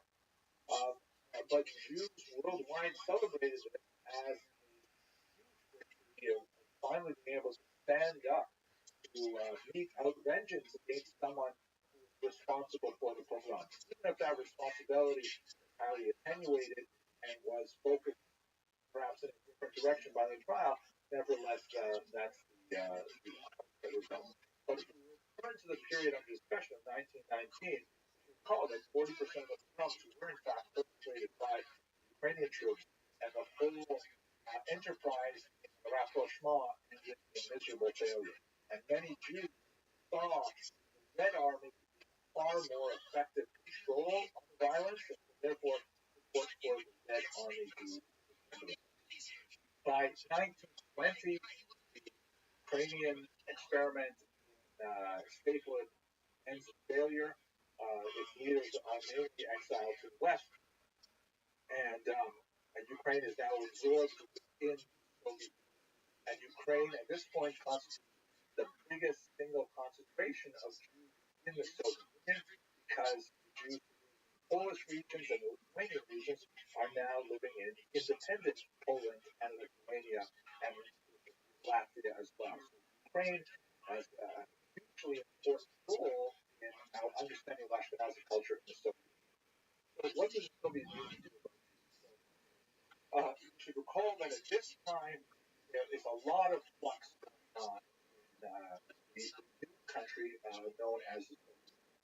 They go through a period called war communism, which lasts until 1920. It overlaps the Civil War, and it is a period where the communists try desperately to bring this overwhelmingly agrarian society rapidly into a communist regime, which, Karl Marx, when he outlined his vision of the march towards the progress that he called communism, he really did anticipate that would happen in a state that was largely pre-industrial.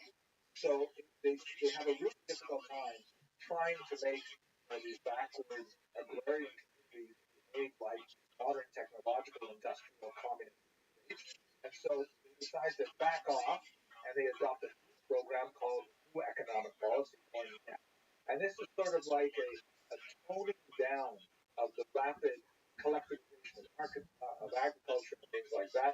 And that proves to be the breathing room that a lot of people need to begin to rebuild the economy after 4 years of World War and 2 years of Civil War. There's also a tremendous change at the top of the political establishment. Lenin, who was described as the mastermind behind the communist revolution, has a stroke. And the last 2 years of his life, he's debilitated. So that leaves a kind of a gap, a vacuum in power, in which both Trotsky and Stalin and other figures of the time are all jockeying to take advantage of it. Ultimately, they win Stalin, as we shall see, but for now, we should talk about the Jewish aspect. Stalin is not a friend of the Jews at all. Stalin definitely harbors a very distinct anti-Semitism that will eventually express itself later on in his reign. But this time, he's articulating. And more moderate, sometimes Jewish-inspired ideas dominate the party for its first decade. They establish something called Yevsektia, which is a Russian acronym for the Jewish. It is actually, that is a Russian acronym, not yet. It is a Russian acronym for the Jewish section of the Communist Party. The idea being that the Jews, because they are a highly distinctive population, very different demographically, economically, religiously, linguistically from the broader population, they need a special communist party in order to move them towards communist ideals, recognizing their special, sort of complexion.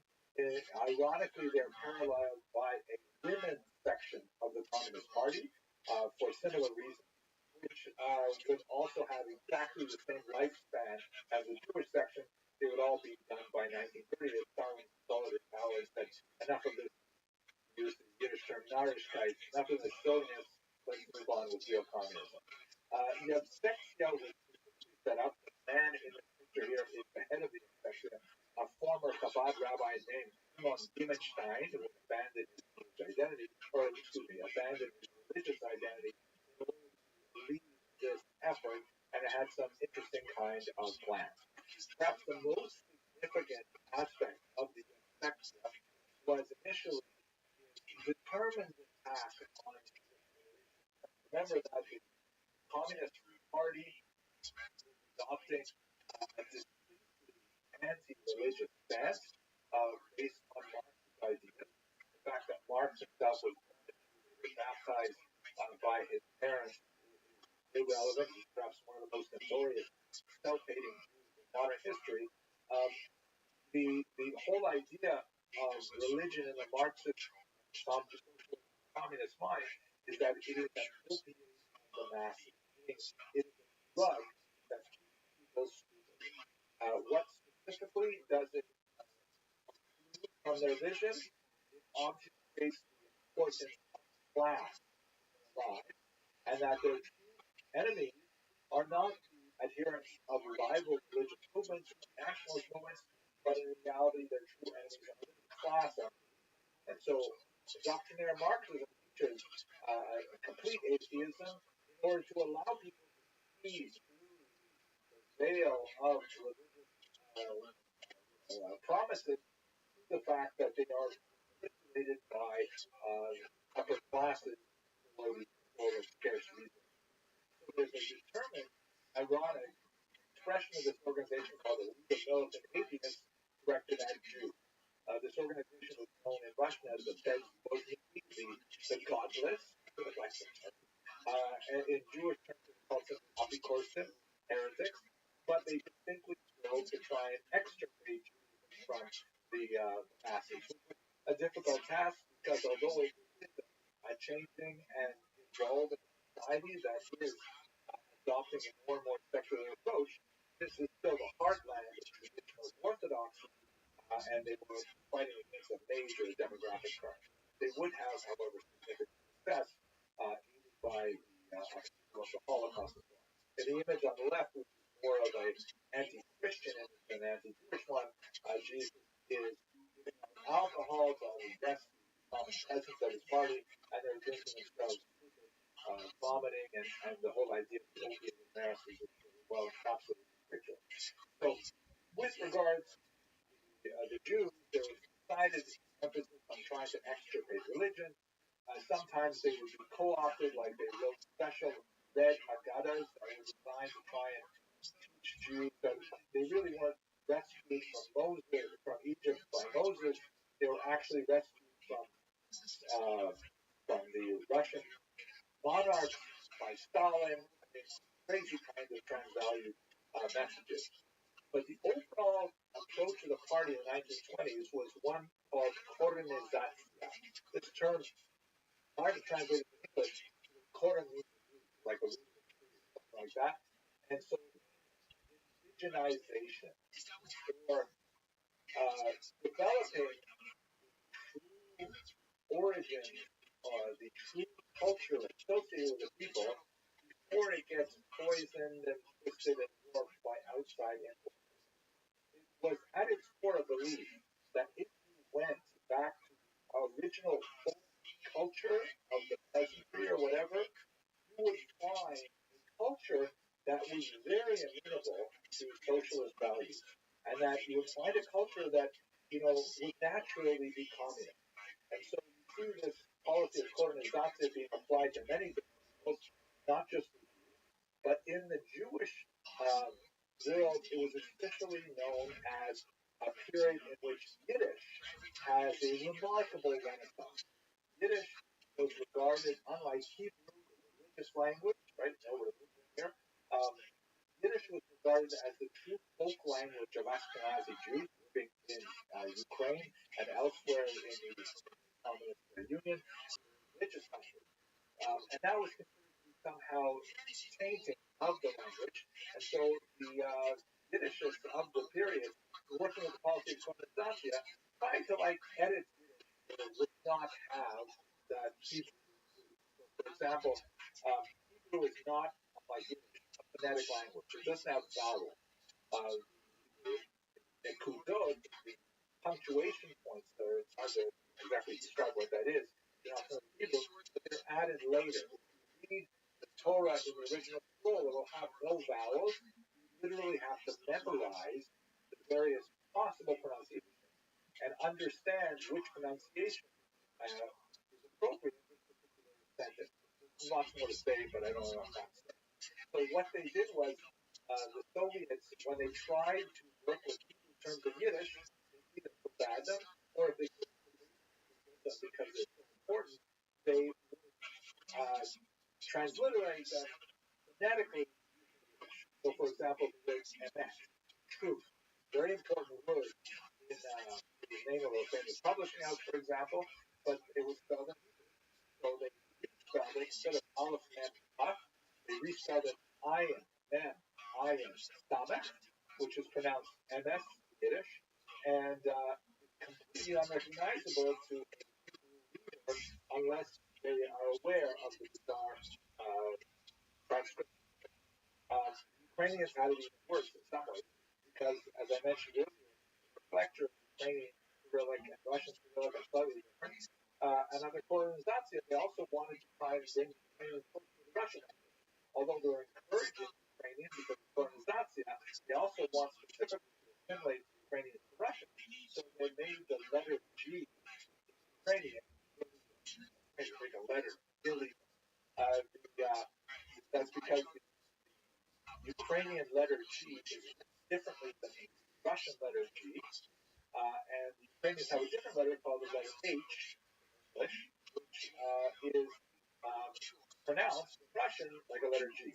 It's complicated. But I think it's so ironic that if you look at this book here, this is the cover of the Chabad Siddur, Chabad prayer book, and it is in a Hebrew Russian translation. And if you look over here, you see that it's called Tehilat Hashem, and the sound H for Hashem, meaning the name of God, it doesn't have a Russian equivalent. So the Chabad movement added a special accent at the top of that letter to let Russians know, even though it looks like the letter G, you have to pronounce it like an H. So it's a little accent they've added. So, ironically, the Russians try to take a letter away from the Ukrainian alphabet. The Jews instead add a letter to the Russian alphabet. That's kind of fun. They also, at this time, towards the end of the period, even attempt to replace the popularity of Zionism with a bizarre term of something called Birobijan, which is declared a footland for the Jews, a Jewish autonomous oblast located way out in the far, not too far from the Chinese border and the Pacific Ocean. The only real thing for this territory is its proximity to authentic Asian food, and the fact that it could have been a refuge had Stalin allowed it to be so in the Holocaust. Of course, that was not Stalin's thinking, and although it became officially a Jewish autonomous oblast, Yiddish as official language and for a time center of publishing and culture, nevertheless it was not successful in saving many hundreds of thousands of Jews who have used it as a refuge. So all of this ends in 1930 and beyond as Joseph Stalin is able to consolidate his control over the Soviet. He embarks on a series of 5-year plans in which he brutally attempts to force the Soviet Union into a rapidly industrialized phase to make it catch up with the West. Among the incredible tragedies associated with this is the Ukrainian Holodomor, what's called in English perhaps the terror famine, an artificial famine that was occasioned by Stalinist policies related to its aggressive push for industrialization that killed literally millions of people in Ukraine. There is still some doubt as to the true scope of it, but 3 or 4 million is considered a very low estimate. It could easily have exceeded 6 million. It is a remarkable phenomenon that is not nearly as well studied as the Holocaust, but it had a searing impact on Ukrainian memory. And the fact that one of the key figures behind the implementation of Ukrainian policy, Stalinist policy in Ukraine, was a Jewish communist named Lazar Kaganovich, certainly did not help the overall impression of Jews, as we shall see tomorrow when we turn to the Holocaust. But it turns out that in the later part of the 1930s, as the Soviet Union was in this terrible phase of the purges, which I won't go into detail now, but Jews, like all Soviets, were caught up in it literally, and it was a period of great horror for the larger population. But at this point, I got to end for my hour. Tomorrow, we're going to start looking at the implications of the Soviet popularity among Jews in the so-called Blood Lands, the region that was Nazi Germany and Stalin's Soviet Union, and how that plays out in the Holocaust. Well, thank you very much for your endurance and your attention, and I look forward to tomorrow morning.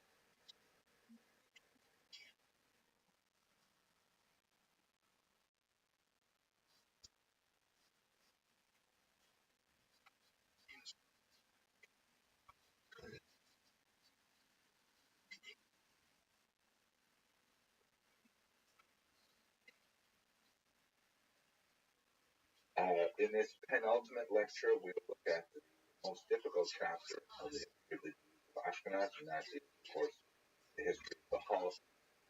And thankfully, it is the penultimate chapter because we have one more lecture after the break in which we're going to look at post-Holocaust Ashkenaz. Thank God there is a post-Holocaust Ashkenaz. Let us begin just with a couple of preliminary remarks about the terminology and the scope of this very good treatment of such a colossal event in Jewish and in world history. So the term Holocaust is somewhat problematic. Several terms were coined in the course of the years after World War II in an attempt to describe the magnitude of this tremendous, earth-shattering and unprecedented genocide. There were prior genocides. We spoke briefly about the Ukrainian Holocaust, for example, but there are certain unique aspects that set the Holocaust aside, including, for example, the application of modern bureaucratic industrial methods to slaughter, the sheer scale of these dark ambitions to destroy all of the Jews in Europe. These are things that cry out for specific terminology, but struggle to find the correct term. The term Holocaust has largely been accepted in certainly the popular world, but it has its limitations. It's basically a Latin translation of the Hebrew word Olah, which is a type of sacrifice offered to God as described in the book of Leviticus. The Olah is a sacrifice which is completely burnt. That is, sometimes you see it translated as a burnt offering. And levels of kind of a poetic rhyme to it in the sense that, so many, but certainly a minority of the victims of the Holocaust were in fact completely burnt up in the crematoria. But it has problematic aspects as well. For example, if we are comparing of the Holocaust in this context, although many other victims, Roma, for example, suffered very heavily, and people with mental and physical disabilities were singled out, Jehovah's Witnesses, sexual people, and of course the general enslavement of Slavs and their massacres in many contexts. But if we are somehow to use the term Holocaust to describe this phenomenon, when you look at the context, God received a pleasing aroma from Olah, whatever that exactly means. Does that mean that somehow sacrifices of the Holocaust were, God forbid, desired by God? That's just a problematic thing. And if the victims of the Holocaust are the burnt offering itself, does that mean that the Nazis are, God forbid, somehow a priest? Very, very hard thing, or the thing. Very, very hard thing to tolerate. Several other terms are in some usage among Orthodox Jews, particularly those in an older generation. They tend to use the Hebrew term korban, usually pronounced the Ashkenazic Jewish pronunciation of korban, which ties the Holocaust to the great destructions of the temple in Jerusalem in ancient times, and that gives you the magnitude that which they regard this event. In Israel, the term Shoah is very popular. That has a kind of a generic of destruction in general. It's also a biblical Hebrew term, but it lacks the problematic dramatic association with the sacrifices. But we will work with the term Holocaust for our purpose. Now, I only have an hour horrible event and rush through it, unfortunately, trying to think over people, especially for those of you who are in the audience who are not well familiar with the Holocaust. But I would like to point out that I have an online course which is free and open to the world on my website, henryabramson.com, and I encourage you to sign up for that course so that you'll be able to dip into it at any time. You can watch the dozens of lectures I have there on many aspects of the Holocaust, more well educated on this terrible moment in human history, which has implications for us all, non-Jewish. But for today, take 1 hour to try and survey the entire event. Let us begin with interwar Germany. So, in the last lecture, we spoke about the implications of World War I, and specifically, we looked at the map of Europe after World War I, after the peace treaty had redrawn the entire map. Now, there were losers in World War I, specifically Germany and Austria-Hungary lost a tremendous amount of territory. They were essentially blamed for starting World War I, although if you look at the unfolding causes of that conflagration, it's not entirely clear that they bear sole responsibility for the chain reaction of events that led to incredible hostility. But at any rate, that's the way the victors determined post-war era. Many Germans, Austrians, Hungarians, were very upset with this, understandably so. And many of them chose to seek intellectual refuge in the political ideologies associated with they wanted to provide these treaties. The element that is specifically attached to a kind of anti-Semitic in this is the Germans called the Dolchstoß, the stab in the back. Basically, the argument went that the German troops and their allied forces were actually doing fairly well in the war. It had bogged down on both fronts, but nevertheless, they really did control a much larger amount of territory than they started when the war broke out.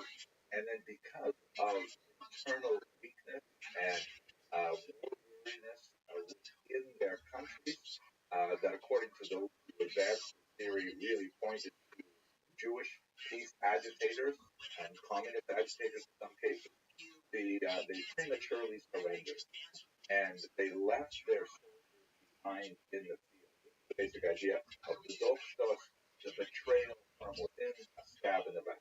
In this Austrian propaganda from the period that really encapsulates the mood of the era. On the left is the lantern-jawed, determined Austrian soldier, steely-eyed gaze as he bravely defends the front from any attackers. But unbeknownst to him, there's these dark storm clouds that gather, and this grotesque woman with a strange kind of French-style hat. And in case you missed the iconographic elements of the large nose, the thick lips, and the forelocks, the nails on the sides of the head, there's a Star of David on the hat, so you won't make a mistake. And she stabs him in the back, betraying the entire country and allowing the enemies to overrun the border. That's the idea of the Dolchstoß. And this resentment over the anti-war movement really consumed a lot of the Axis powers at the time, and ultimately contributed to Hitler's rise to power, which is a fascinating topic itself, but takes a little bit further away from our focus on the Jews of Ashkenaz. So I refer you once again to free open to the global community course on the Holocaust. Here's another example, also from Austria in the early post-war period. It's an election campaign poster and you can see it says actually cut off in the top that says vote for a particular party, for German Christian, and save Austria. You see also here uses the term Deutsche German, and in this context doesn't mean of the nation of Germany. It means those who participate in the larger culture of the German sense, which of course Austria and Germany share, and that will contribute to Austria's eventual joining with Germany eventually.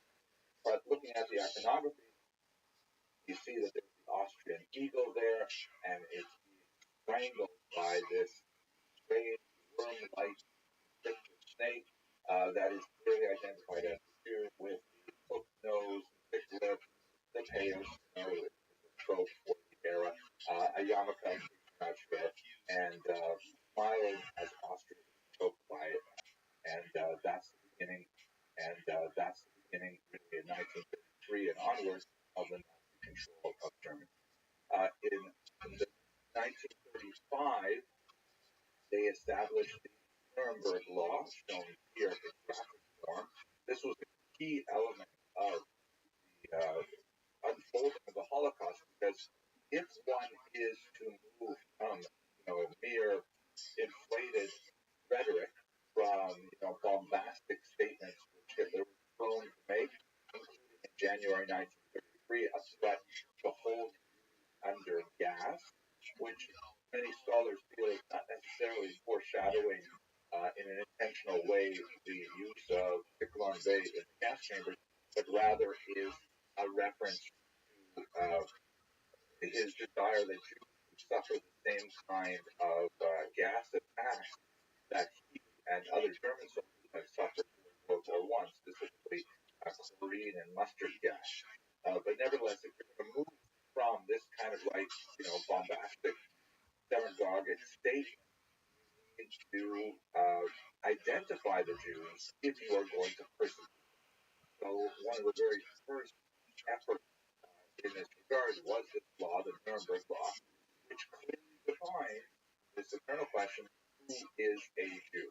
And as you can see on the left, you have Deutsche Blutige, German blooded. These are Germans who have no Jewish grandparents, and this is extremely important because what's going to happen as the interwar years continue and you go into the Holocaust, German citizens will have the onus of proving that they are not Jewish in order to advance various elements of society. So you have a huge industry of genealogy that develops.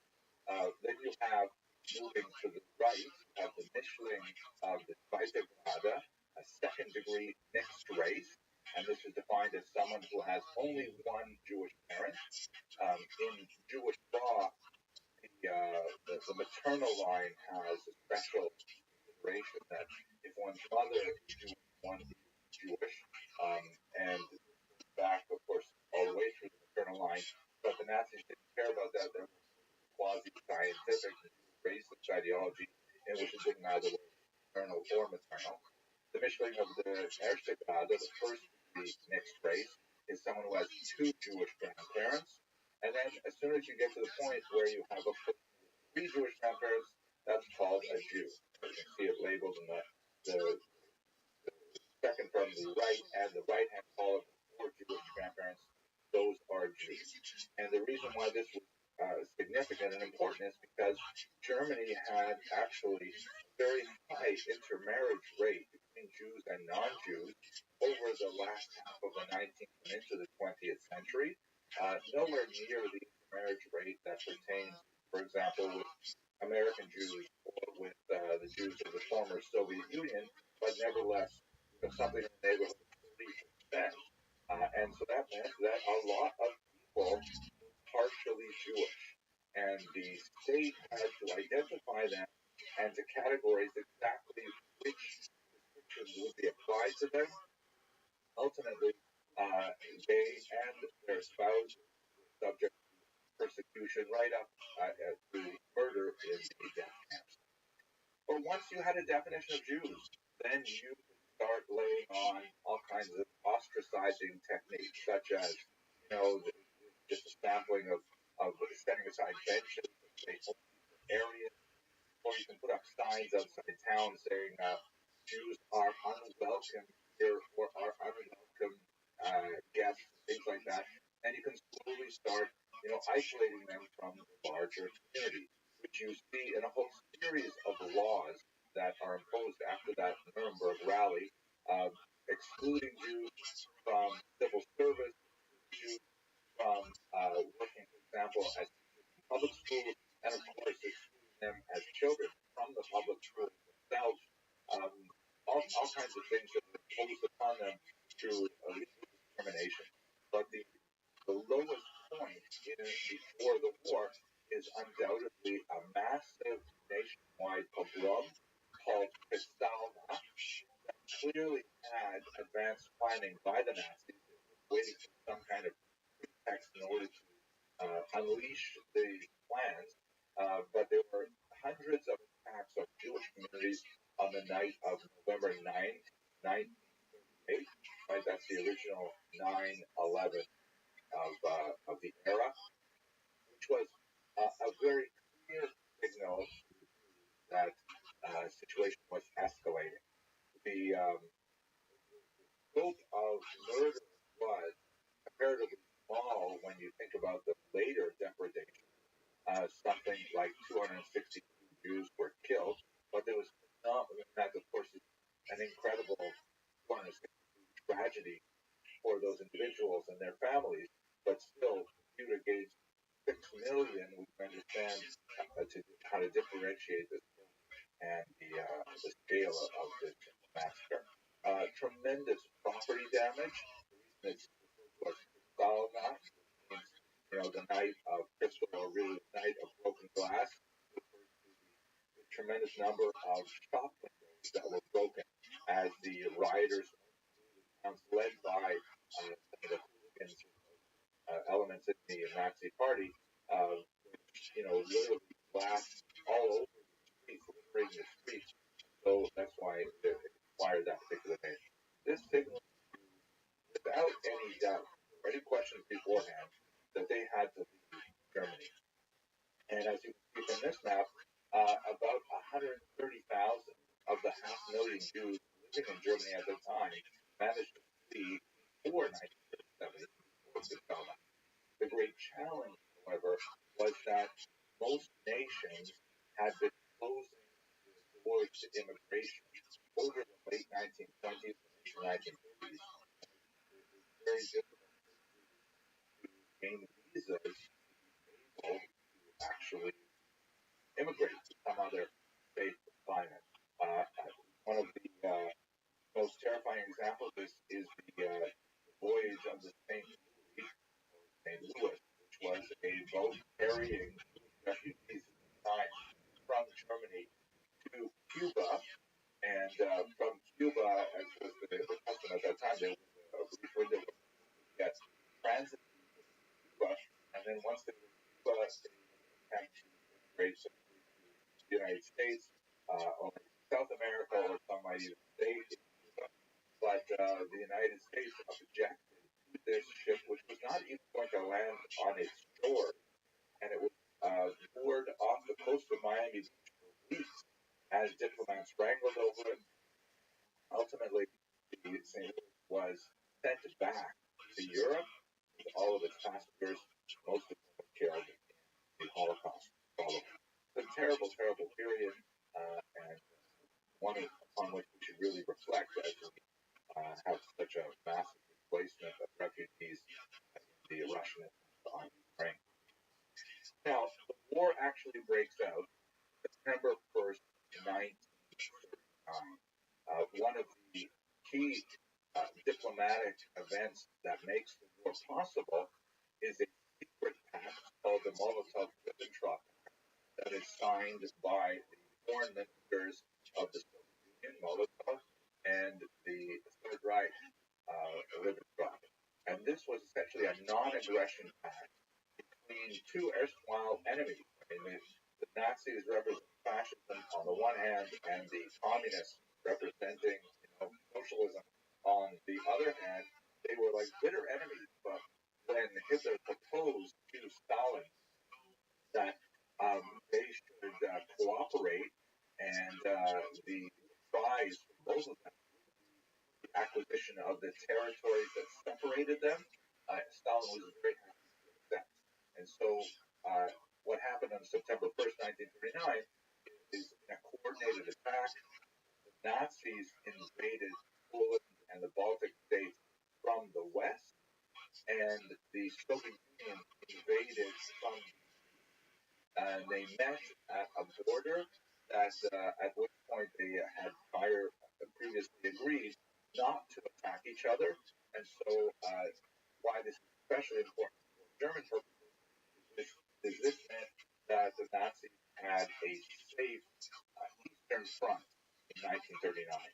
Once the area was pacified, Hitler could turn his attention to the west in the attack on France, Belgium, and elsewhere, and ultimately that's what he did.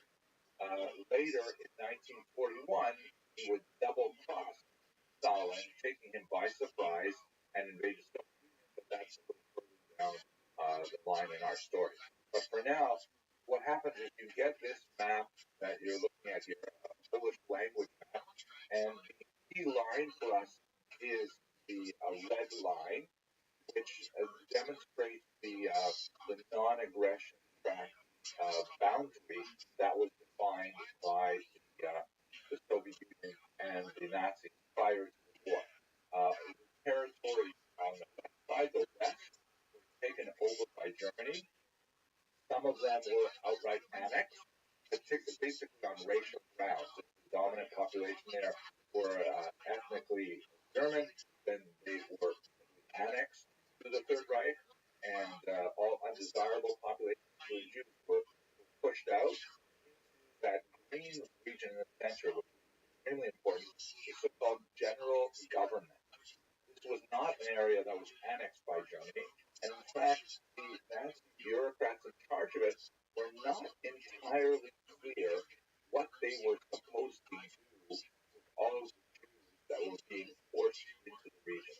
We don't have space or time to go into detail, but it is important to recognize that the Third Reich was an unusual combination of chaotic, spontaneous, impetuous leadership with a very dedicated, detail-oriented bureaucracy. It's a very unusual combination in which, Hitler would essentially approve radical initiatives and then hand it off to the bureaucrats who would go and actually figure out how to operationalize Hitler's will. And if Hitler would change his mind, then the bureaucrats would have to undo what they were doing or something else. Fidelity. But it also meant that at the highest level of the government there was chaos and often contradictory. But we won't go into that in greater detail.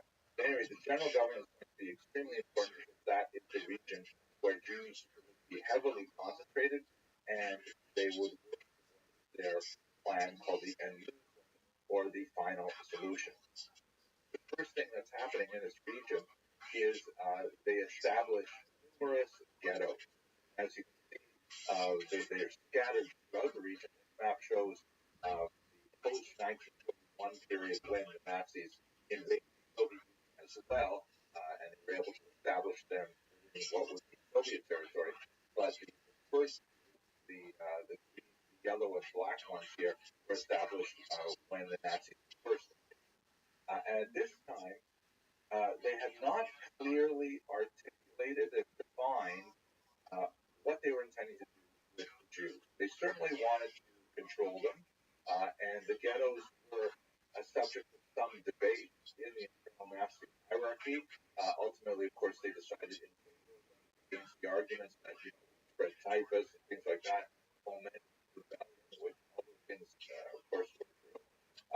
But this points to a much larger issue in historiography of the Holocaust as well, that sort of pits two major bodies of thinkers against each other. It's very important to understand them. Let me just mention them briefly here. One school of thought really emerges from the immediate post-war era, the war trials, with a school of thought called intentionalism. And this was pioneered by great historians like Lucian Davidovich, for example. And the argument was among intentionalists that Hitler and his Nazi party intended from the earliest period to murder all the Jews of Europe.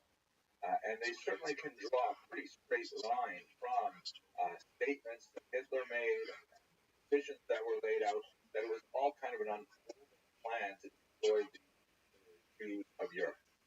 In the 1970s in particular, however, a new interpretation began to emerge among historians called the functionalist model, of which there are many scholars. Ivan Broja is one of the early ones, Christopher Browning, my own teacher, Michael Maris are in that camp, in which they say that there's no question that Hitler and his close associates were incredibly virulent Semites of a colossal order, and they certainly would not have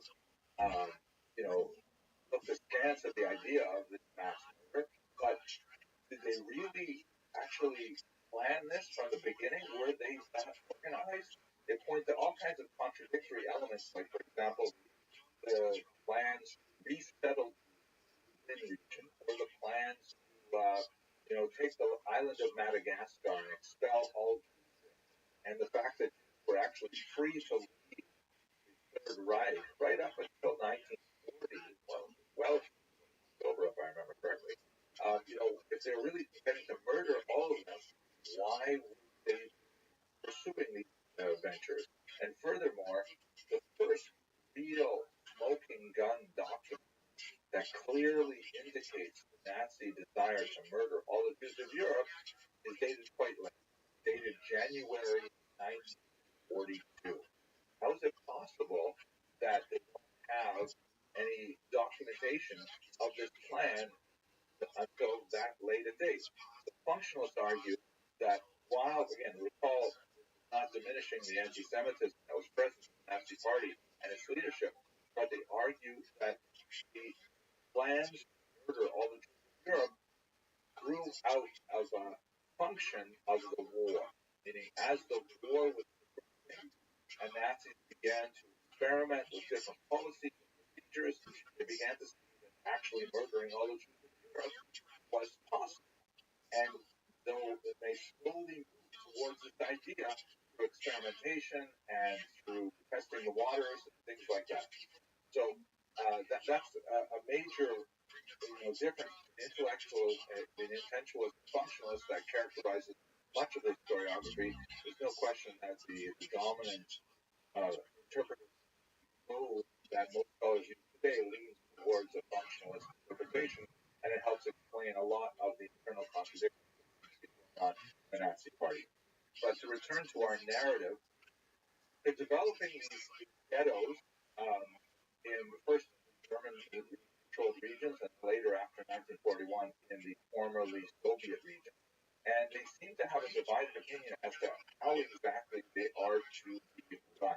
And there are two main models that coexist with each other. Once again, an indication of the lack of clarity of Nazis as to what they're supposed to do with all these Jews piling up in the general government. Some of those ghettos seem to follow a model which historians have called productionist. One in particular example where the thinking was that, the reason for the ghettos, and again, Hitler is not really outlining these things for anybody. Local bureaucrats are trying to figure out these issues on their own. So it was regarded as an example of using the Jews for slave labor. Why would you destroy all of this capital?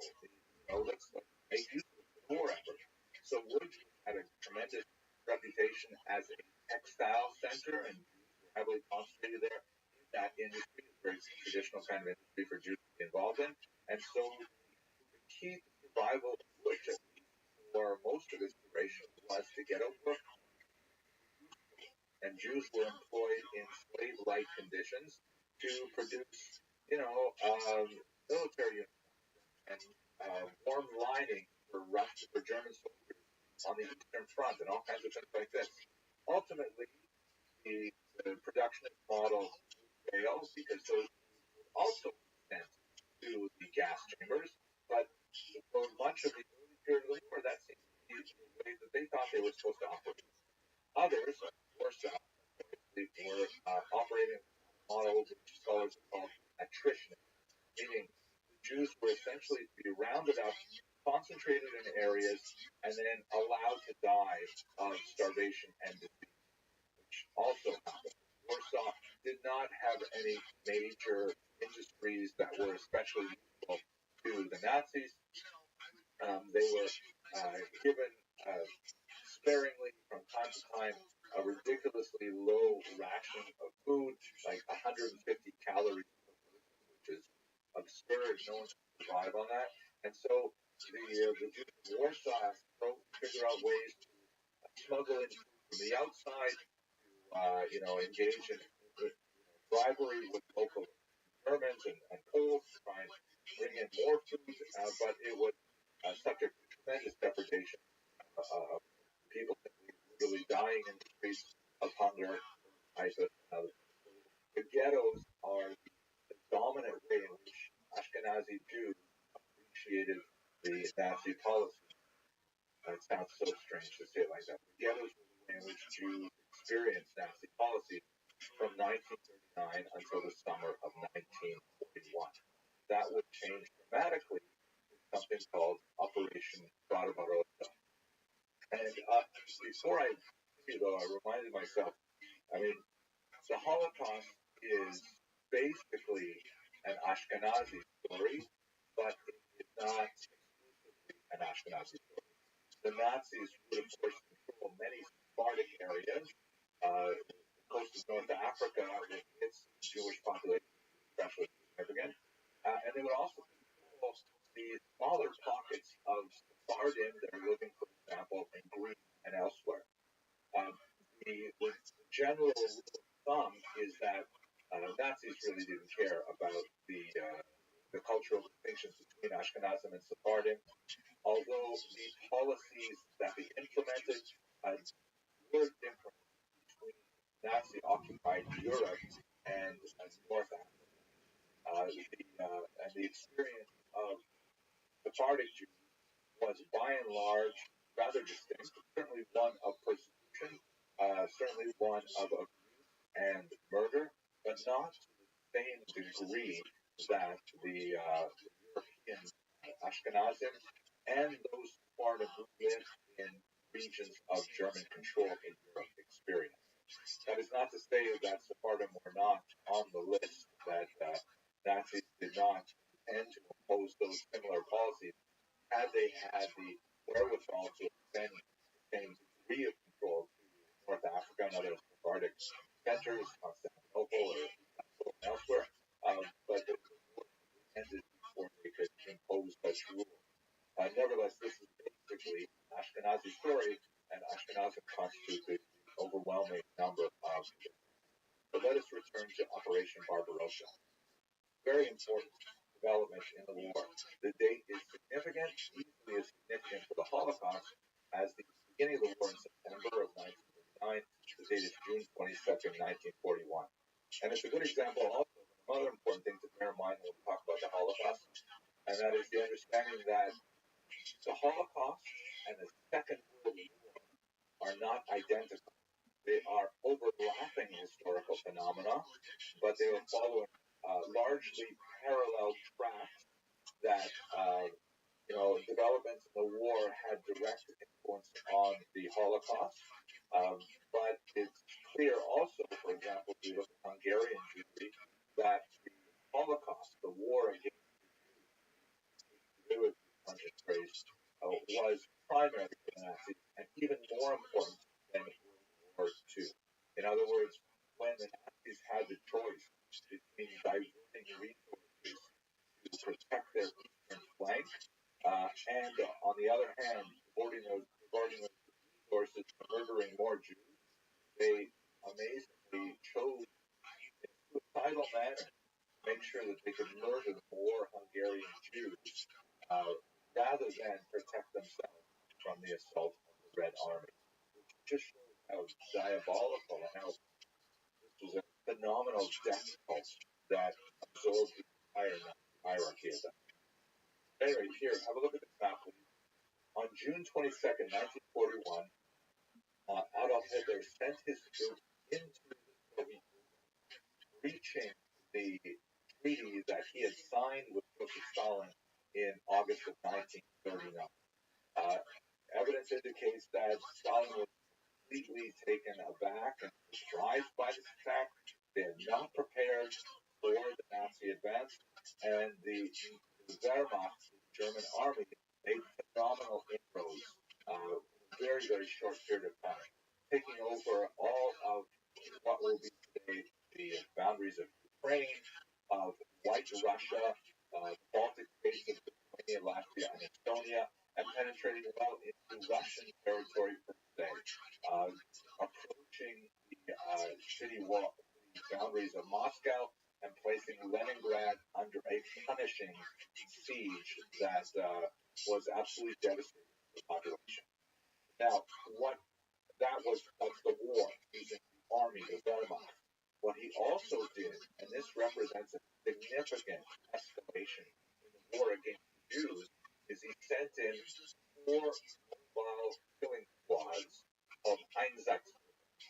And these 4 squads were called like a police battalion, followed behind the regular army, and their task was spread out and go to all the tiny little villages of Shetla that dotted round up all of the Jews that they could find, as well as any other undesirables like communists or homosexuals, or anything else that was on Hitler's list, march them out to local ravines, if no local ravines existed, to have them dig their own graves, and then to shoot them. This is called lately the Holocaust by bullets, which distinguishes it from the Holocaust by gas that will be the next evolution in the Nazi plan. But as you can see from this map from the United States Holocaust Memorial Museum, this is only a sampling of the towns that were affected. The Nazis simply sent these Einsatzgruppen throughout the region, going from village to village to murder small numbers of Jews at a time.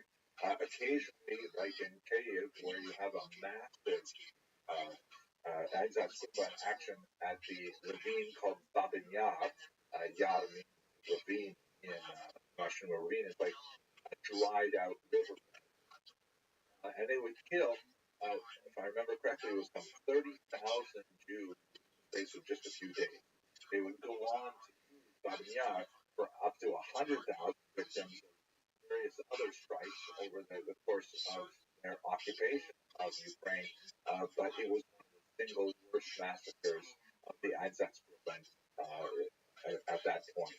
This is incidentally the way in which my grandparents' families were all killed. The only ones who were survived in my family were those who had emigrated to Canada prior to World War II and lived in safety while their parents lost their lives in the ravines of Lithuania. One of the many photographs we have of the Holocaust by bullets and various methods we use to process the Jews in this manner. One of the most chilling books on the topic is called Ordinary Men by Christopher Browning, a prominent member of the Functionalist School, who mined the archives or depositions of Einsatzgruppen members to give us a really comprehensive look at who these people were. He calls them, as in the title, Ordinary Men. They're people gone from all walks of life, and here's in their own words how they justified this horrific deed. Now, what ended up happening is sometime in the autumn of 1941 into the winter of 1942, Nazis changed their mind about how they were murdering Jews. why they changed their minds. It may have some historians point to the rapid, successful advance of the Wehrmacht, and perhaps Hitler was thinking in a euphoric manner, wow, my gosh, if I can conquer the Soviet Union the same way I conquered Western Europe, right? It alone was not yet conquered. It took horrible bombardments, but control Western Europe in a euphoric manner. He might have said to himself, you know what, maybe I can really murder all the Jews of Europe. Other scholars point to the fact that they were bogged down by what was often called what was often called Russia's greatest general, General Winter, because the Nazis were not well prepared for the climactic change of the season, and their advance began to bog down. And so Hitler would say to himself, according to this model of thinking, if I can't win the war against the Soviet Union, at least I should kill all the Jews of Europe. So that indicated a shift. But what is certain is that the Einsatzgruppen were having an incredibly difficult time actually processing what they were doing day in and day out. This is amply demonstrated by Christopher Browning that, it was psychologically traumatic to wake up every morning, drive out to the village, round up regular people, and look them in the eye as put them in their graves. And they were getting drunk in the morning. They simply couldn't take it. They were relying very heavily on local volunteers, so-called from the Baltic and Slavic populations to process this. And they had to receive all kinds of pep talks from even people as high-ranking as Heinrich Himmler, who would come out and say, this is difficult, but you're doing it for the greater good of the Third Reich and so on. Generations will remember you for your heroism. So there was definitely a need to find a more efficient, less psychologically challenging way of murdering the Jews. Again, not for our purpose here, but I would strongly recommend, if you're interested in understanding this phenomenon, you have to look at the great experiments from psychologists in the later half of the 20th century, such as Stanley Milgram and Zimbardo, who've all done really useful work to show how this process plays out in the human mind, and also how prone are we to the dangers of this, impetus to obey authority. So what happens is, in January of 1942, there's a gathering at the Berlin resort known as Wannsee, the so-called Wannsee Conference, in which, for the first time, the Nazis sit down and they lay out a plan to count all the Jews of Europe. One of the most chilling pages of the records of that meeting that we have is a list of all of the countries that the Nazis controlled or planned to control, including England, for example, and the Jewish populations there. And they were clearly intending even to hunt down 200 Jews living in Albania. It didn't matter, large or small, they were going to murder all 11 million Jews of Europe at the time. And the way they would do it was they were going to adopt a technique that they had early pioneered in their attempts to rid Germany of people with mental or physical disabilities, Down syndrome, things like that, just horrific things that they would seek to harm the most vulnerable people in their society first. They were experimenting with gas to murder these people, obviously open air prisons that were designed to house those people that Hitler didn't want functioning in society. The death camps, on the other hand, were institutions, factories designed to eliminate. In fact, the term that was used was vernichtungslager, which means literally make do nothing camps, as opposed to Konzentrationslager, which is concentration camps. These 6 camps were set up with access to the rail lines. That was crucial. And so rather than the Jews in the ghettos, where, for example, in Warsaw, they would just be left to die, the Nazis began from the spring of 1942 deporting Jews on the rail lines to these death camps, where they would immediately be sorted according to those who might be useful for slave labor. All of these death camps also had like satellite camps where a small number of forced to engage in slave labor, either for something like associated with the war effort, like Auschwitz had a small satellite camp where they were producing acetone that they needed for the war effort, or to house those Jews that would be used in the murder process themselves, which is called Sonder Commando, who would have the incredibly difficult task of removing the bodies from the gas chambers, transporting them to the crematoria where the bodies would be burned and so on. And these gas chambers operated with, stereotypical Prussian efficiency, massacring thousands every day, far more effective for the dark, demonic plan of the Nazis than the Holocaust by bullets that we saw in the Operation RabbiRothschild. Jews were not the only victims. Millions of Poles were also deported to death camps. Roman and a whole series of people from, they had a complex hierarchy of political criminals and regular criminals, homosexuals. Everyone was thrown into these camps and had to exist in this bizarre universe of suffering. When the Americans from the West and the Red Army from the East liberated these camps, they found the few Jews who were used as the slave laborers incredibly emaciated. Many of them, thousands of them, died after liberation because they were given food and their stomachs couldn't take it. But this is definitely the darkest period of the Holocaust, and I would venture that it's probably the darkest moment in human history as well. Now, we should take some time to specifically think about the populations of the region, other than those who were directly Nazis by being sent to the death camps. Let us recall that between the beginning of the war, September 1939, and Hitler's double crossing of Stalin in Operation Barbarossa in June of 1941, there was a region of territory which was taken over by the Soviet Union. You see in this map here. These constitute the core of what historian Timothy Snyder calls the bloodland. And it included these countries, Estonia, Latvia, Lithuania, and the eastern part of Poland that had all experienced freedom and national sovereignty from World War I, and it was snatched back by the Soviet Union, which wanted to regain territory that they had lost in the revolution and war.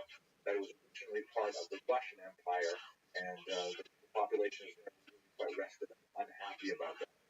So when they invaded these territories, they engaged in rapid Sovietization, meaning they came in and they rapidly tried to force these countries to adopt the communist way of life, collectivization of agriculture, arrests of local intelligentsia, including especially priests, any kind of religious functionaries under threat, the suppression of independent journalism.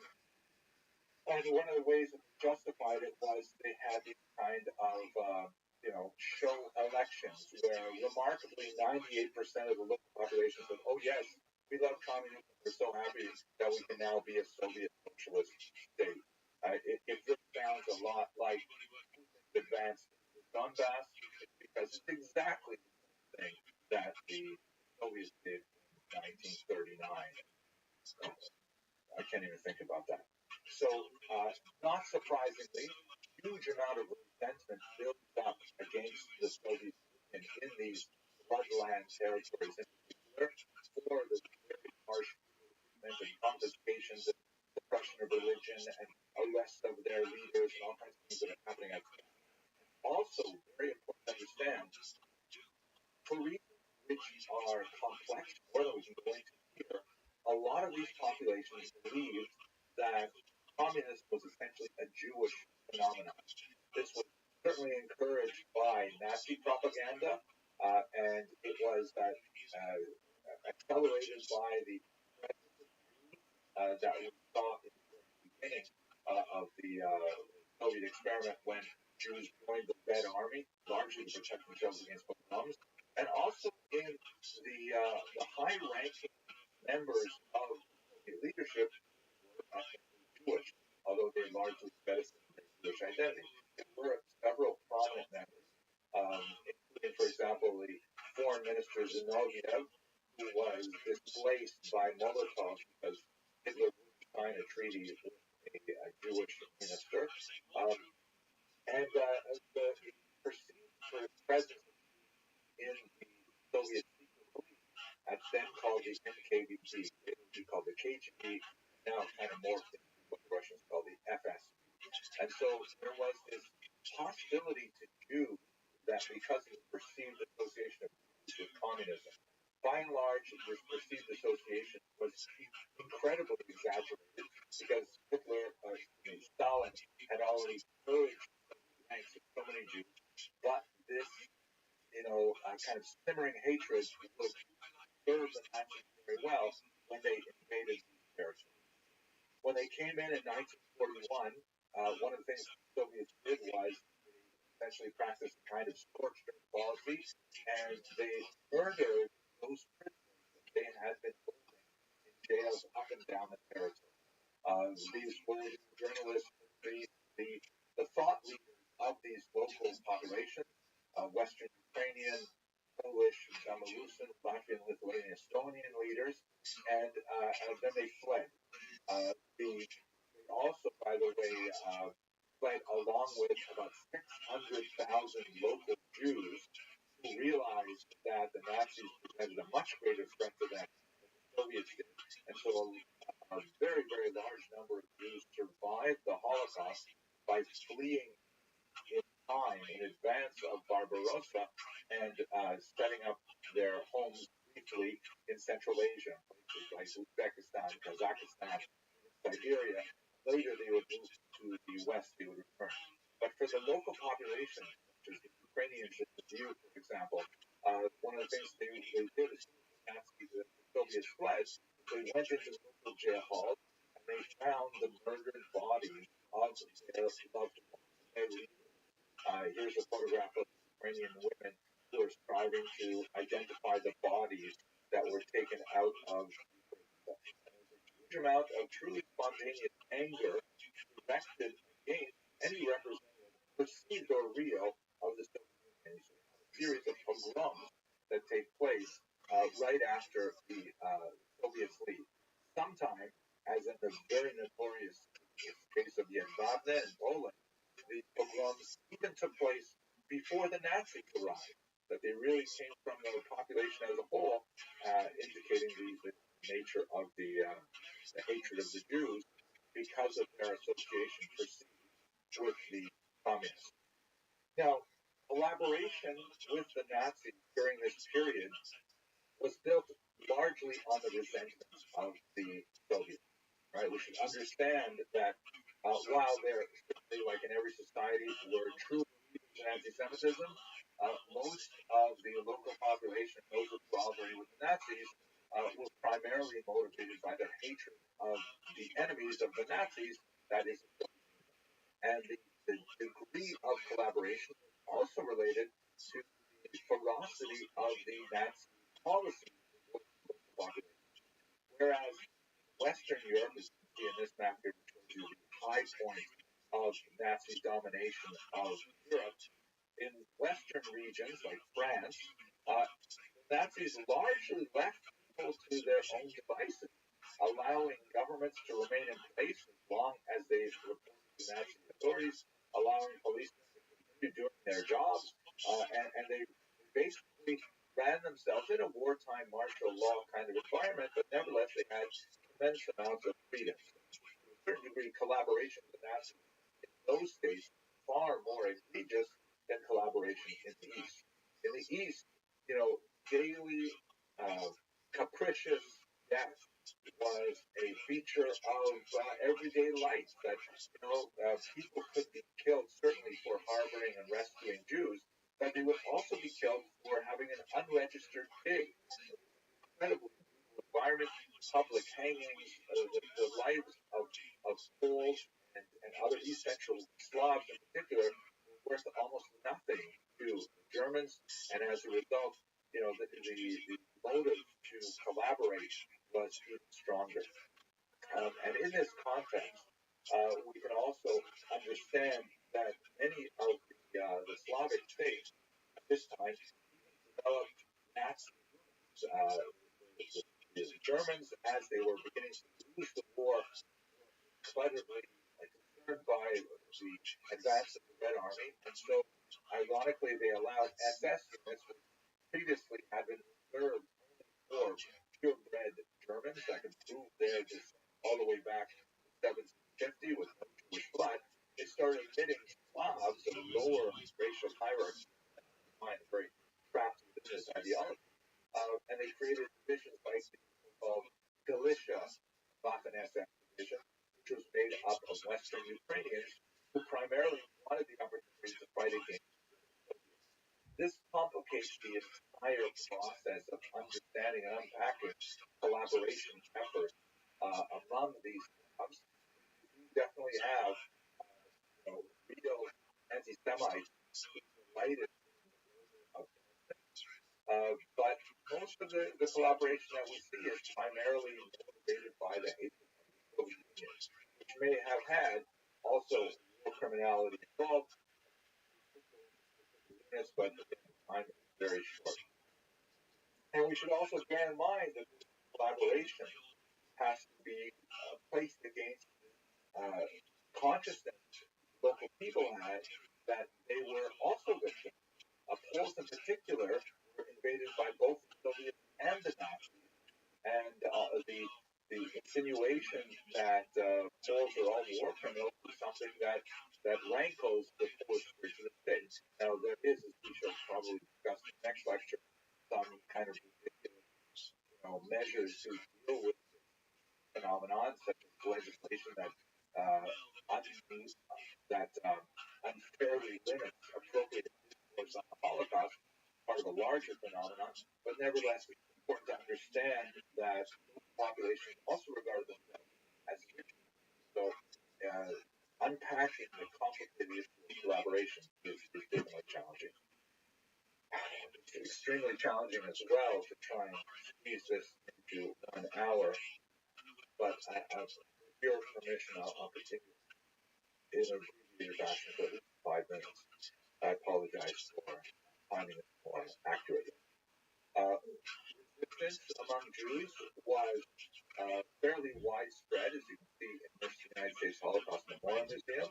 And since these lectures are delivered in Hungary, I want to point out one of the most inspirational figures of the Jewish resistance, a young Hungarian who had emigrated from Budapest to Israel, Anna Shanesh, who was so moved by the suffering of the Polish Hungary that he signed up with the paratroopers to be parachuted into Nazi-occupied Europe, and she was actually resistant. She was captured, she was betrayed, and although she was tortured and horribly, she was divulged the signals that would allow her captors to use the radio that she carried with her.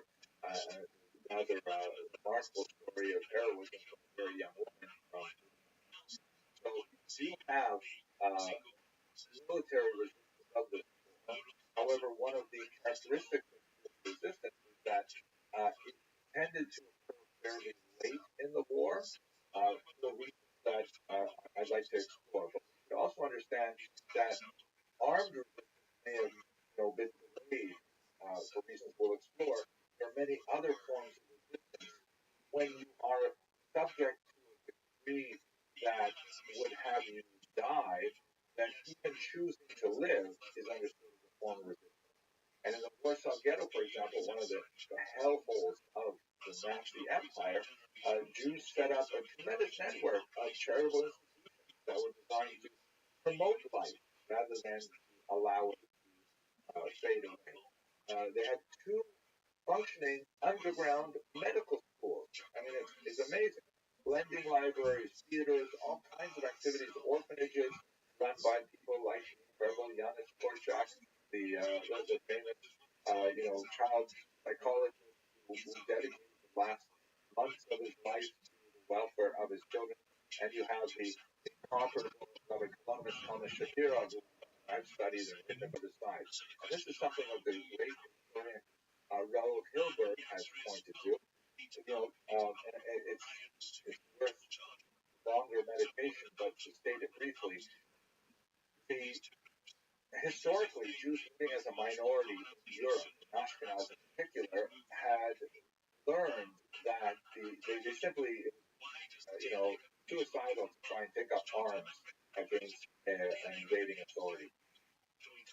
It happens on occasion. Jews, for example, defending local cities, participating in a local defense.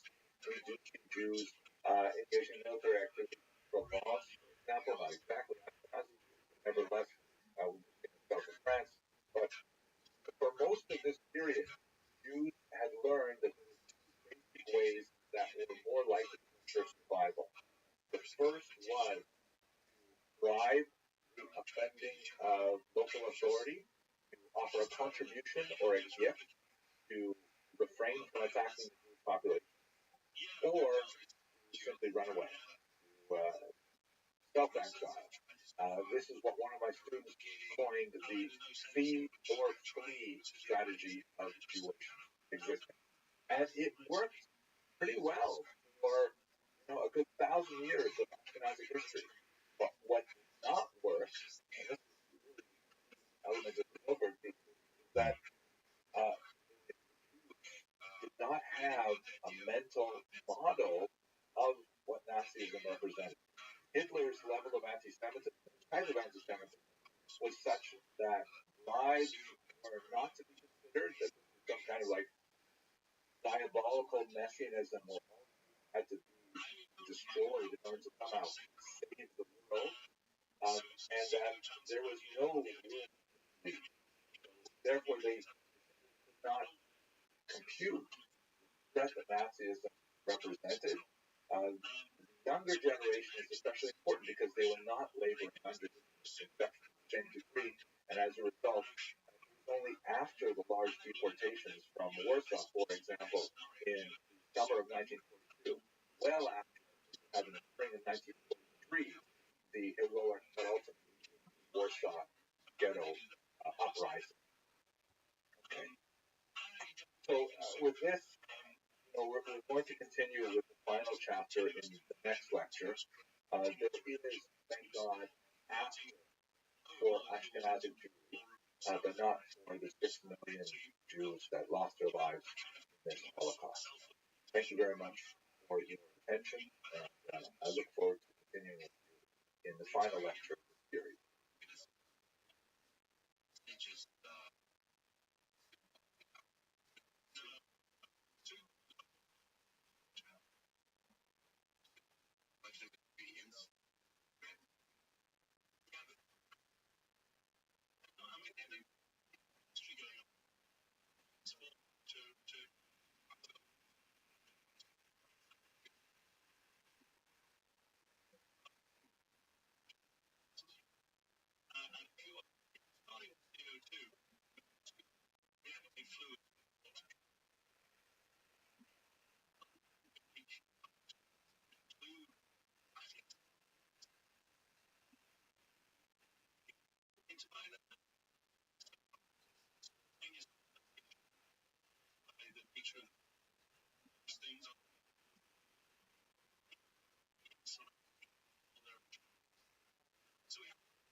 Even if it's true,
lot of it seems to depend on political actions. Let's talk about seeing interaction. There's a whole political field side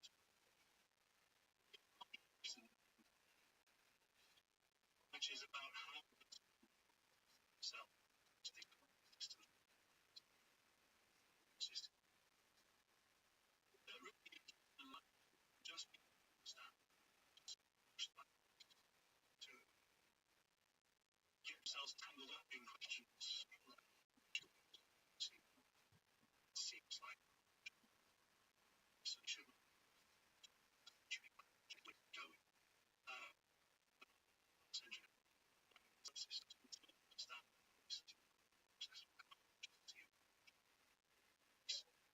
If you get to it feeling meantime to try I think that's where the key to interaction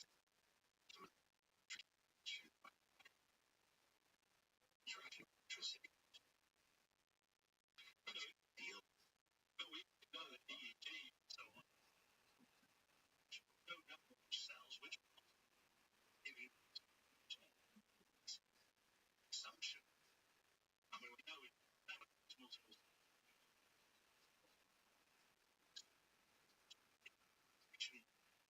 during writing through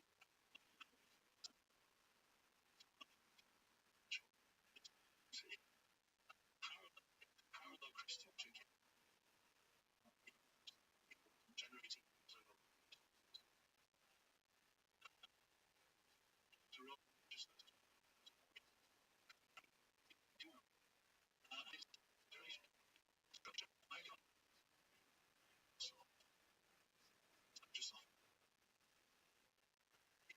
structures, see lots of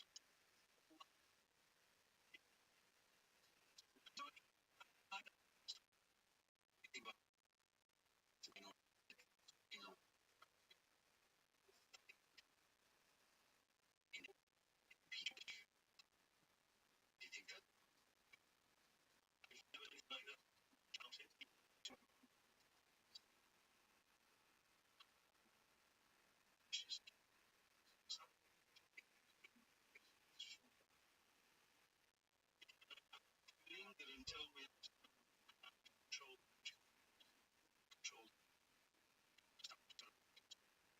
system.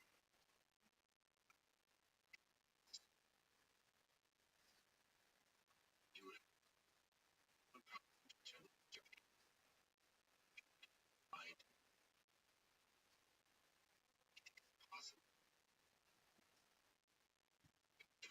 possible feelings, auto behavior, truth.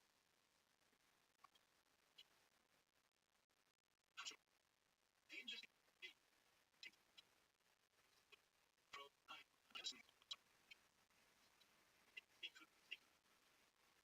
you try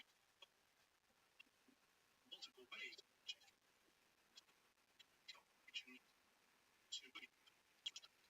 string, but actually when protein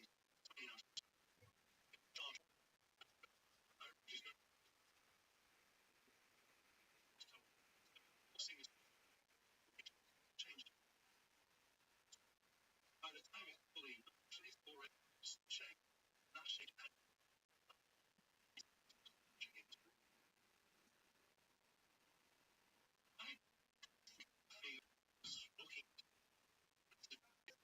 feel looking at the characteristic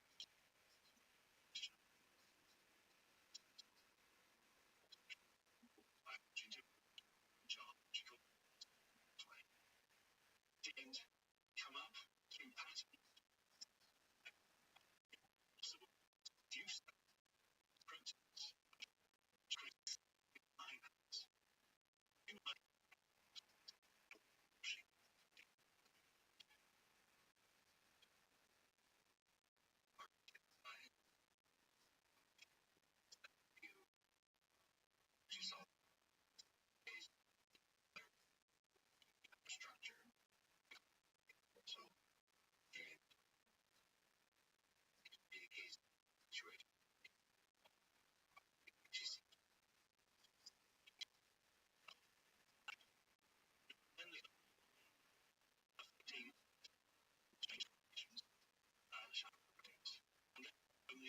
just when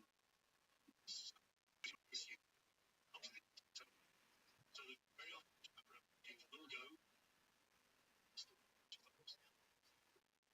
two ways structures or you can situation charge but you perhaps here story and explain possible humans and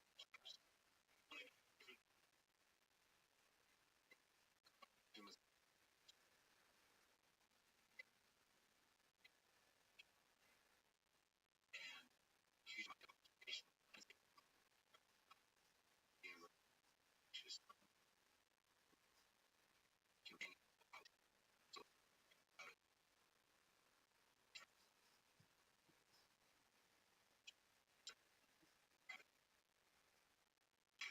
so I mixed up the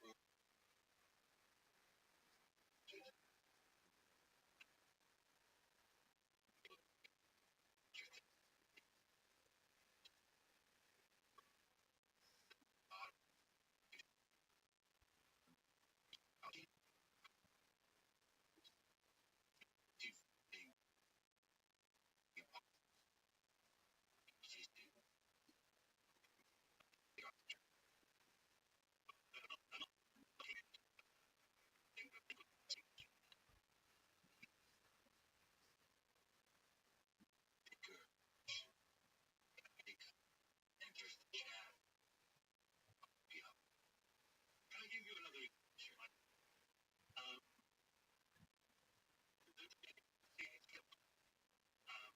there are genetics to it. So, gene signatures that you say should transfer. There's two possibilities. One which is to say, if we get those we can do it.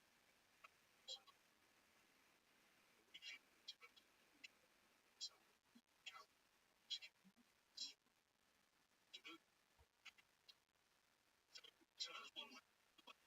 Hey, Muhammad, missing it. That's it.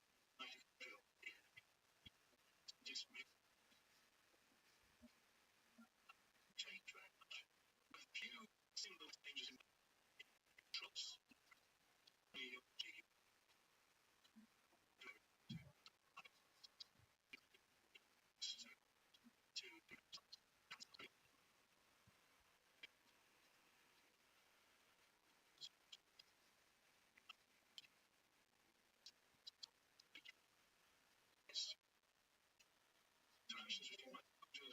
to interactions with your mitochondrial because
punchline is often expectation says switch of direction to that town. But nice truth. One of the most of the story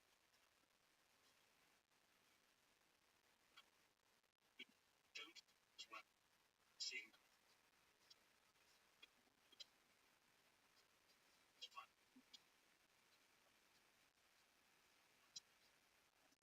Human maybe is this just sometimes trying to understand what to wish to craft an AI system so grasp as we all like get understanding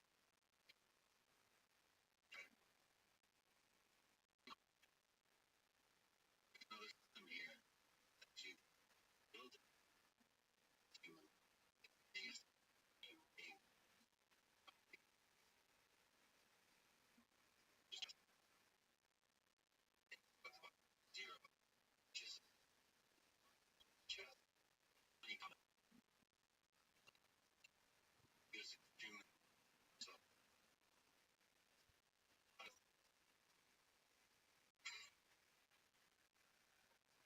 you is you you came up out of extremely impressive just that you're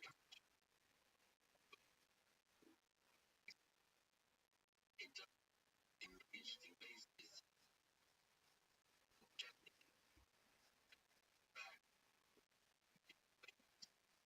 you and you just human especially being all vision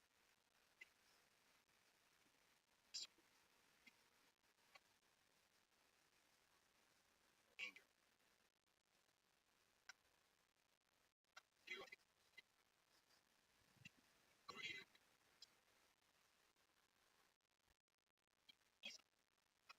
to equally share just question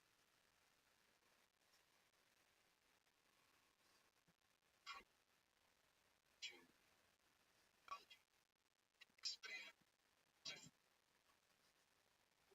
I also see a thing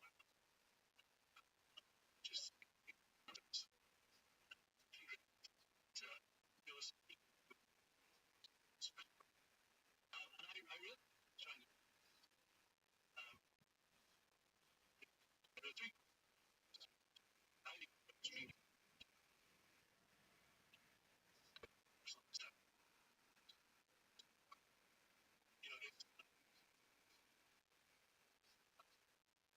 you just get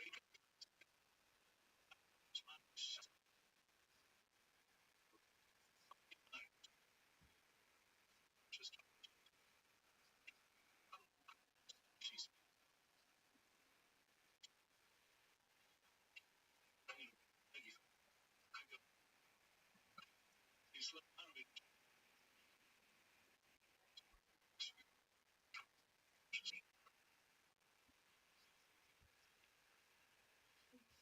mind assumptions to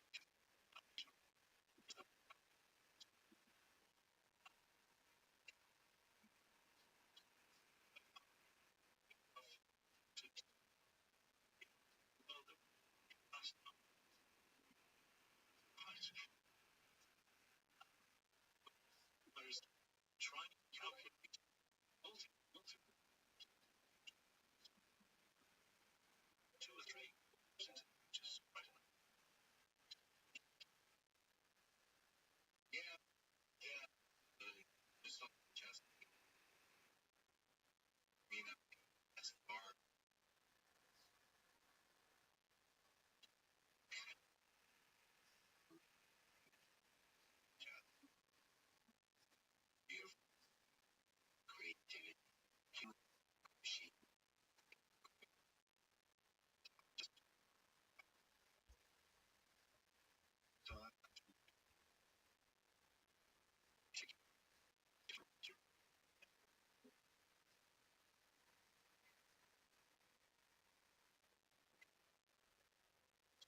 exactly the same type of cell. But these are so it's focusing start how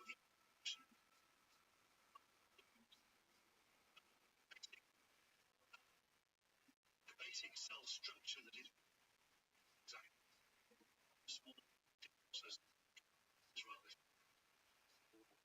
big, exactly. And yet the ways of life of this not even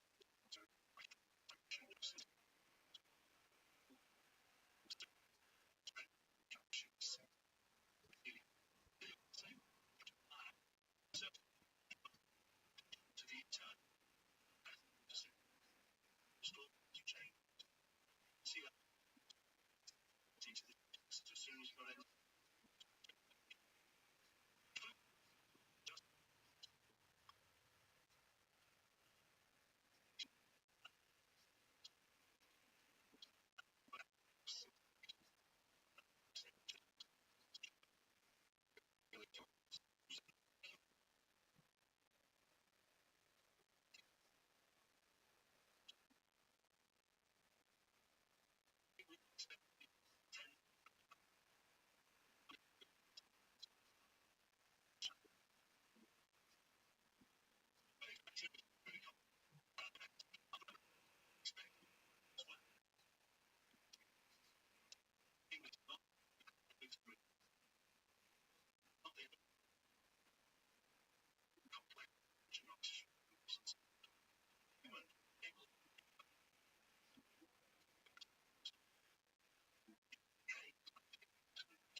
Elsewhere, sure.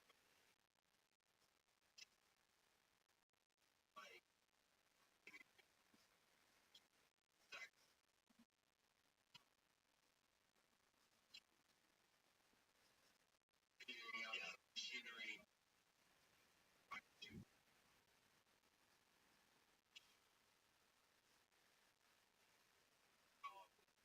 Just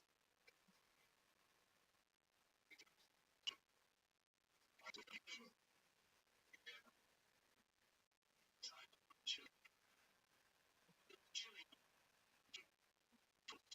change of drink. The UV less emotions.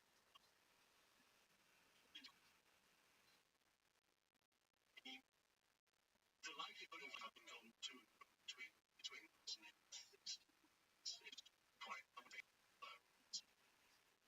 And so if we found life on Mars, people interpret as a combination of see that things materials C2 to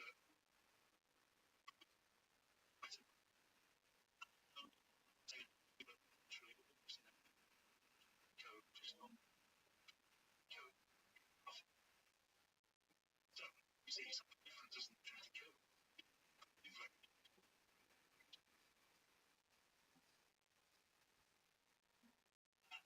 if the stereochemistry was different,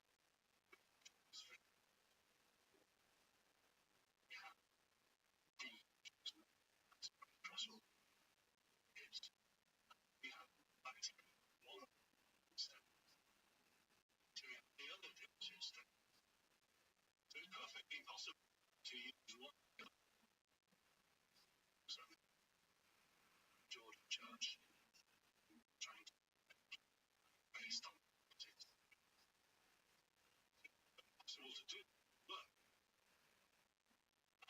words, if I was using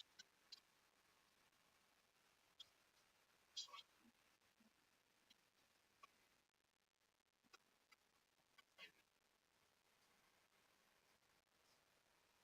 and here, I wouldn't count on that because my life started in deep sea.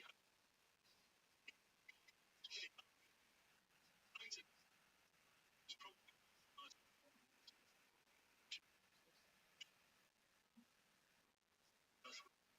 adult existence, same tell that clues search through the action of tell histories, being different part area period making feel yeah, but it's not so much you focusing part of the again, you know it happens. Don't know why it happens. But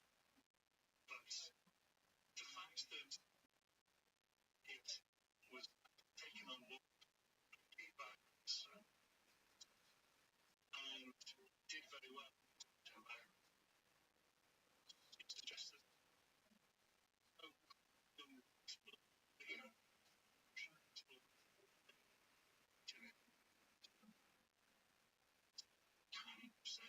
these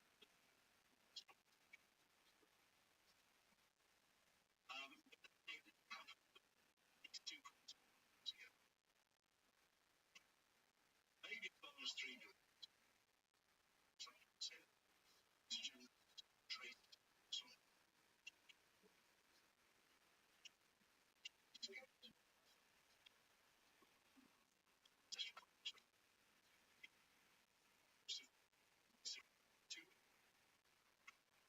stuff. Well, take the latest statement of 2.2 through to around about the time of the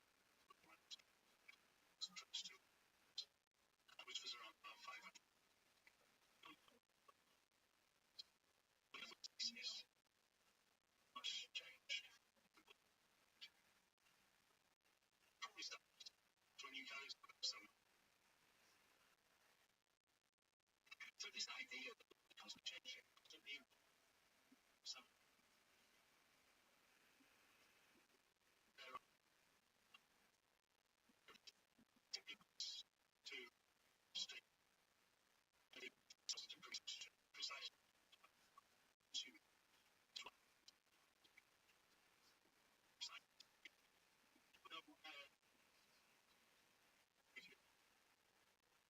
change the tipping.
It's you say they give it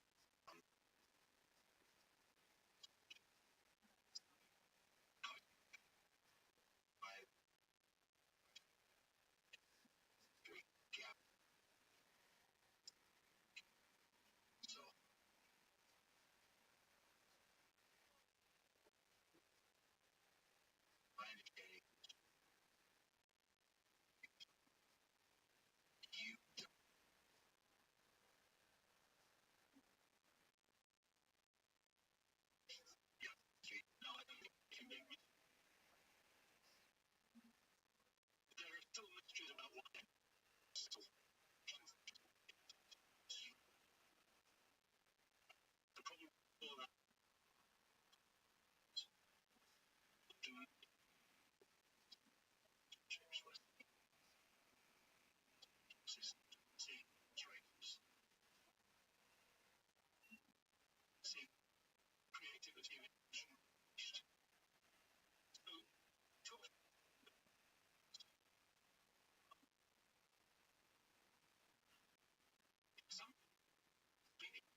also pretty much anything universe will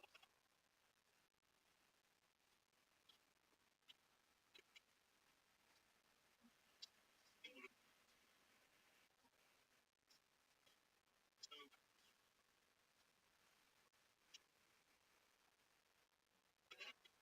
problem I think is as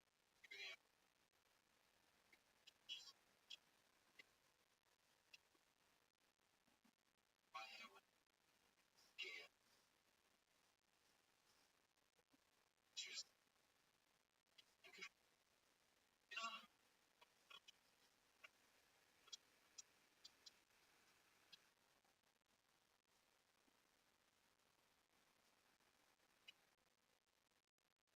I know it's not the same Alex I find we just so trying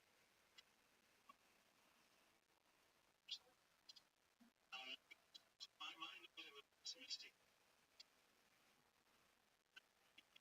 humans were excited reading so chance of just I to making it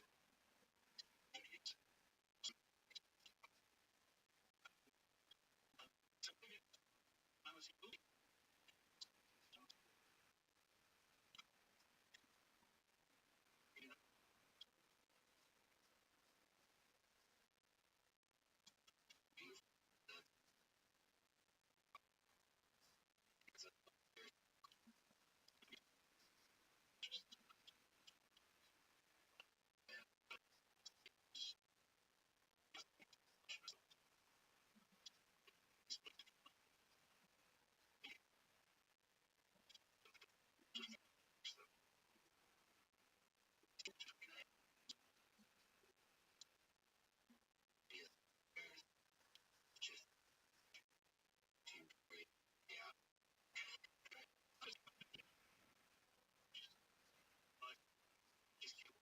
some feeling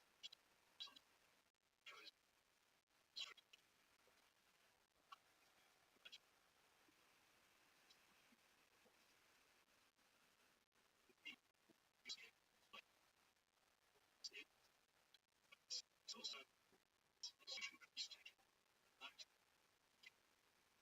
self which is 25%. Yeah, same up, especially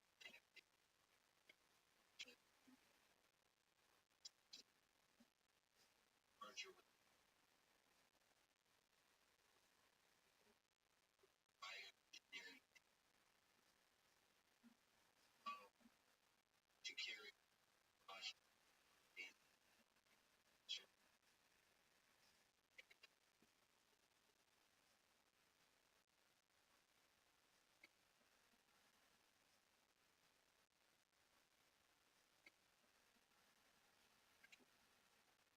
bioengineering and cabinets to be if the I mean I think restrictions I mean if just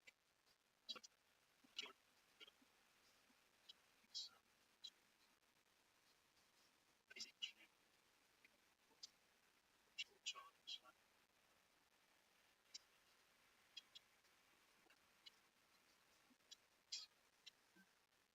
just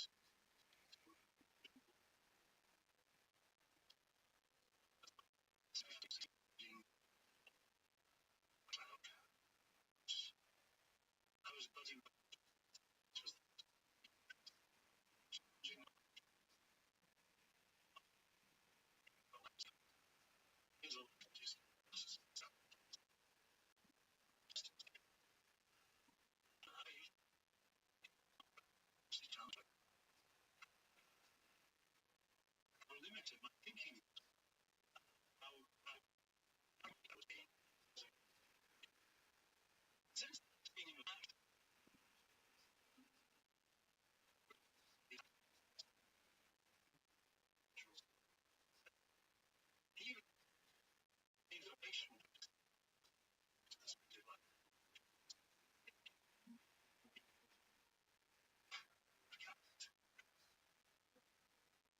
nervous system.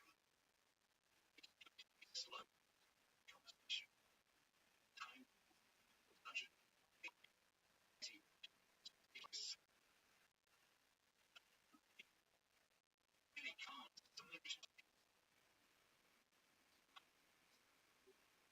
To general selection. In selection. Kind of cloud. Time.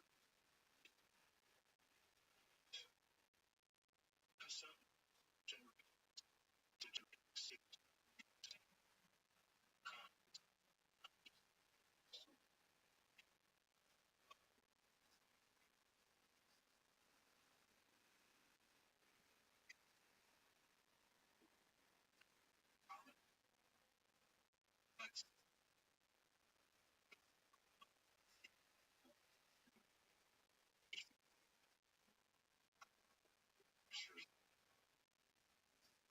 Interesting.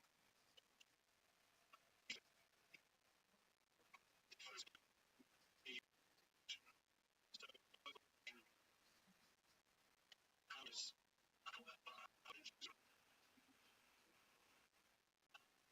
from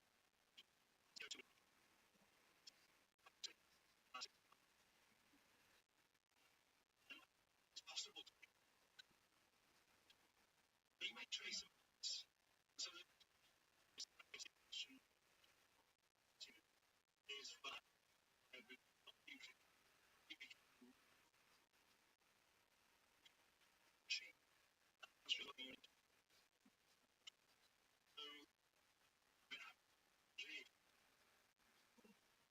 so CO2 function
That's the way to put it.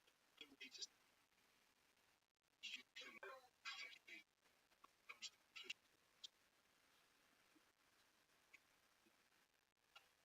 you have to really justify yourself.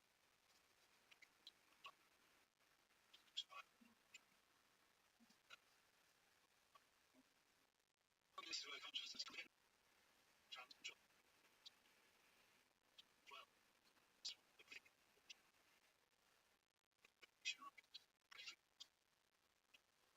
shape joy misery doubt this is what really it's the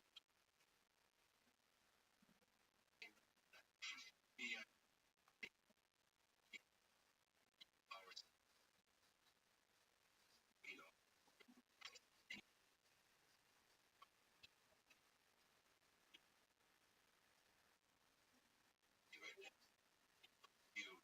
you know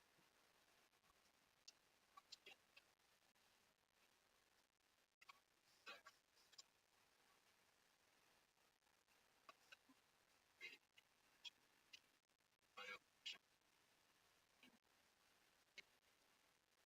keep life in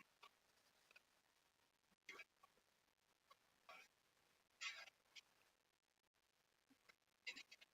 Alex years to reach by the way sorry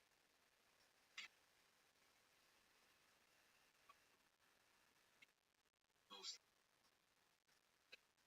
too many new options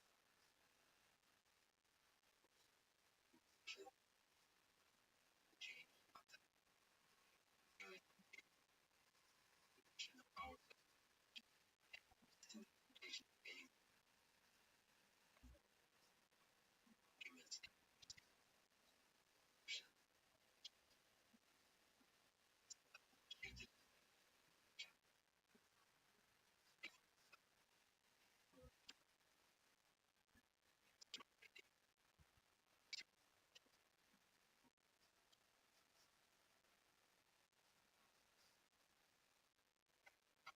how do you do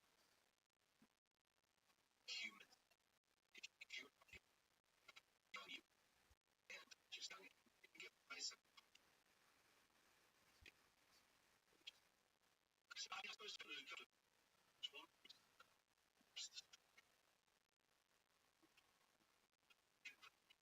I just think that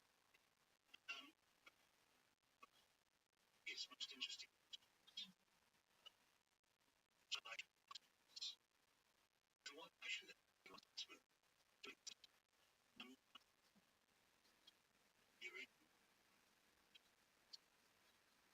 last so trying to request that I would be myself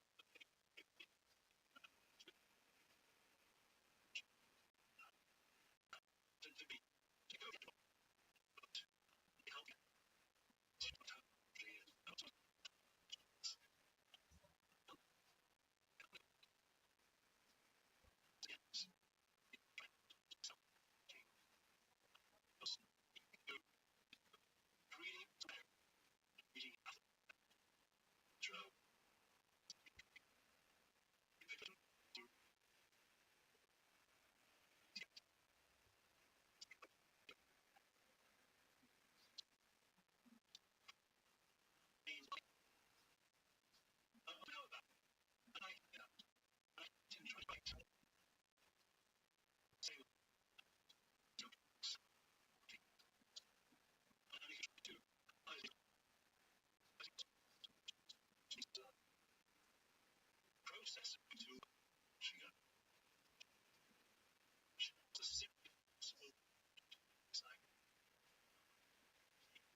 mind shine subject. Just talk about it. And then the film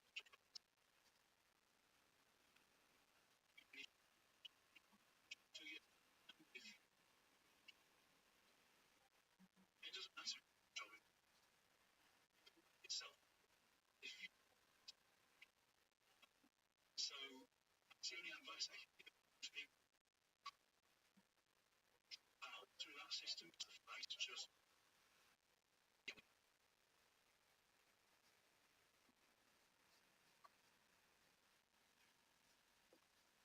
know,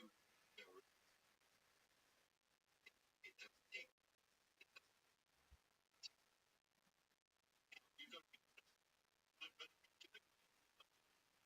not what yeah, but a lot of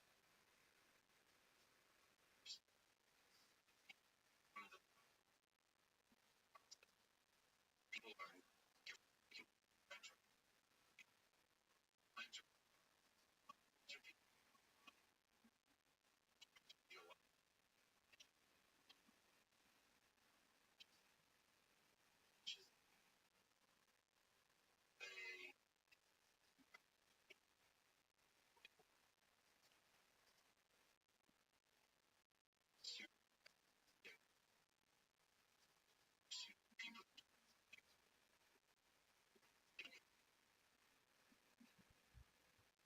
people are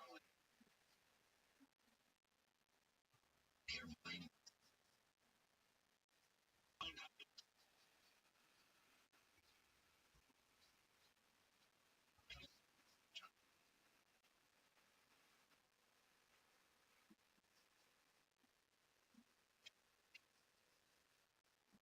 keep getting to enjoy horizon control dream joy to a sustained to know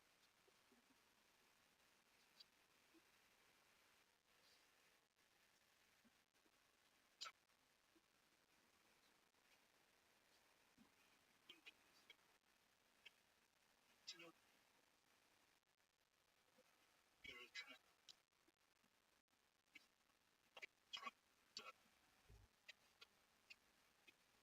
as it also the more you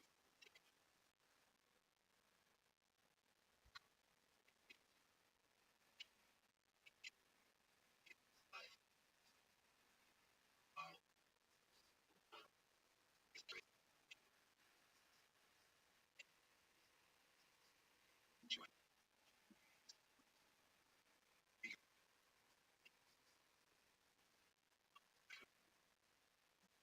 you know family farmland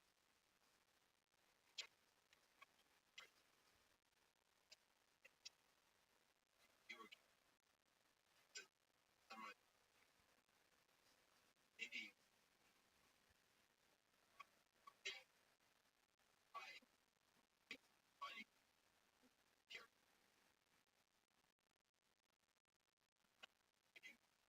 these pictures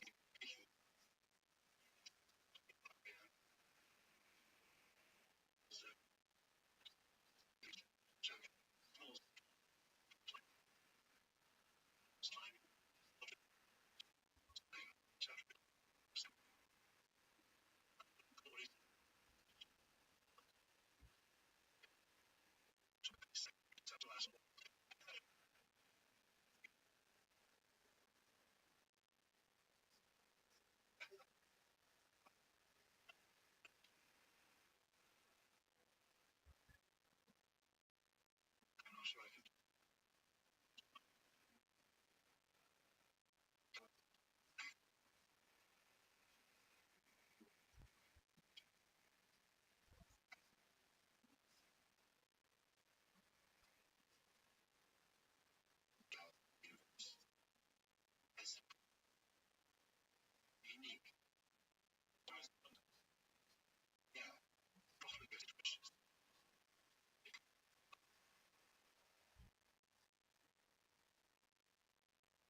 serves one aspect of action. It's a process.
To do it in person to it.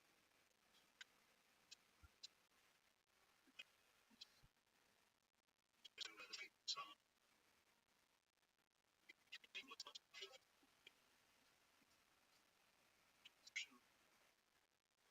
And now, and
the idea of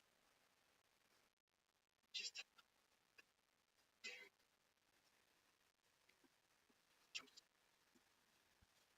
people here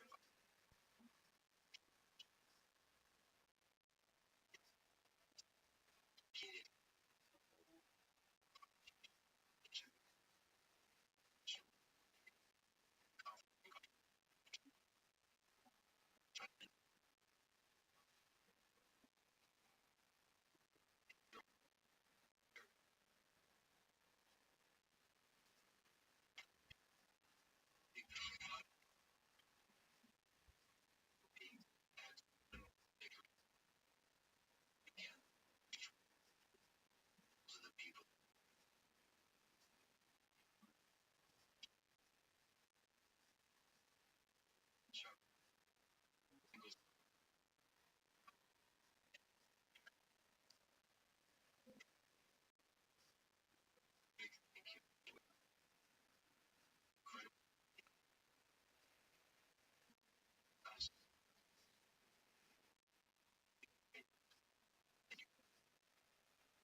inflation is big bang.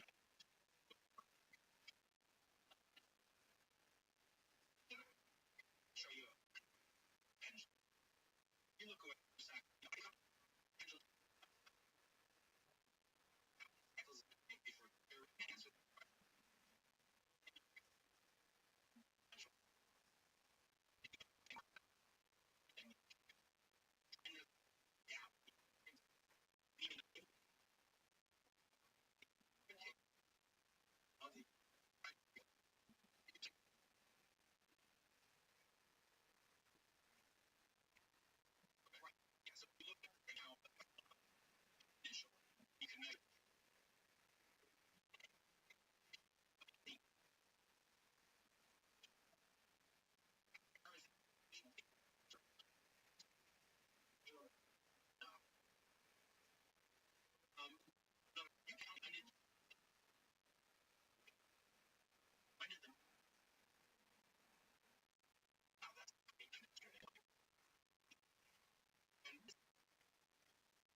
Jewish nation is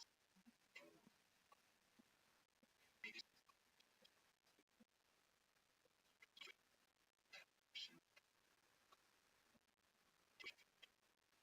present here, right? These older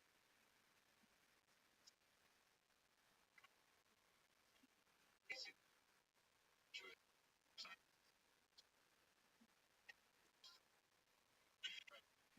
right?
science. Actually,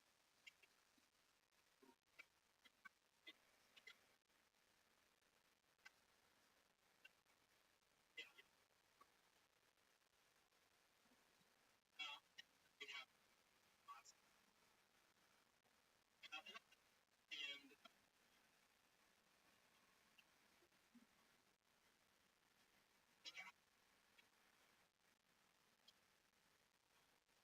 and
Westchester County.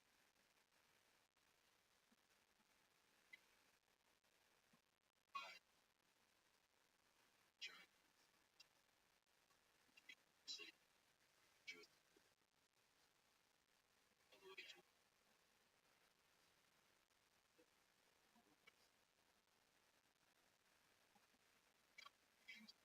competing with these people. They only get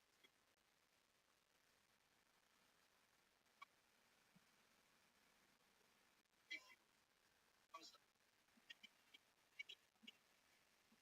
use it.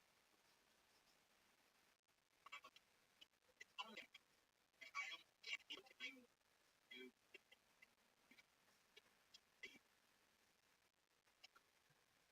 so I went because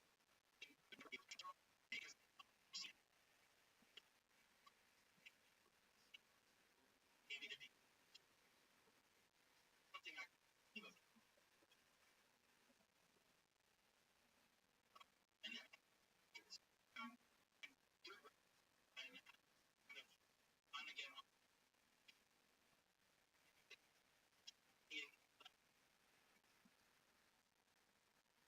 and in that time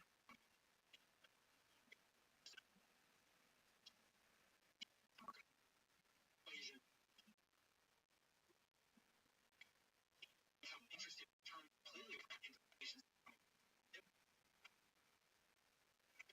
thinking, oh maybe it'll be I never thought and but it was appealing like why not maybe I'm gonna try this kids are interested now and they were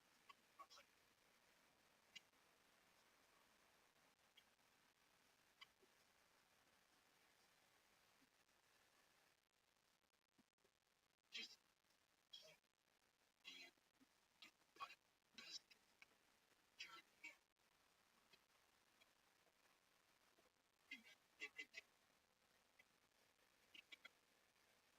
thinking kind of him he must have being and my like go into an interesting thing with visions of I felt like Einstein and but I'm dated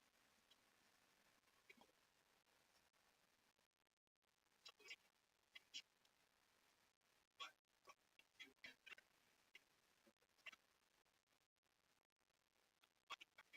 animate not giving the data but me the understanding just always show theories only I have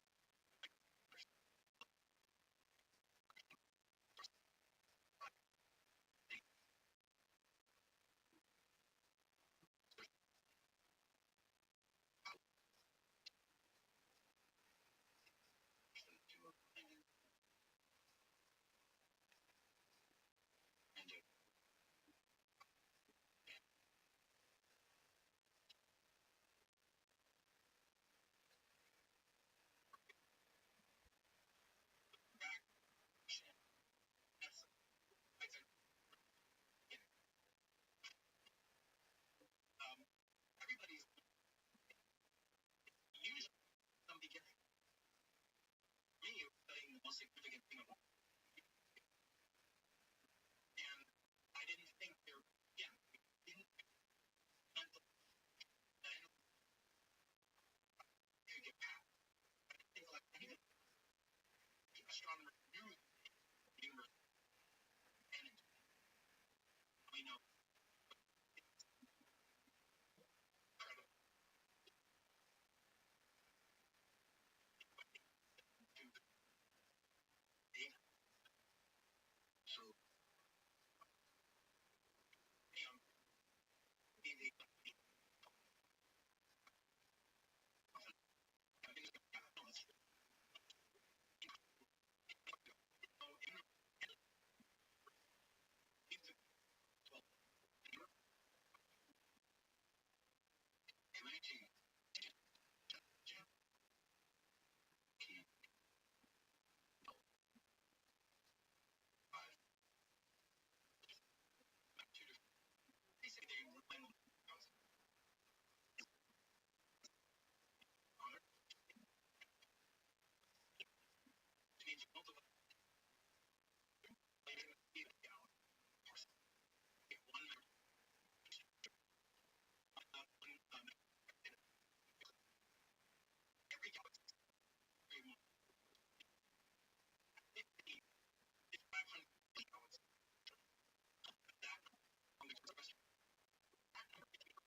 just come on.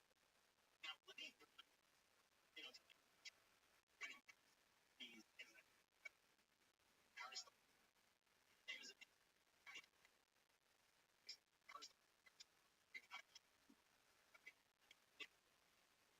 California. He, went on to and he's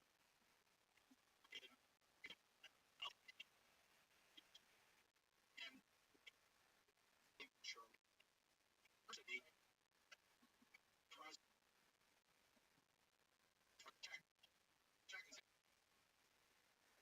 check with the idea,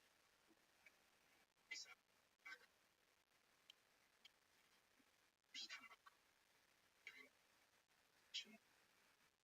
Along the idea, we're going to make this also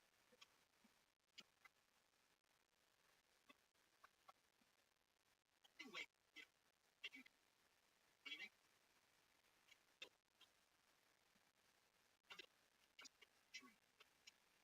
else, like that, he had a very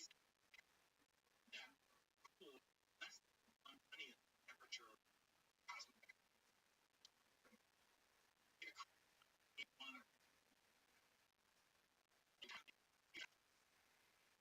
make it to treat the other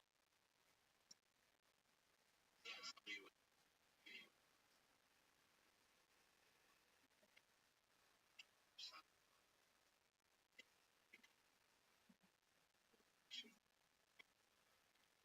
never come upon any article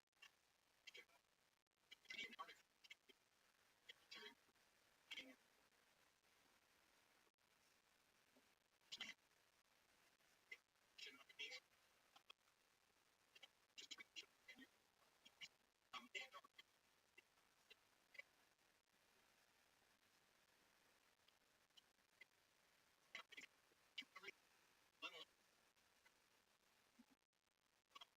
and little drop standing text to near that it's 2 minutes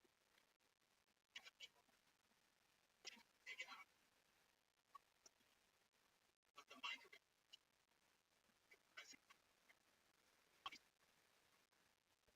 probably the big thing is and I have to you take and a couple like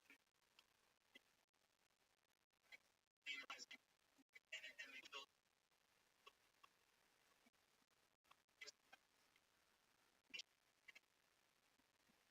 the next pasta taking the ethics and really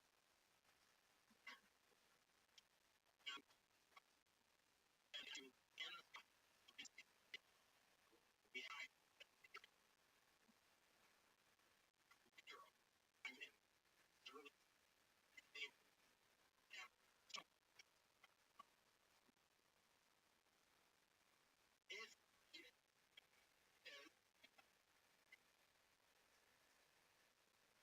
if you take now you make it but take now yeah twice the light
So basically, what my goal over the last hour, the final hour of the series, is to speak about the reemergence of Ashkenazi Jews after the horrific devastation of the Holocaust, and try to understand some of the larger global pressures that are brought to bear on society, particularly as it exists in Europe.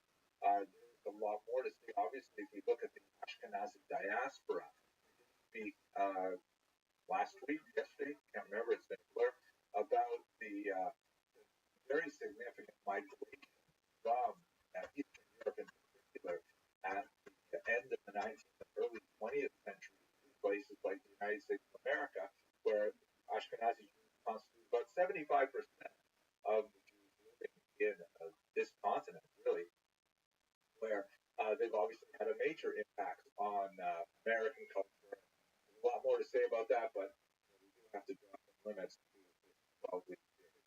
So let's begin by looking at the immediate era, and this is the period of camps.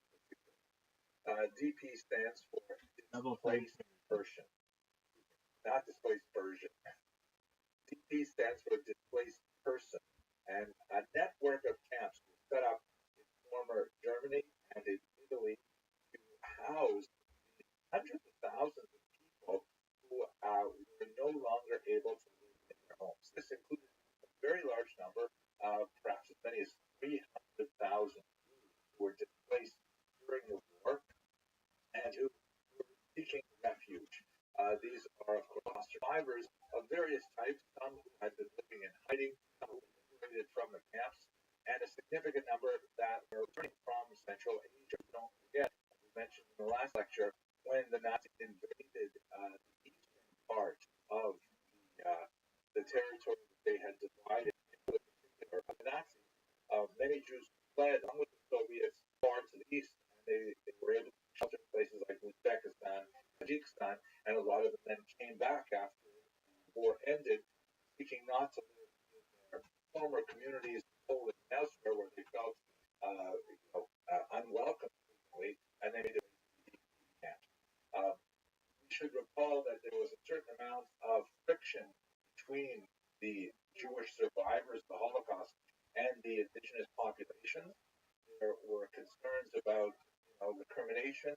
There were concerns about compensation because frequently the property of Jews was simply seized by neighbors, in some cases by the official government authorities, and there were concerns that perhaps the Jews would seek to reclaim their property. In some cases, like in Kielce, Poland, incredibly, it was actually a blood libel that resulted in a massive riot in 1946, and it sent a very clear message that Jews are welcome here. And so, Jews, by and large, were not comfortable returning to homes that had been destroyed by the Holocaust and communities destroyed by the Holocaust. Less so to the further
regions of European Russia, because of the Soviet Union more properly, because those were generally less destroyed than in central Poland. But have a look at this map here. The DP camps were scattered throughout this region. They were designed to be temporary. Most of them were closed down by 1952, most primarily non-Jews, but several of them, Feldafing, for example, were especially Jews and actually had separate facilities for Jews. Ironically, many of them were set up in former Nazi concentration camps, which was rather jarring. We shall see here. I should mention offhand, by the way, I have a special connection to the camps through my father, RabbiRothschild, that my grandparents living in northern Canada took in an orphan who was in one of the camps. They brought him to Canada. Was the same age as my father, about 15 at the end of the war, and they raised him. My father had a special connection with European Jewry in that regard. And, often spoke about it. At any rate, so there's the DP camps. Now, what was life like there? One of the amazing things that characterizes returning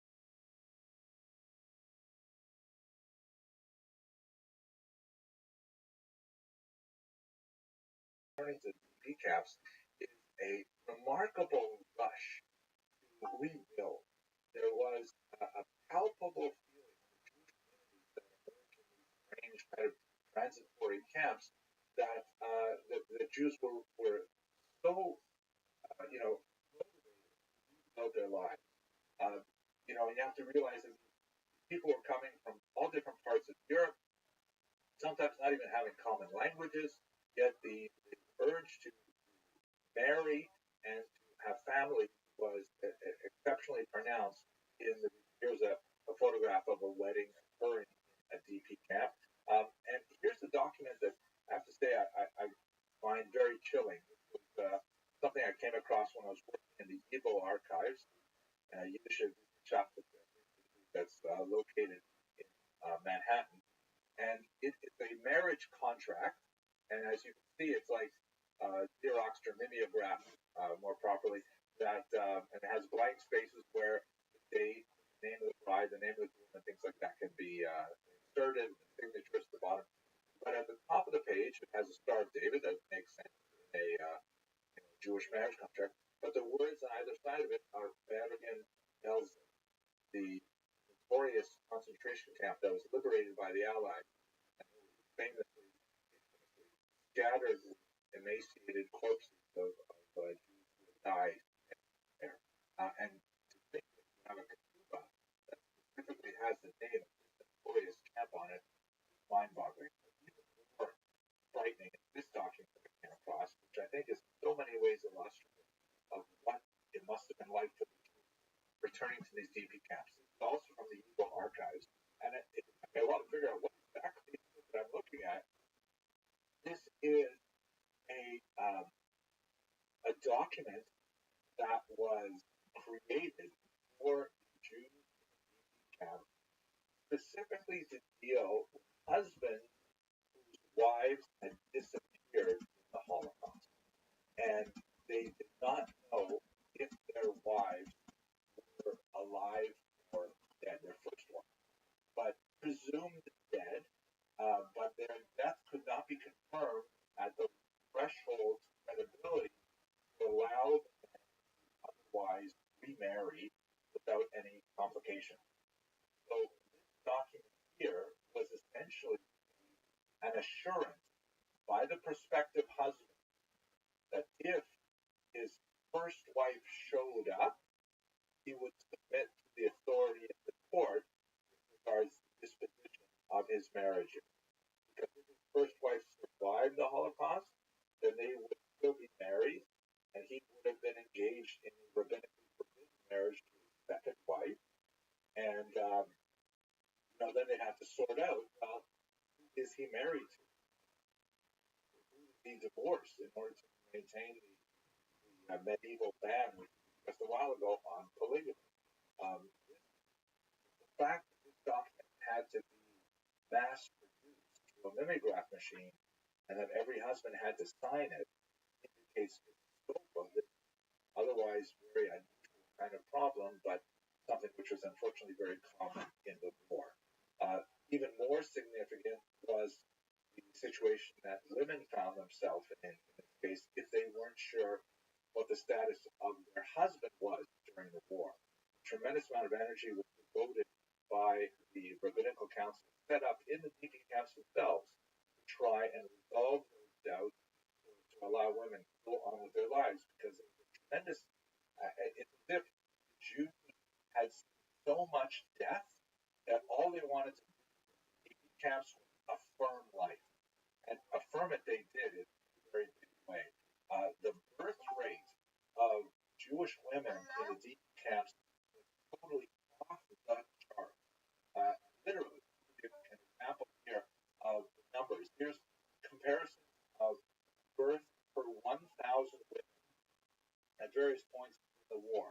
So it's not an exact matchup always, but you can see that before the war, all women in Germany were having children about the rate of 25.9 per thousand women in 1920. Because birth rate often is affected by the economy and political turmoil and things like that, it had reduced significantly by 1933 when German women, Jewish and non-Jewish, although there's only about 500,000 Jews in Germany at this time, about 1% of the population, so not a huge chunk of it, about 14.7 children per 1,000 women. Immediately after the war, in Bavaria, which is a region of Germany, you see that all are having a birth rate at 7.35 children per 1,000 women in 1946, right after the war. Obviously, from people and death. But if you look at Bavarian Jewish women specifically, in that same study, they're having children 29 per 100,000, 29 per 1,000, which is like 4 times the rate of non-Jewish. And if you look at German Jews overall, Jews specifically, the rate is even higher, 35.8 children per 1,000 women. They called these children born immediately after the war Mashiach, which means the children of the Messiah. Not literally the children of the Messiah like the Father, but the children of the Messianic age. Meaning that these children born in the immediate post-war era would herald the beginning of the end of time. That somehow the Renaissance, literally Renaissance, rebirthing, after the hell of the Holocaust, resulted in ultimately the resolution of everything unjust and the beginnings of the Messianic era. It's an amazing kind of thing to imagine what the mindset of these people must have been like.